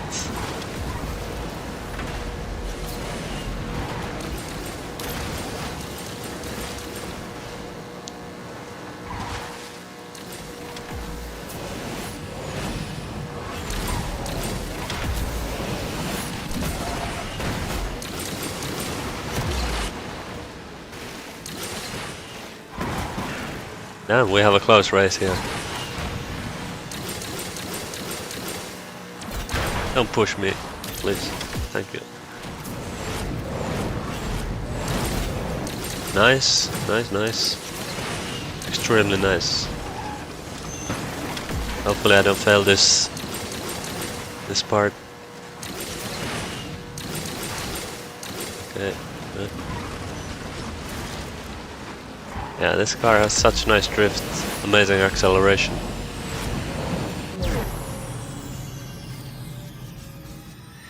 The planet is doomed anyways, yeah. Yeah, no point using electric cars and stuff. We can't save it. It's already over. So might as well enjoy these powerful gasoline-powered cars.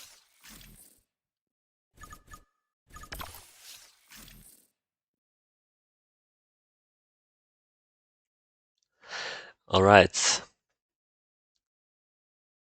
This car also it doesn't have the full name in the game because they call it the Gallardo LP564, but this is actually not just the Gallardo LP560-4 because that model came out in 2008, but the real Gallardo enthusiasts know that this is not what the 2008 Gallardo LP560-4 looked like, because this is actually the Gallardo LP560-4 Edizione Tecnica. This was introduced in 2012. It has new styling with this more triangular looking vents, and it uses parts from the Gallardo Super Trofeo race cars. But yeah, like the LP560-4, it has the 560 horsepower all-wheel drive. Yeah, let's go.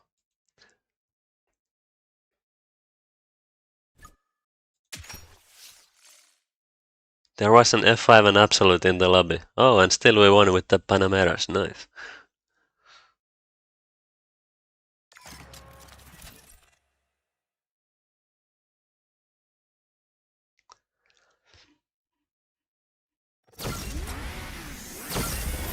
Yeah, I also didn't know before I did my research today that this is the Edizione Tecnica model.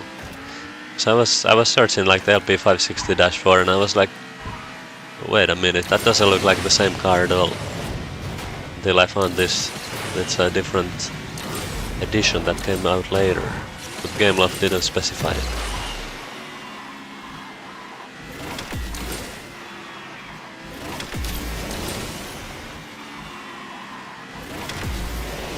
Trying to hide information from us.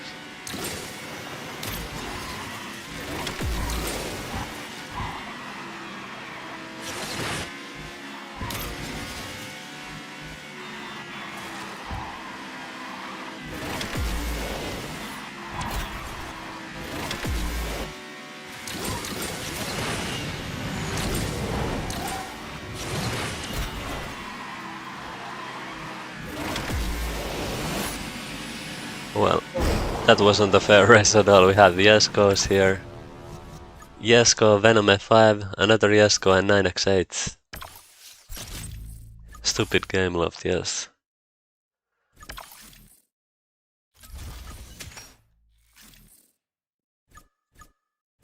Okay. This is one of the most overranked cars. 296 GTB. And this is a successor to the F8 Tributo. It's the first non-dyno Ferrari to have 6 cylinders.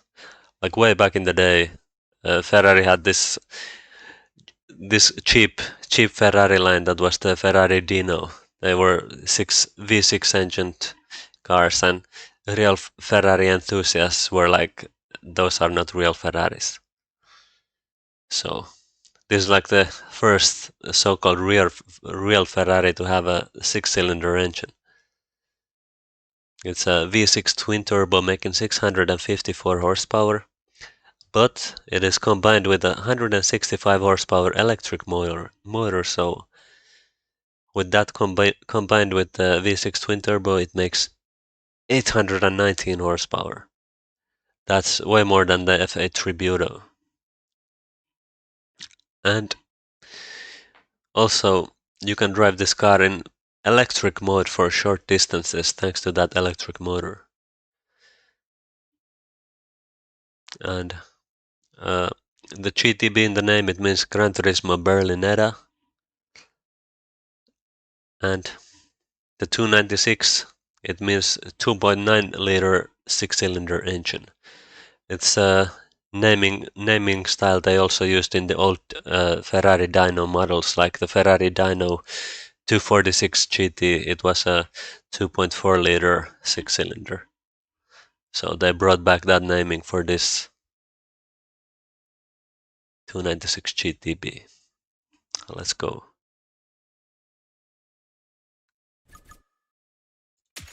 Also, like for the longest time, I thought this 296 GTB was like some entry-level Ferrari, because I had just heard that it has like a V6 engine, so I thought it can't be like a fast high-tier Ferrari. But I was surprised when I found out, oh, this is a successor to the F8 Tributo. Good. I guess that also adds up to this, because like Gameloft put this in C class, and the F8 Tributo is in B class, so I just assumed like there's no way this can be like a higher performance Ferrari, but it is higher performance Ferrari than the F8 Tributo. It's again just weird Gameloft things, ranking the worst car in the, I mean the better car, ranking it worst. F8 is in A class. Oh yeah, A class. Yeah, of course. And then this car that is better in real life, they put it in C class. Thanks.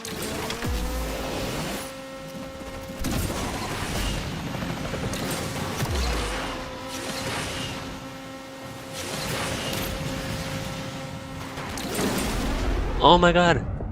I never did that before, but now I did it twice in this stream. I never wrecked there.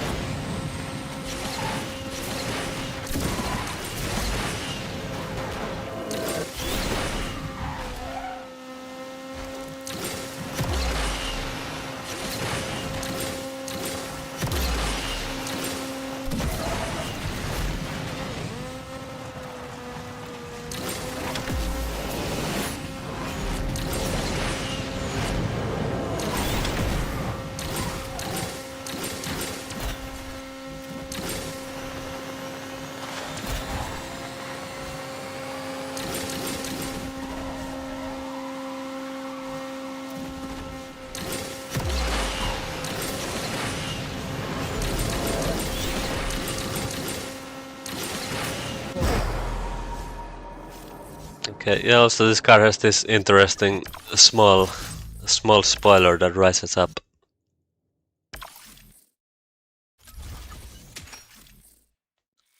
It doesn't look that good to me, but it does help with the downforce, so yeah. Yeah, it's just like this small wall that rises up from the back. Pretty weird. Okay.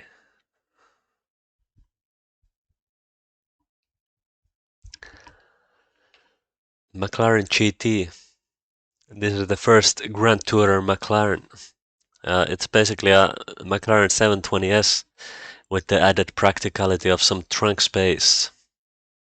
But it's not also it's not as powerful as the 720S.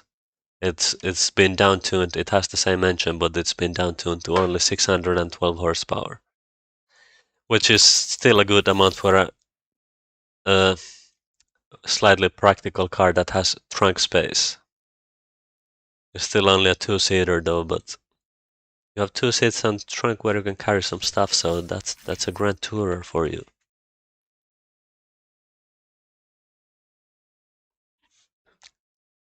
Let's go.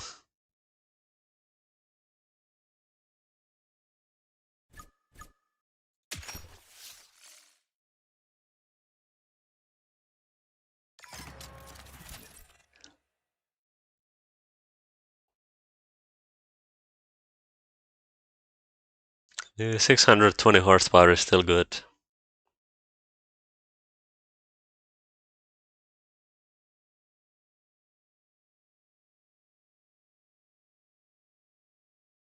I wouldn't mind driving this car in real life.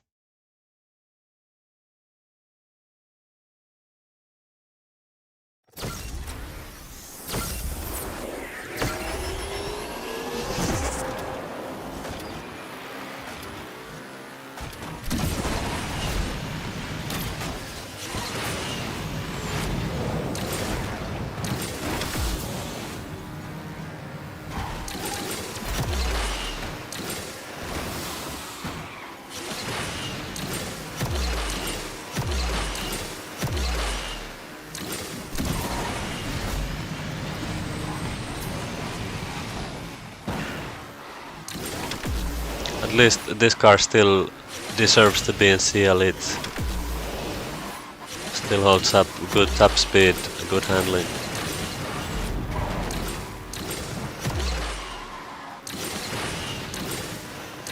The only two Elite cars that still deserve to be in C Elite are this and the Nissan Z.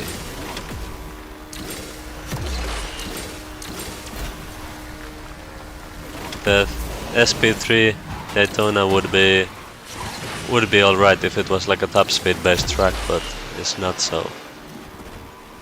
And even then, that car is just pretty much a Husaria copy. So if that car deserves to be in C Elite, so does the Husaria.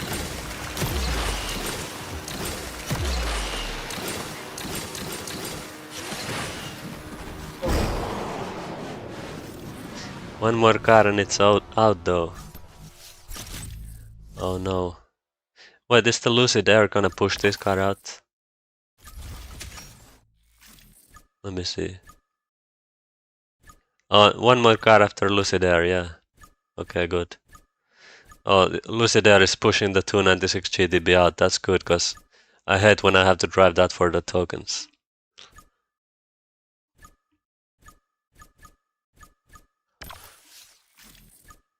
Yeah, the Lucid, it's like the Panamera but with good top speed. The Lucid is actually gonna be worth the rank.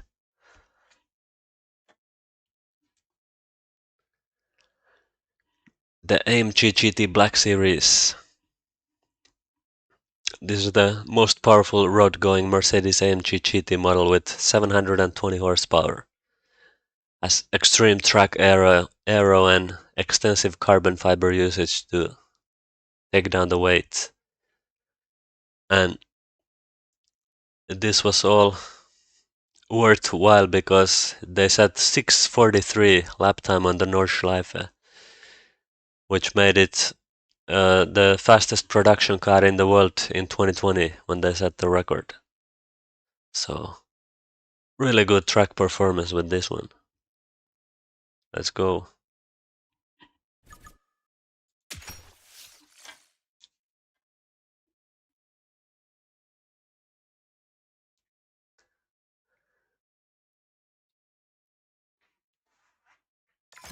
I don't know, is it confirmed if we will get the Lucid next season or the season after?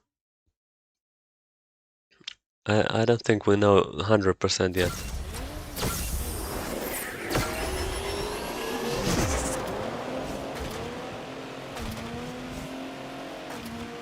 What's up with the Syndicate relay? Yeah, Gameloft got more greedy. You can't even buy all of them with tokens anymore. Gotta spend real money.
Ferrari Daytona SP3. This is the third and latest car in the Icona series of Ferrari special cars. As you know, the SP1 and 2 were the Monza. So, this SP3, and they built 599 of these between 2022 to 2025, and they were sold for 2.25 million USD each. Imagine how much money they made. 599 of them and 2.25 million each. The car uses the chassis of the La Ferrari Aperta, but the Aperta had hybrid system. This one doesn't. This is just purely petrol engine.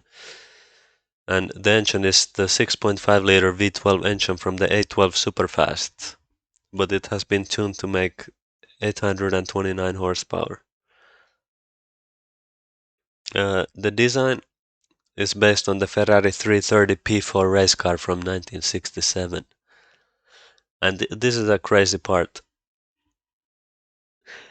All 499 owners who owned the SP1 and SP2, all those 499 people also bought the SP3.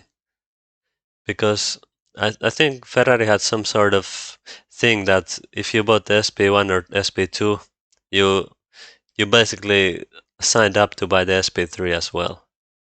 So all those people who already spent crazy money on the SP1 and 2, they also bought this car for 2.25 million.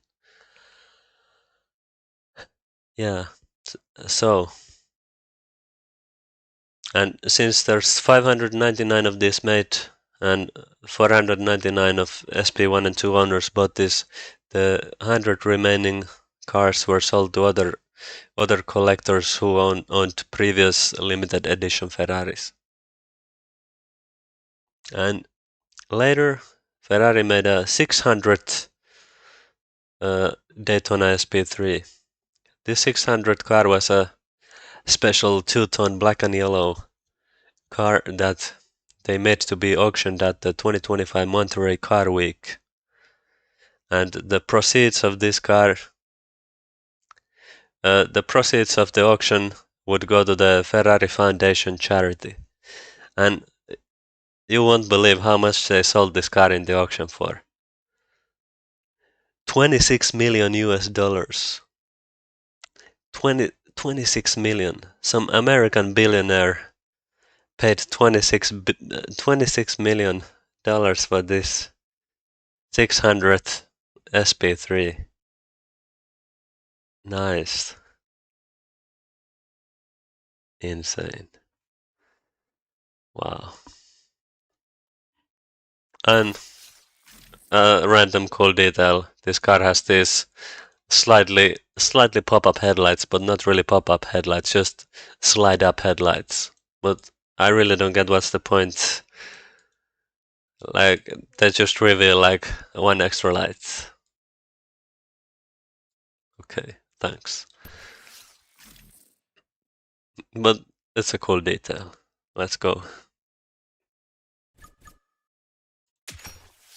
They wanted it, they got it. Yeah, I mean, if you have billions of dollars, what's 26 million? At least you got the 600th copy of a car where only 599 was supposed to be made. So you can feel special. If those billions of dollars didn't already make you feel special. Hello, hybrid. Joining pretty late. I'm almost done with the stream. I only have 2 cars left after this.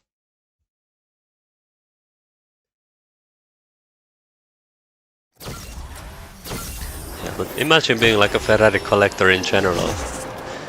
Like you really wanna buy the Ferrari SP1. Well, in order to buy it, you have to promise Ferrari that you will also buy the SP3. So you better have a few millions of spare cash. Because when Ferrari calls that they have a new model available for sale, you can't say no. You gotta be like, yes, Ferrari, I will give you the money. Whatever you make, I will give you money for it. And now recently, Ferrari unveiled the Ferrari Luce. It's their fully electric car, and the whole internet, everybody has been clowning on that car, like how it's so ugly, ugliest Ferrari ever, stupidest Ferrari ever.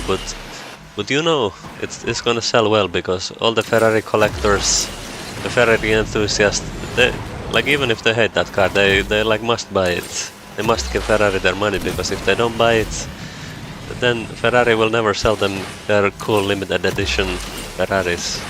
So they can make like the ugliest car ever.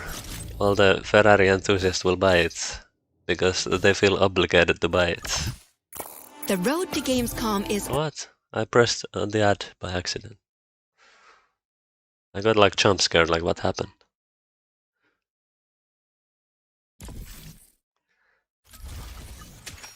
Thanks for ad.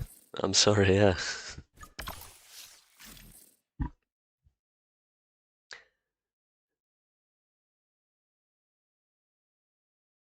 Sports cars are cheap in some countries. Yes. Well, depends what you consider a sports car. I thought I accidentally started playing something else. Well, I thought I got a blue screen of death on my PC first because I was looking at my phone screen and then I saw my whole PC screen go blue. But it was just luckily an ad.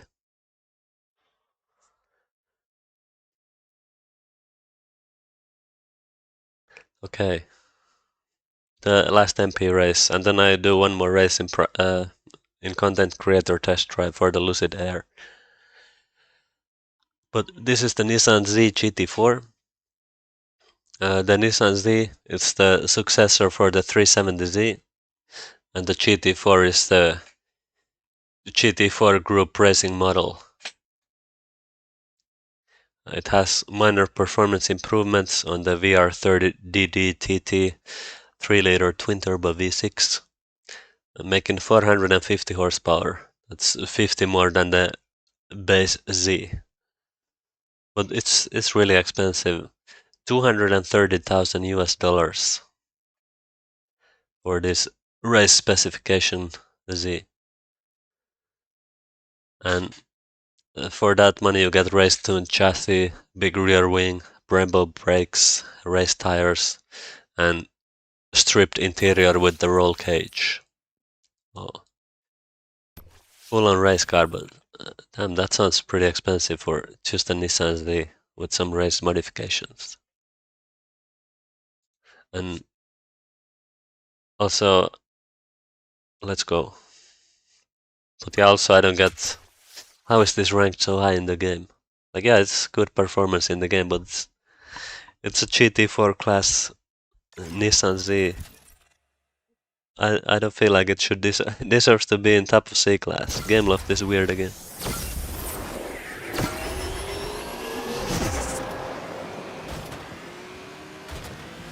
But it is a nice car to drive in this game.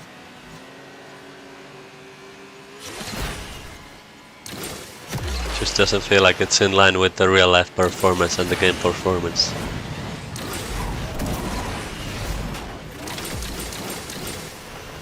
And we have like proper supercars that are way lower ranked.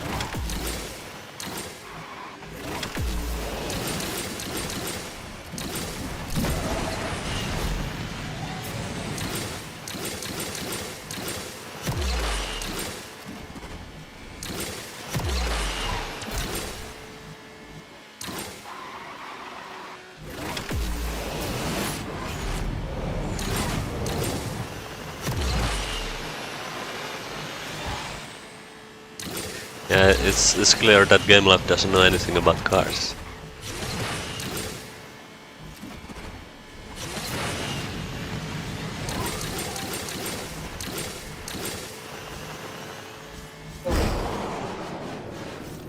No, I didn't start DS yet. Oh, DS is gonna be lots of ads. WRC cars are also very expensive. Yeah, but they're WRC. They're way more high-end than a GT4 car. Will you get the DS car? I'll try, but I think it's gonna be really expensive. Unfortunately. They probably roll their eyes when someone mentions a car fact. Probably. They couldn't care less. I remember like back in the old days, the special events in this game, they used to have like car facts. Like here, in each stage, like they would have in the stage picture, they would have text telling facts about the special event car. That was cool. But then they stopped caring about cars, so they stopped giving us car facts in the special events. Lame. Okay, now the Lucid Air. I will go to content creator test drive. What? They removed... I can't believe they removed beach landing. Okay, I will go to Paris, because that car has good handling, so I need to show the drift.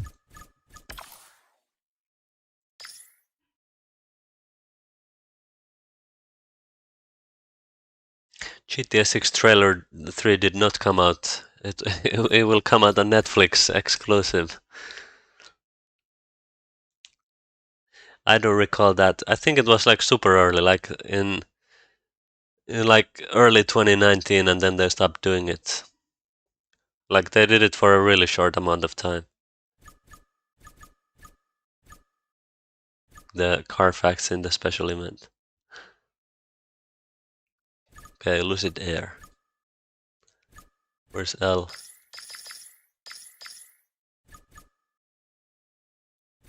What? I'm clicking L. Lucid. Look at this. Thank you, GameLoft, for providing this function to open the door.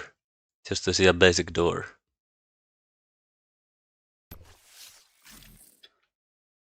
But then cars with cool doors, no. So the Lucid is American electric car company, and the Sapphire is the top model of the Lucid Air. This top Sapphire model features triple motor all-wheel drive, and it makes a lot of power. 1,234 horsepower. 1,234 horsepower. And with that horsepower, it can accelerate 0 to 100 kilometers per hour in 1.89 seconds. That's absolutely insane. 1.89 seconds. What? And it also has huge range. You can drive 687 kilometers with full charge. And uh, they also said in 2020 they said that they expect the Lucid Air to be the world's most aerodynamically efficient luxury car when it goes into production. And I'm not sure what is the most aerodynamically efficient luxury car, but this did measure a drag coefficient of 0.21, which is really good, I think. So I think with that aerodynamics, that's how they get such good range too. Right. Handling stat looks like trash, but yeah, it doesn't mean anything because it has insane drift. Just look. Oh yeah, I was almost gonna write go in the chat, but I'm playing alone this one. It's not like a brick. It has Panamera type of drift.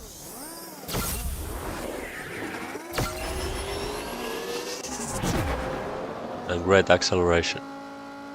I think this might actually be the real C-Class game when this comes out. Because the top speed is good too, unlike Panamera. Did you see that drift? You see that? It's floating like crazy. And with that acceleration, it's instantly back to top speed. Like how is that? Why is the handling stat so low when the drift is like this? Wow. Like really, this is like actually a C-Class car worth spending tokens on. Though actually it's still not really, because C-Class is the most useless class in the game. Only useful if you wanna play C Elite. Decent car, yeah, it's really good. Really good for a C-Class.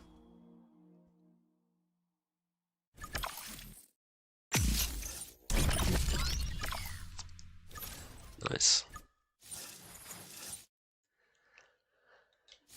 Alright, that's all the C-Class cars in the game and some facts about them.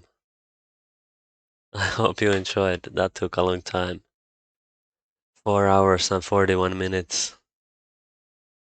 Well, a bit less. I started a few minutes late, but still. I hope B class or A class doesn't have more cars than C class, but I'm afraid they might. Oh no. Oh no. Anyway, that's it for the C class car facts. They have more, yeah, I think they do have more cars in the later classes. And this was already a lot. The D class was already a lot. It just keeps getting worse. You can split them. Yeah, maybe I do have to. Because it's insane.